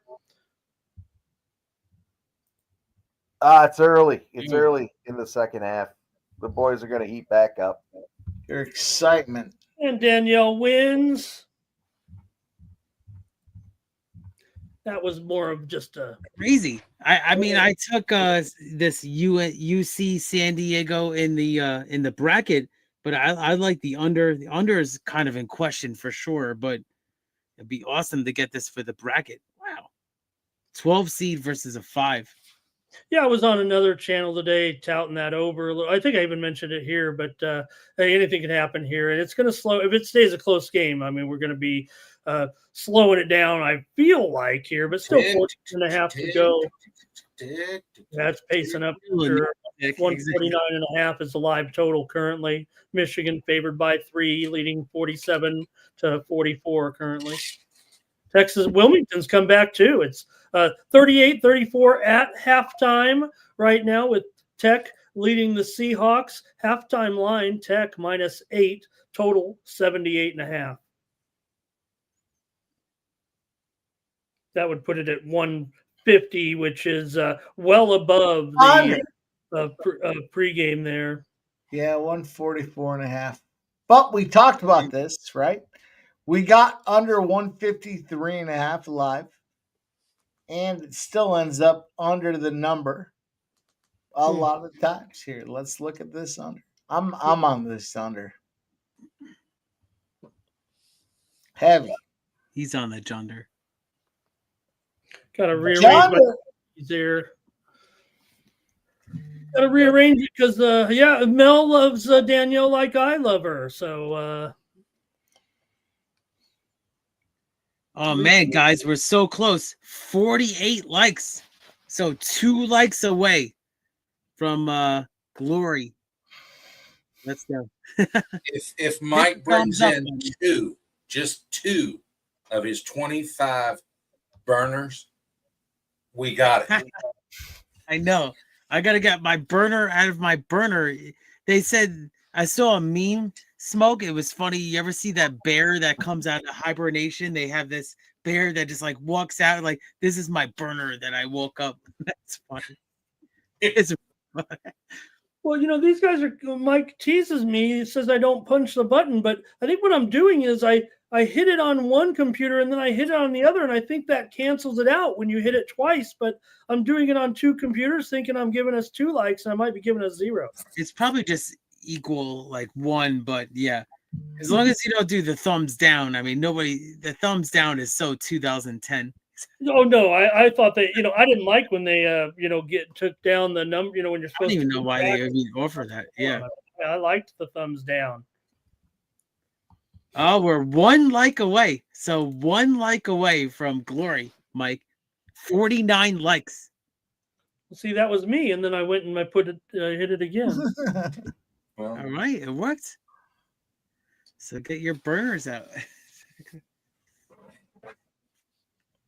Fun time. Look at DJ Hardy. Let's see. Jeff woke up and hit the like button. Oh, right. Jeff hit the like. Interesting, DJ Hardy.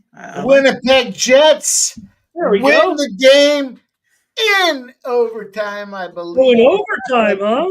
Let's go. That was a big one. Yeah, let's go. I have that at Mike. Jesus. That was a big one. That was so I just cashed it with you, Mike. Yeah. Ing. Yeah. Bird. Yeah. Yes. Oh my God. Oh my God, I did. Yeah.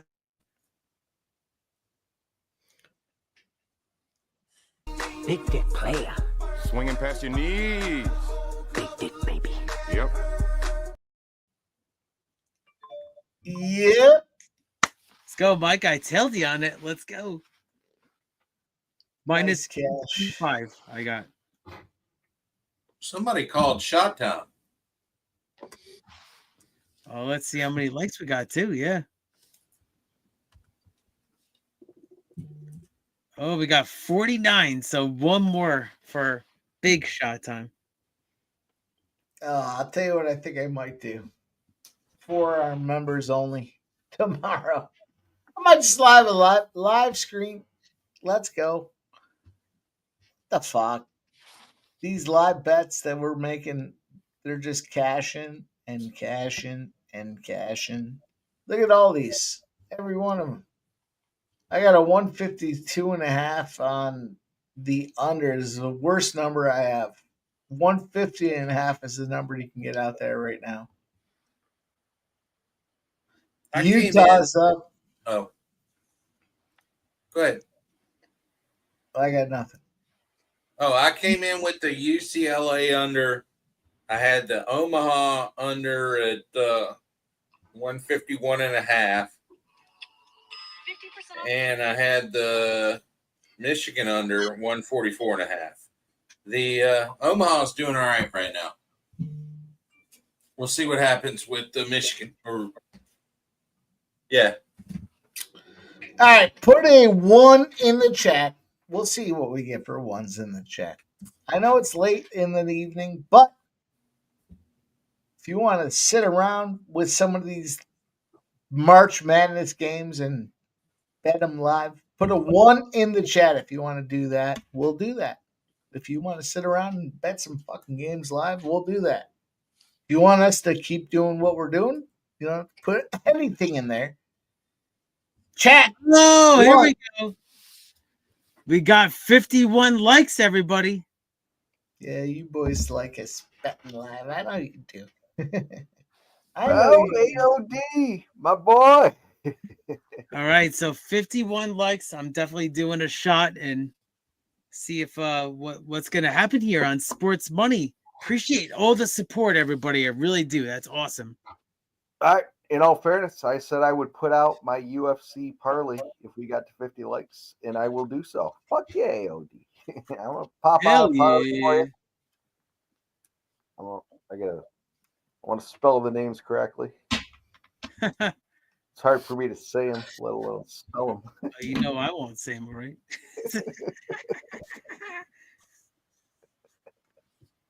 Yeah, I can't believe Clemson lost. That was the one Mike, that was the one, right? That was the one I should have had. Damn, that sucks. Can't believe that. This UNC Wilmington game is shaping up to be the one. We got the under 144.5 pregame, but 15-minute delay. We got 154.5 and hammered it. Now we're at 150.5. It's right in the middle. We need some juju. This is halftime right now.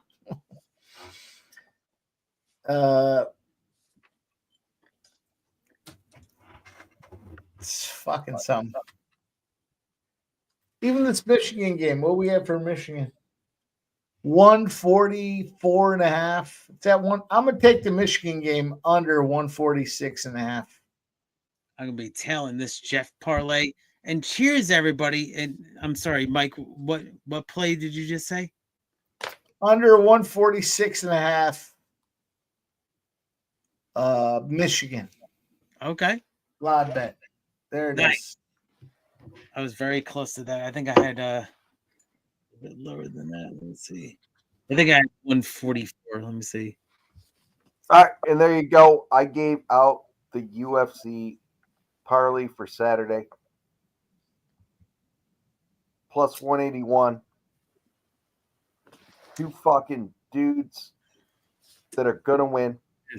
I expect them to win. I'm gonna be telling it. Yeah, fuck yeah. I played heavy. I would have been talking about it and fucking ramming about it, but now I like it. I'm on it.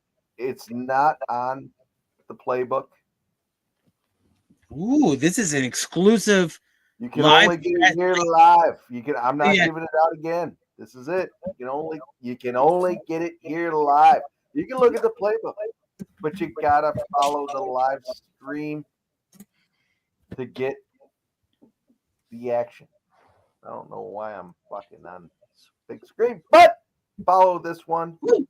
There you go. That's probably gonna win you some money. It's plus money. It's two faves.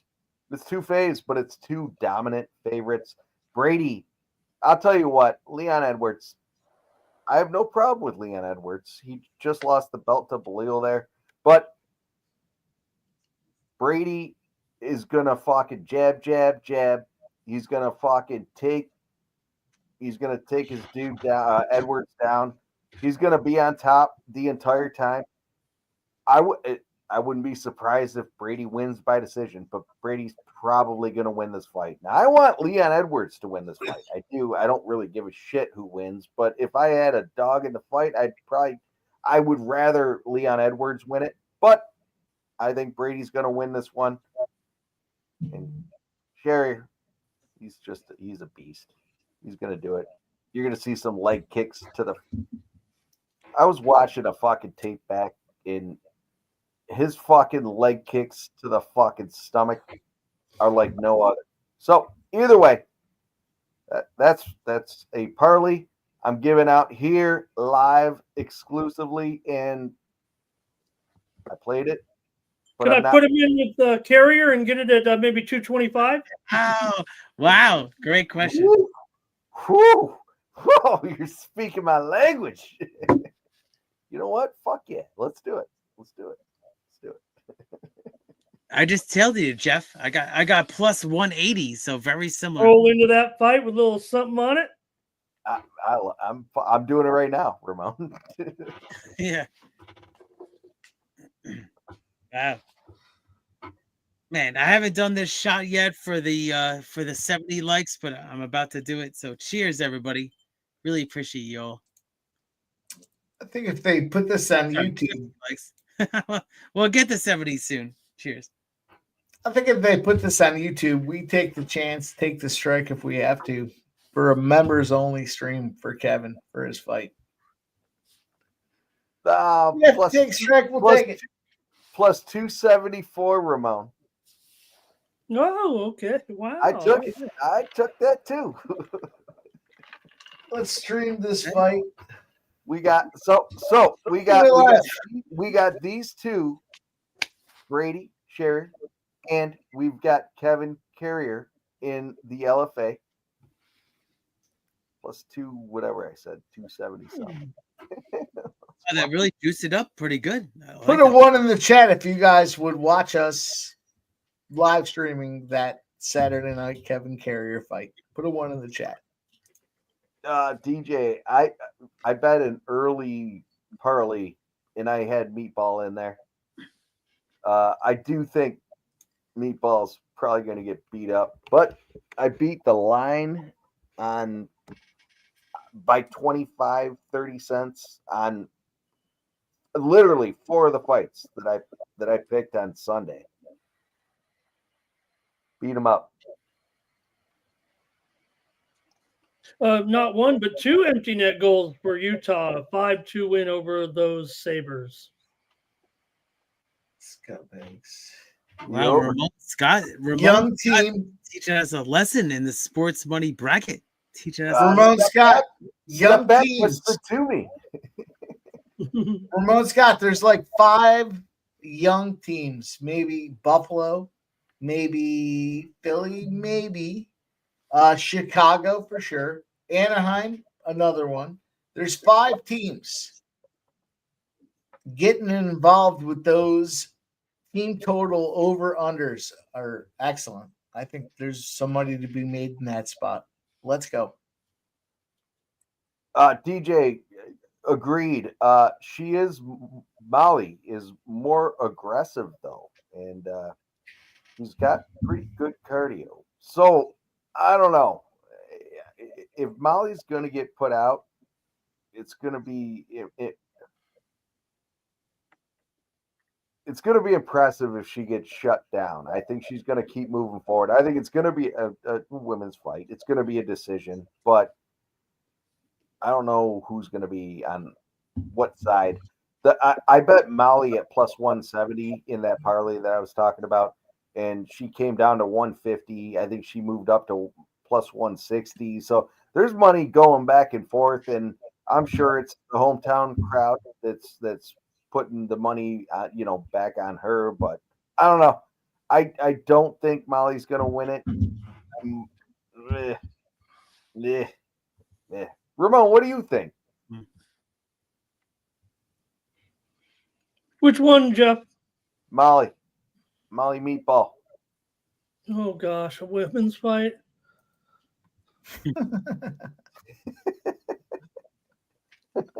Over. He's gonna take over, right? Over. Okay, 165 dog here, maybe. I mean, here's what I'm gonna do. I'm doing this right now. The under 5.5 in the Sharks game parlayed with the Carolina Hurricanes. This is even money right now. I already have the under pretty heavy. Here we go. It's an even money play. Do they get over? I didn't. With all usually by now I have already watched First Strike, but maybe because of the college basketball tournament I haven't quite reached that. Is that fight previewed in the First Strike? I imagine not. Huh? Nope. Mike, type it in the chat. Because I have my sheet. I have my sheet here where I write down all my first strike plays. Yeah.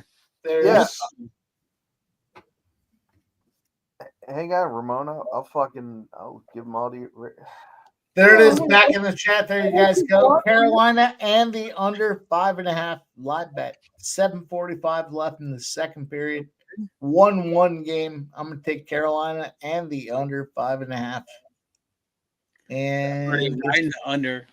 That's awesome, Okay, Mike. well, I didn't see that.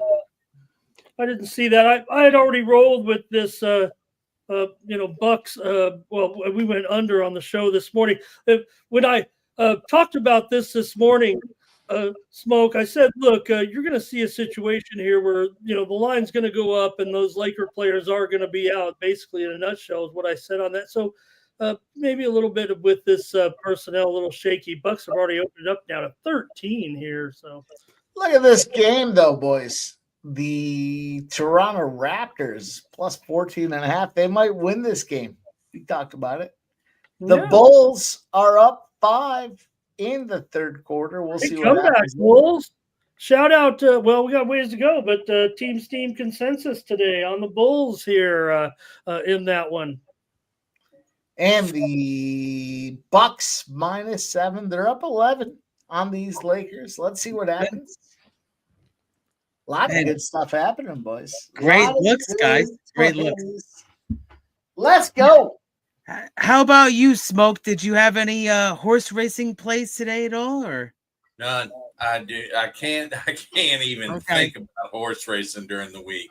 Yeah, I know it's tough. I mean, just the dynamics of the week and everything, and even me. I wanted to record another show for my each and every stride, but I just couldn't get it. I mean, it was just so busy this week. But Louisiana Derby, I think is a good betting opportunity. Did you have a chance to look at that race at all? Louisiana Derby? No, I have not looked. There is so much more that kind of piques my interest away from the horse racing. I mean, I enjoy horse racing more so if I'm able to go out there. I mean, if I go out to Colonial Downs, which is they just had the Derby. So did you go or no? No, it was sold out by the time you even thought about that. So that's a good thing. I mean, that's a great thing for horse racing to be sold out. Listen, they were about to shut that whole place down out there. So, yeah, I mean, it's great that it's sold out. Well, shout out to you, Smoke. I mean, honestly, it comes down to the handicapping, but yeah, listen, that's cool that happened for horse racing. I know people that don't bet on it at all that went out there because I've known them for years, like since I was a kid, and their parents had horses. So they went out there and they happened to make a little bit of money. So they had a good time. They made a little bit of money. They just looking at the horses because they knew horses from the time they were kids. So, I mean, and it was good to see that, and good to see that people that actually enjoyed it, not just for the money. I mean, you can make a lot of money on it. You can. But it's good to see that people are out. You need all of them out there. Not just the people that are betting to make money, but the people that enjoy seeing that horse do the best he can do every time. That's a 1.5. Yeah. Say it, Ramon. Yeah. No, I mean, we're dying for stars. Yeah, for sure. I mean, we'll play on words over I saw the line out the door for that Virginia Derby. I couldn't believe it. I couldn't believe it. The line was out the door. It was like an hour wait. That place is right off an interstate as well. So they had to, there's probably maybe 2 miles, if that, off of Interstate 64, which goes from Richmond to the Tidewater area, Norfolk, Virginia Beach area. Sure. So it's in between Richmond and Norfolk. And for them to be backed up that far, that's a good thing. I mean, in one way, and to have that many people flocking there. I mean, Jeff, he came down to a concert and he said he wasn't even going to mess with traffic, and he just flew right in. No, that's incredible. How many? What do they see? What do they accommodate there? About 10,000 or? Yeah, it's probably right around there if they open up the infield. Well, okay. I mean, was it open? Did you guys see? Do what? Was it open? I don't think it was this time. No. Okay, so maybe not quite that many, but wow, that's incredible. Yeah. It's a great facility. I have not been there in years myself. Yeah. But, I mean, I haven't been there since they were talking about shutting the place down. Right. And it's all about Laurel. We'll say you better go soon. Yeah, Laurel. And see, that's what it's the same like group that owns Laurel. And I think what's the one out there in Kentucky? The big one out you got Churchill, and then you got Churchill bought it. Lexington, you got Keeneland, Yeah, I think it's Churchill that is over it now. Well, Churchill is safe, but yeah, it comes down to some of these other tracks are in question for sure. Smoke, yep. Well, they bumped up the purse, right? Or they made this a prep race. Well, they did, Yes, Virginia it is. Derby, It actually is. Yeah, Virginia Derby. That was a great move. That's a great move right there. Yeah, it was American Promise for D. Wayne Lucas. He's 89 years old, and just age of wonder. He's gonna have a Kentucky Derby contender for American Promise. Let's go, Wayne Lucas. D. Wayne Lucas. D. Wayne. Yeah. Hell yeah. And he could have another one coming up here for the Louisiana Derby in Galterra. I mean, are you giving us a preview here, Keith, or do I got to go to the Each and Every Stride channel? Well, you're live on me with right now. He's a contender pick for me, so contender. So that means he's gonna be in the money second, probably. Galterra, yeah, it's a pretty good horse though. He ran in the Sunland Derby, was wide and finished just a nose short of the horse that actually lost in the Virginia Derby, but I still think this horse is talented. Okay.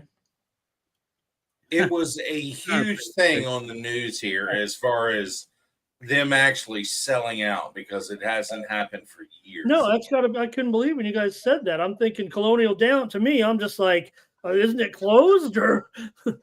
No, I mean, for horse racing to sell out is like, that happened. Oh, and what Ramon said, it was on the verge of closing down. Boys, I'm going to get a refill here, but before I do, money. I mean, it's beautiful. I mean, I've never been there. I mean, it's took about we watched Colonial Downs for years. Remember, I mean, kind of miss those days a little bit. The way the way the races used to come on, even TBG and stuff. It's just not the totally different. Yeah. Before I get this refill, boys, I'm going to get this thing here. I'm going to tell you this.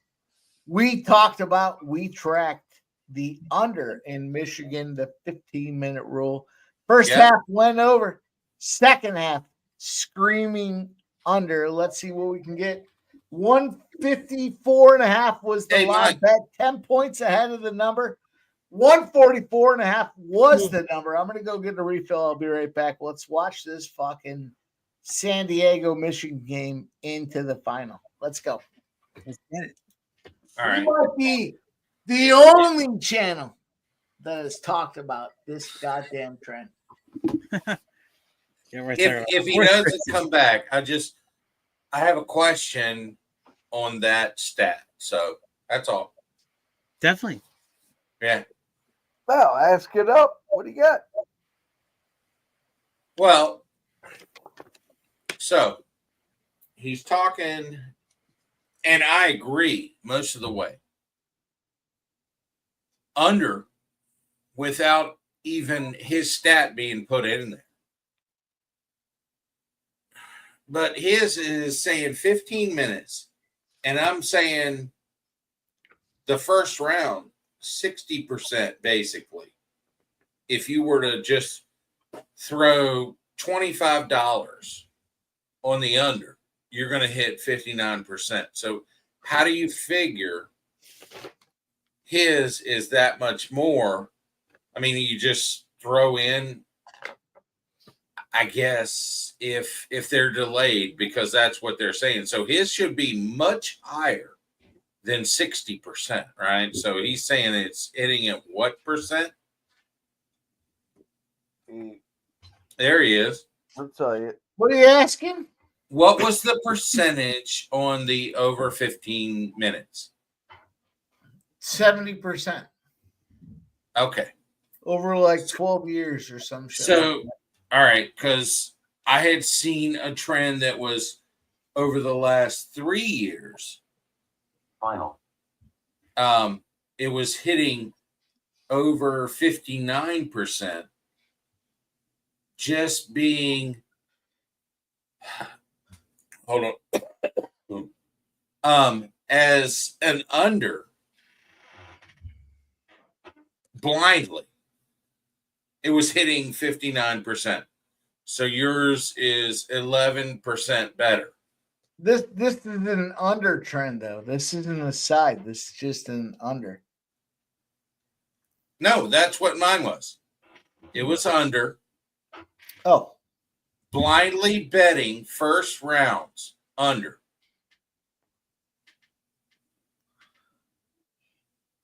So you're making it even better, correct? Well, I don't like betting.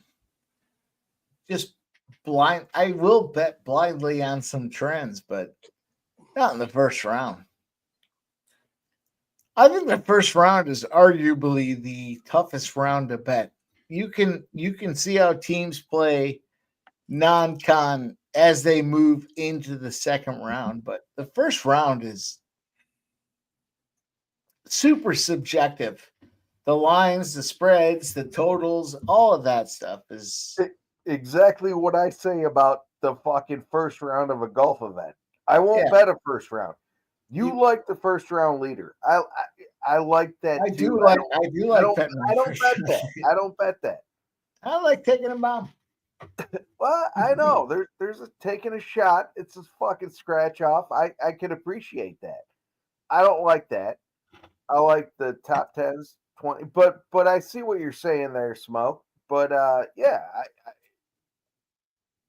I don't like that. Because honestly, that's what I did. I blindly bet every game in the first round. So that's 32 bets at $25 a bet. Hopefully I win money. If not, over the last 3 years, I should have. Smoke, in my opinion, in my gambling style, that's foolish to me. I wouldn't do that. But you haven't won money? Oh, I'm winning money right now. Oh, all right. Oh. He's getting tired of winning. He's tired of winning. Too much winning. I'm just asking because actually I had a little bit of extra money to bet this year, and I said, I'm going to test this theory. All right. And I'm doing okay with the unders right now. What do you think, Ramon? You're the huge stats man, and what do you think? Are we debating the strength of Mike's latest super trend? Blindly betting against it, or yeah, kind of about either way. I think we're going to win so much, you may even get tired of winning, and you'll say, please, it's too much winning. That was what I was looking for. You need to send me that link also for what you look at and you love about him. Please. Please, it's too much winning. That's what I was referring I to. can't get enough of this guy. I watch a podcast every night from a British perspective. Actually, they do a 45-minute show every night on every detail of what Trump did today, and I just can't get enough. That's what I want. Please, can you send me that link? Please. Can't you Too fucking much winning. Please send it to me. I would love to see it. I think it was Redbeard that made a Oh, comment. Knights have just scored here, 3-0 Knights. I think it was Redbeard maybe that said in the chat, please. They couldn't do that in the first period. Please, it's too much winning. They couldn't do that in the That's first the best period. one. Fucking. And you guys see these UC San Diego on the bench to 63 all here now.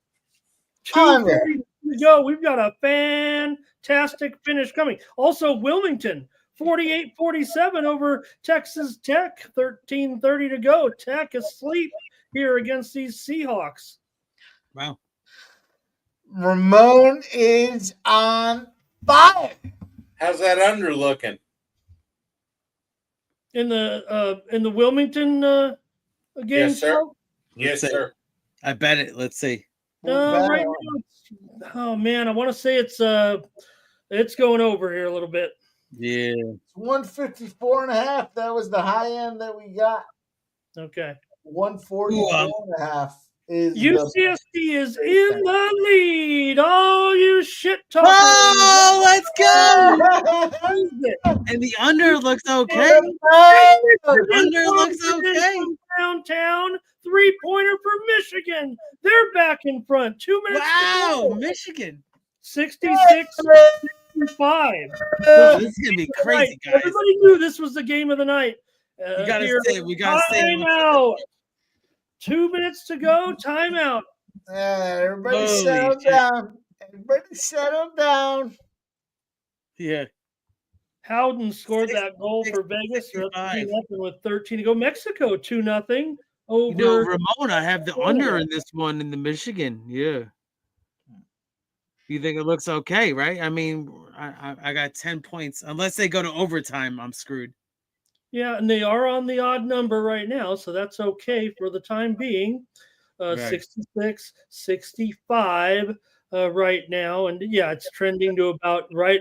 It is trending under slightly here, 142-ish, 142 and a half. Yeah, maybe. I need under 143 and a half. Damn. And what a disrespect here on the graphic. I don't know if you're watching the game. It says UC San Diego right there in the possession arrow, and it says SDSU ball, like they think that San Diego State.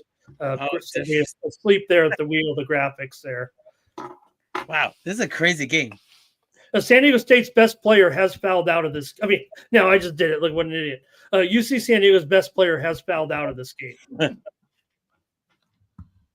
Their leading scorer, Tate Jones.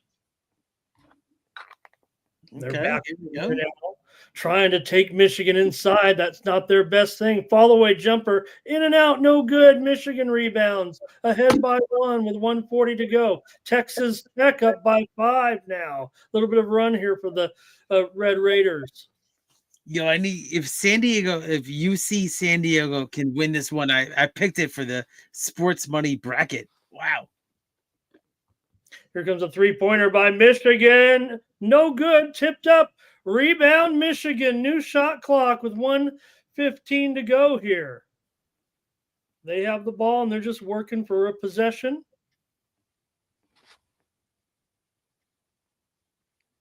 Donaldson puts it on, puts up a 15-footer, too strong off the back iron. Rebound, big man. Oh, no good. Partially blocked. Triton's come out with it. They're on the break here. Foul. Oh, no, the play on. No foul. Bodies are all over the place. Wake up, ref. Here comes Michigan back the other way. I mean, we look more awake than the refs in this game.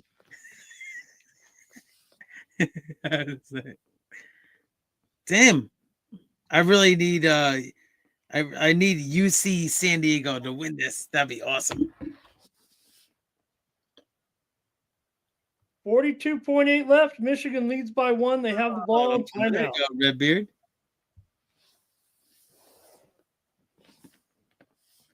I'm gonna take a shot for you, my friend. One thing we know, guys, about this Michigan team, nobody. Shut up! Oh, go ahead.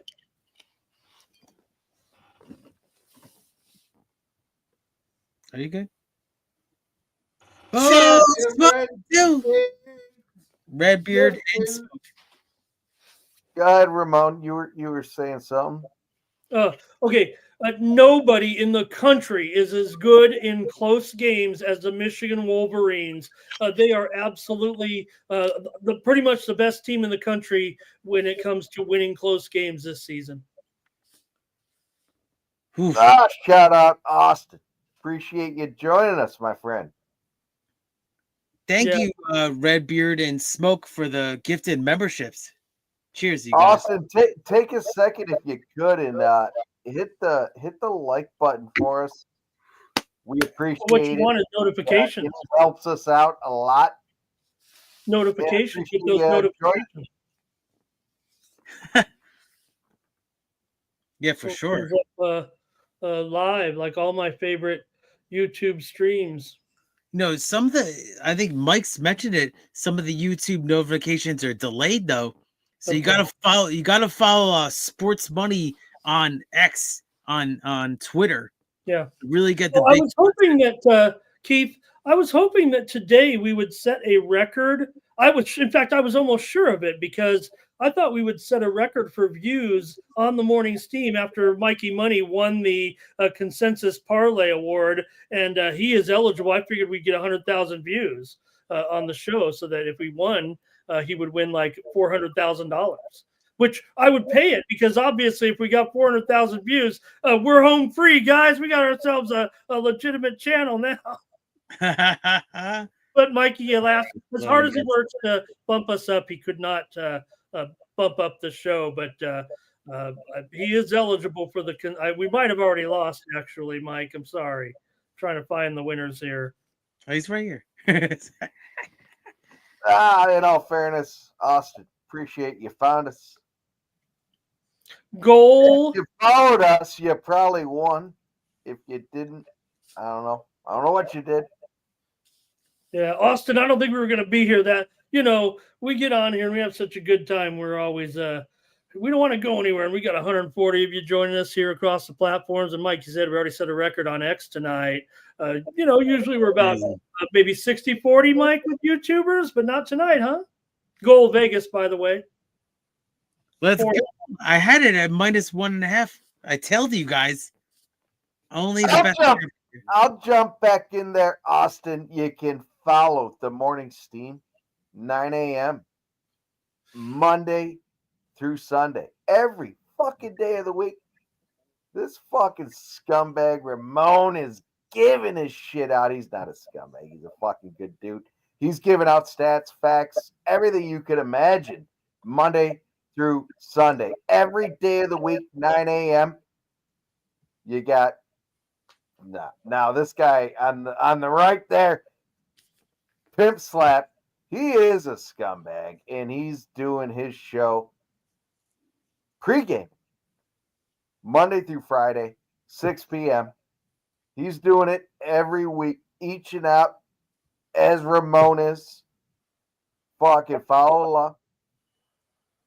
We're giving out First Strike Wednesday nights. And then we're doing the big live stream where we're betting UFC and everything on Saturday. This Saturday, we're rolling at 12:30. The fights start at 1:10 p.m. Eastern. And, we're doing it every weekend. And make sure you follow these guys. Ramon Scott, again, Morning Steam, 9 a.m. You got fucking Pimp Slap pre-gaming Monday through Friday, 6 p.m. I was going to call you Scumbag Slap, but guys, just moments ago, the Michigan Wolverines not only won, they might have covered for you. Final score, 68-63. It was an exciting finish. UCSD took a three-pointer. The man was under heavy pressure defensively, still put up a good shot off the back iron. The rebound catered away, was not even grabbed by anybody really, but the time was running out. And Michigan survives and covers and advances over UCSD. Maybe some pushes out there for some people. Let's be fair about it. There was a lot of threes out there leading up before maybe yesterday when it went to 2.5 and 2. But anybody who kind of came in the last day or two on Michigan is a winner tonight. Under.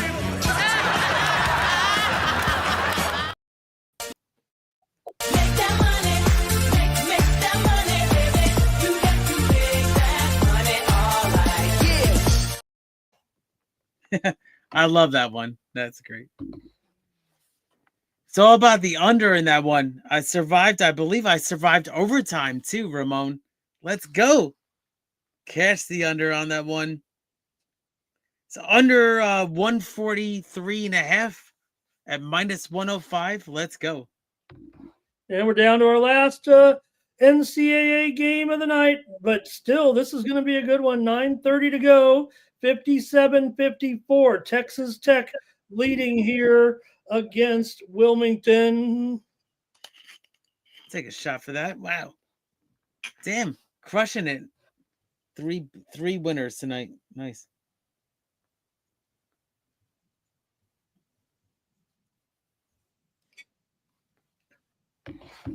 Bulls leading by 8, 3:15 to go over the Kings here, 1-1 in that Hurricanes Sharks game, by the way. And I have the under in that one, the Sharks. I tailed Mike. Cheers. Mikey, Raptors going to probably get that money here. They're trailing by 4 with 1:51 to go. The Bucks all over the Lakers by 21 points now, and into the third quarter coming up. Damn. I'm We're almost tired. I'm sick of winning. We're too much winning. That's all I can say. I'm looking for it. I gotta find it. We're going to win so much, you may even get tired of winning. And you'll say, please, please, it's too much winning. Too much winning, this man. Too much winning. I'm going to check to see real quick how we're doing with Trump coin over the last 3 months to see how that is going up. Oh, look at that. Wow. Not too good, but that's Don't like seeing that. Just a meme coin, has no reflection on the performance of the president. Mike, there's a comment from Redbeard. I think more reflective of the president's performance would be the stock market over the last 7 months. Not great, not perfect there, but we'll pick it up. There you go. Tariffs rolling. Get these tariffs rolling, get the jobs back here in the United States, and yeah, a lot of winning. Winning. Oh, Mike, you're muted. You're muted, Mike. We won't stop in the chat. I'm sorry. I just want to say Mike's muted. That's all I gotta say. Yeah, he sounds better that way. We know that. I mean, I've heard myself on many Saturday streams like that. Hey, we're probably gonna shut this. I'm probably gonna go to bed. We all knew there was gonna be a spot where we would have to sacrifice. We'll sacrifice. We'll continue to find this victory. Tariffs are a good thing. We love tariffs. 5-0 Knights right there. Oh, let's go. I had the -1.5. I told you guys. Hell yeah. Let's go. Yo, these hockey bets I'm crushing it with you guys. San Jose under, Mike? San Jose under? Let's go. San Jose is an under team. We all knew that. We like San Jose. Talk about We're happy that hockey is out there in the West. I hope everybody in the chat too. Let's go, chat. Talk about the great history of St. John's basketball in the years past. They haven't done anything really in a while, as you mentioned. Tonight, their 30-point victory over Omaha was the largest margin of victory ever for St. John's in a tournament game. So, St. John's, this is a program that has done nothing. And yet we still like St. John's. We still give them federal aid. We like it. We have to sit. We have to look back and decide, should they get the same federal aid? But they've come through. We like winners, and they have won. Jeez. You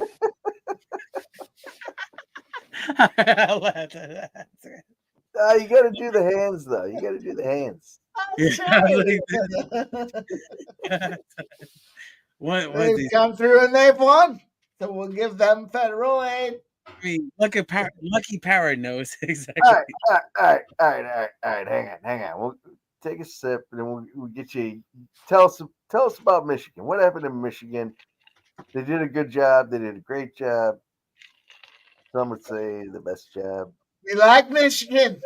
Michigan. Who doesn't like guys that win the championship? The hands. Michigan. The hands. You gotta get the hands.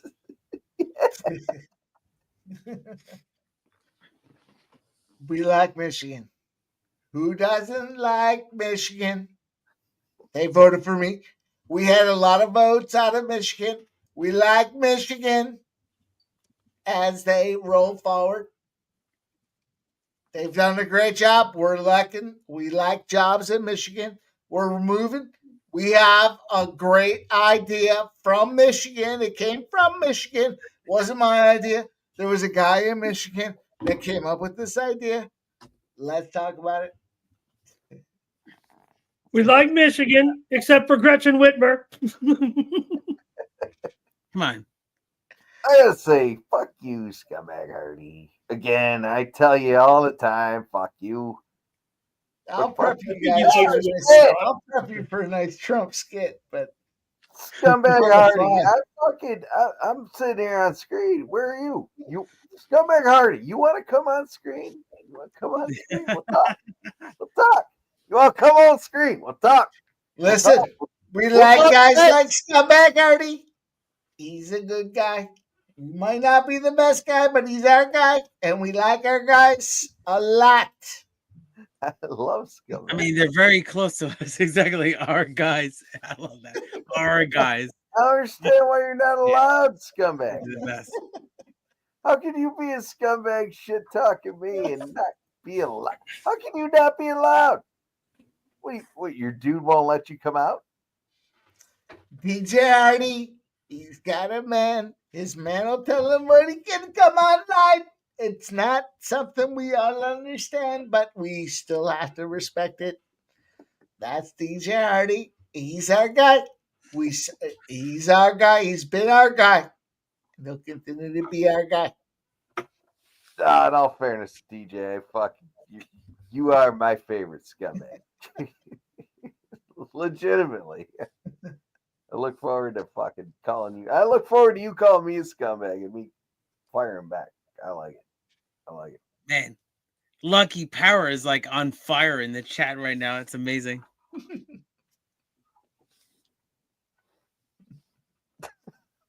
DJ Hardy. We like DJ Hardy. He's a good guy. 51st state. Is that Canada? Are you in Canada, DJ Hardy? I appreciate you. I appreciate you, fucking scumbag Hardy. I can't call you DJ Hardy. I got to call you scumbag Hardy. You know that. Scumbag Hardy. But I appreciate you. And yeah, Smoke, he is in Canada. He's a fucking. I can't wait to call him my brethren from the same state. I mean, myself. It shouldn't be too much longer, right? I would think we got a couple of months, but yeah, we're there. We're getting there. I think he can't wait. I think he can't wait. Just looking at his responses, he can't wait.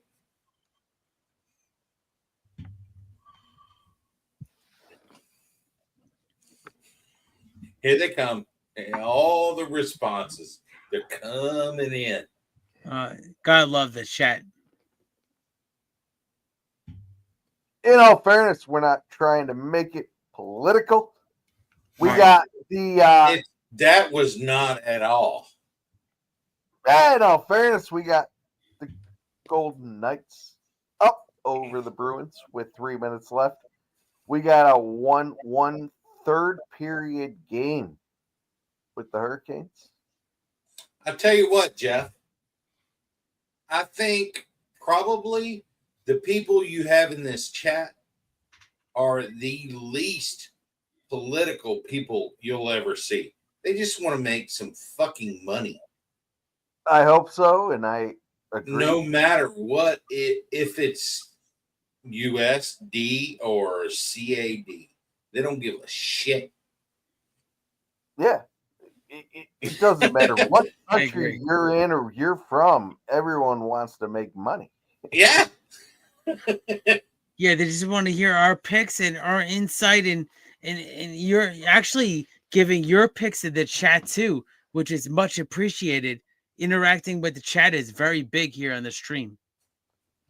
Aubrey Travis puts a 7 in the chat. I don't even know what it's like doing a Z. Who does a Z? DJ knows what's up. Look, cash is king, bro. DJ. Oh yeah. I mean, sometimes they don't even take cash anymore now. He's your scumbag, but you are connected. I can tell. DJ, we are scumbags together. Yeah, there was a popular gambling influencer today on X saying, lamenting the fact that many places are kind of converting to, no cash places. That's their choice. I mean, people don't have to go in there, I guess. Maybe they're custom sales, actually. They don't deal in cash. Yeah, Doesn't seem like much sense. The choice. Yep. No, you might as well open yourself up to a little bit of less and less cash. You're not really opening yourself up to being robbed or anything too much. There's not enough people doing transactions in cash, I guess. But Aubrey, what's the lucky number 7 for? What are you horse racing? Or what are you doing with the lucky 7? Well, you ever played the Blazing Sevens slot machine?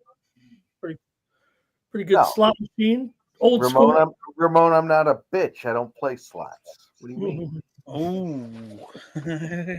So you don't get comps? No, I pay my price. Boston gets a goal here, and that takes it over the middle. Over. Jover. No, Ramon, you fucking play slots, you scumbag. Oh yeah. Well, different. You got to keep up your comps. You got to pick and choose. You got to find what to do. You play progressives a little bit. You got to keep up your comps. That's all. Not going to get your comps any other way. No. I can appreciate that. I don't play slots. Well, when the last fight there, we were obviously up at the casino. And I was amping Ashley up. I'm like, hey, here's money. Go play slots. But Mike was sitting at the blackjack table, and unfortunately, I don't play slots. I say unfortunately. I just don't. I don't know. It's not my thing. It's all about like picking the right slots. I mean, the right machines. I mean, I'm not an expert at all, but I have a couple ones that I've done decent on, but not bad. I mean, like $5 or $10 draws. You can't do like penny slots. You can't do it. You got to go more than you got to do at least $5 a draw. I bet so much on the fights that for the fucking slots doesn't matter. I've won decent amount. I mean, not bad. Not making excuses for the San Diego Tritons tonight, but man, there's a lot of heat on social media about the officiating in the game, basically knocking their best player out in way early in the game, who would have taken that last second shot to Tate Jones, a great shooter, but they were without him for much of the game, and they actually came back without him in the game. They were minus 57 with him on the court. So I don't know if it was going to be totally perfect there, but and Vegas wins. They were 5-1. Yeah, I need this under in this San Jose and Carolina game. Looks okay. I mean, I have under 5.5 at plus 105. That was my bet early on. So it looks okay. Bulls win. 128-116 over the Sacramento Bulls. Sacramento Bulls. Was that the former team or something? Yeah, all the players are over there now, I think. Oh, yeah. It's crazy, Ramon, is that before you know it, I already booked a ton of horse racing trips coming up this year. So it's gonna be crazy with the gambling too and the casinos. I know Smoke's gonna be down with that. So Smoke, you have any trips coming up this year at all? Nothing right now. I mean, I haven't been out to the racetrack in years. Damn. I'm actually betting more on what you guys give right now. And if you probably know more about Colonial Downs than I do. I'm not an expert at Colonial, but you might know too. Yeah. It's going to be tough right now. I have not. I'll be honest. I have not. You going soon? Yeah. I got a buddy of mine. He's itching to go. I mean, I would say favoring Trek, speed favoring a lot. Yeah. I got nothing on it, bruh. Seriously. Well, the turf racing's good. Yeah. I can get you something. Definitely. I mean, we'll go out there. Definitely message me if you have a insight. But yeah, I mean, Colonial Downs, it's definitely not been one of my favorite, handicap successful tracks, but it'd be cool. It looks really cool to go there, though. Awesome. It's out in the middle of nowhere. I mean, I'll tell you that. It's out in the middle of nowhere between Richmond and Tidewater, Virginia Beach, Norfolk area. It's off the side of the interstate, about 2 miles off the side of an interstate. So there's nothing else around there. So they are looking, if you come there, they want to take a lot of your money as far as you're going to eat there. And just figure that the entire time that you're betting on it. Right. They got your money at that point. Exactly. Yeah. Yeah. I mean, the people that are coming in there, they're going to get a lot of your money. Right. Yeah. So, I mean, I've gone out there and won a lot of money. I mean, just from, betting the favorites the entire way. I've made a lot of money just doing that. Okay. Little Colonial action. I love it. There, Smoke. Love it. Yeah, I'll definitely. I mean, and he wants to go out there all the time. He's sending me messages and saying, let's go out there. So it's only, like I said, between 40, 50 miles out of Richmond, right off the interstate. Yeah. And they're lucky, actually, that place is still running right now. I mean, yeah. They have the casino there, right? Is there a casino? Yeah. No. Oh no? Oh, okay. They've got actually, hold on. They have a thing. It's not actually a casino. It's what do they do? shit, Rosie's. Okay, Rosie's. That's it. I've heard of it. Yep. Yeah, it's a historical racing network or something like that. And what they're doing is they're running races from years ago that you would never even look at. Right. But they're running them again in a format that you just bet based on how they ran previously. You're going to pick the winner. Well, if you don't pick the winner, it's going to automatically spin it.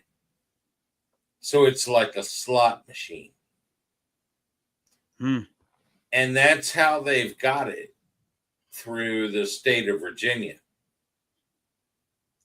Look up historical horse racing. I will.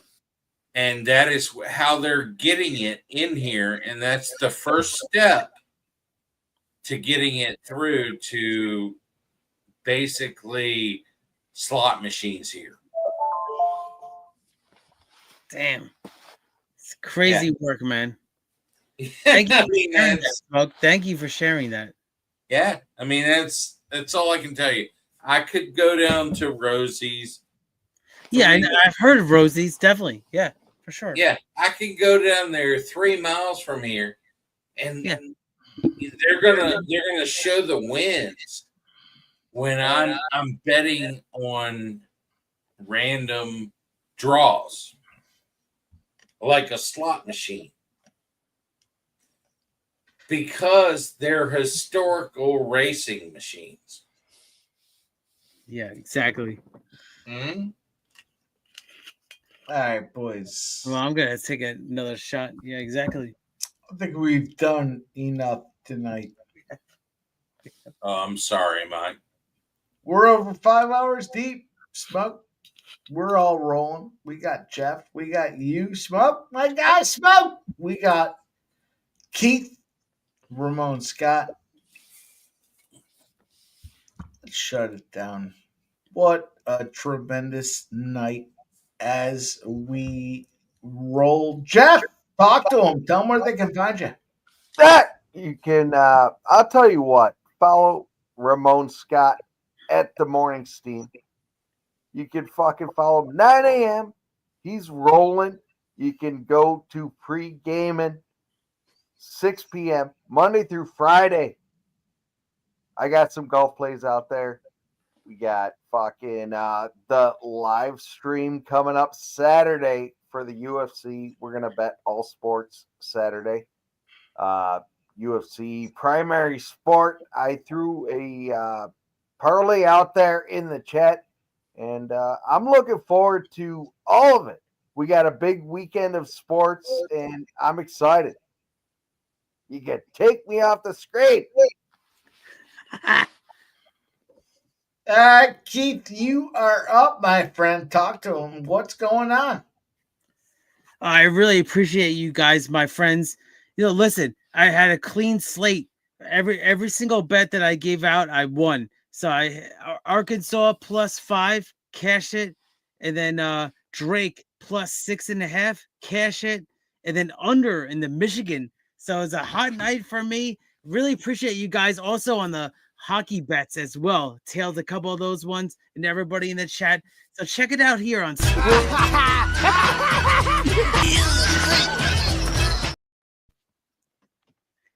Check it out here on Sports Money Network. It's going to be a big fight on Saturday, early morning on the London stream here. I'm going to be joining the crew here as well. And then check me out at Each Every Stride on X Twitter, coming out with a Louisiana Derby preview. I like a couple of horses in that one. Great time tonight, everybody. Really appreciate you all. Thank you so much. My guy, let's roll. Let's finish this thing off here with our guy, Ramon Scott. The morning steam is running so hot. Let's get this guy here. Close us up. Ramon, put the bow on the show for us. Let's get rid of some of these big SEC teams, and let's start getting teams like Drake and UCSD. Imagine they lost a combined 7 games this season, and if not for one little, they could have easily not been in this tournament and done what they've done here. And look at some of the other teams right now.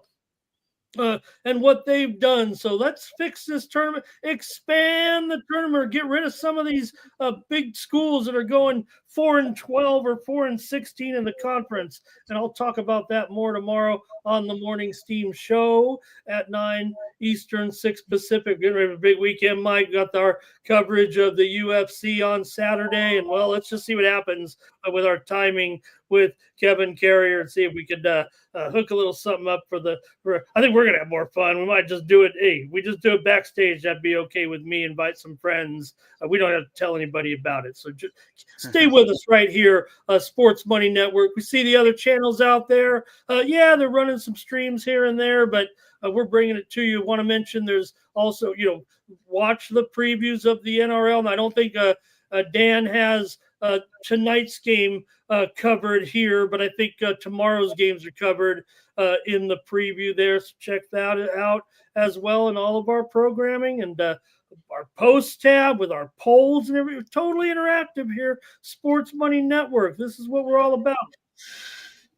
Guys, done a great job tonight. It was tremendous. First night of March Madness. We've got some plays we're rolling into tomorrow. The shout out to everybody that's contributed to the Sports Money first ever bracket. We love you guys, man. Thanks to everybody hanging out with us tonight. Stay tuned tomorrow. More content from the Sports Money Network on behalf of the crew. We love you guys. Thanks for helping.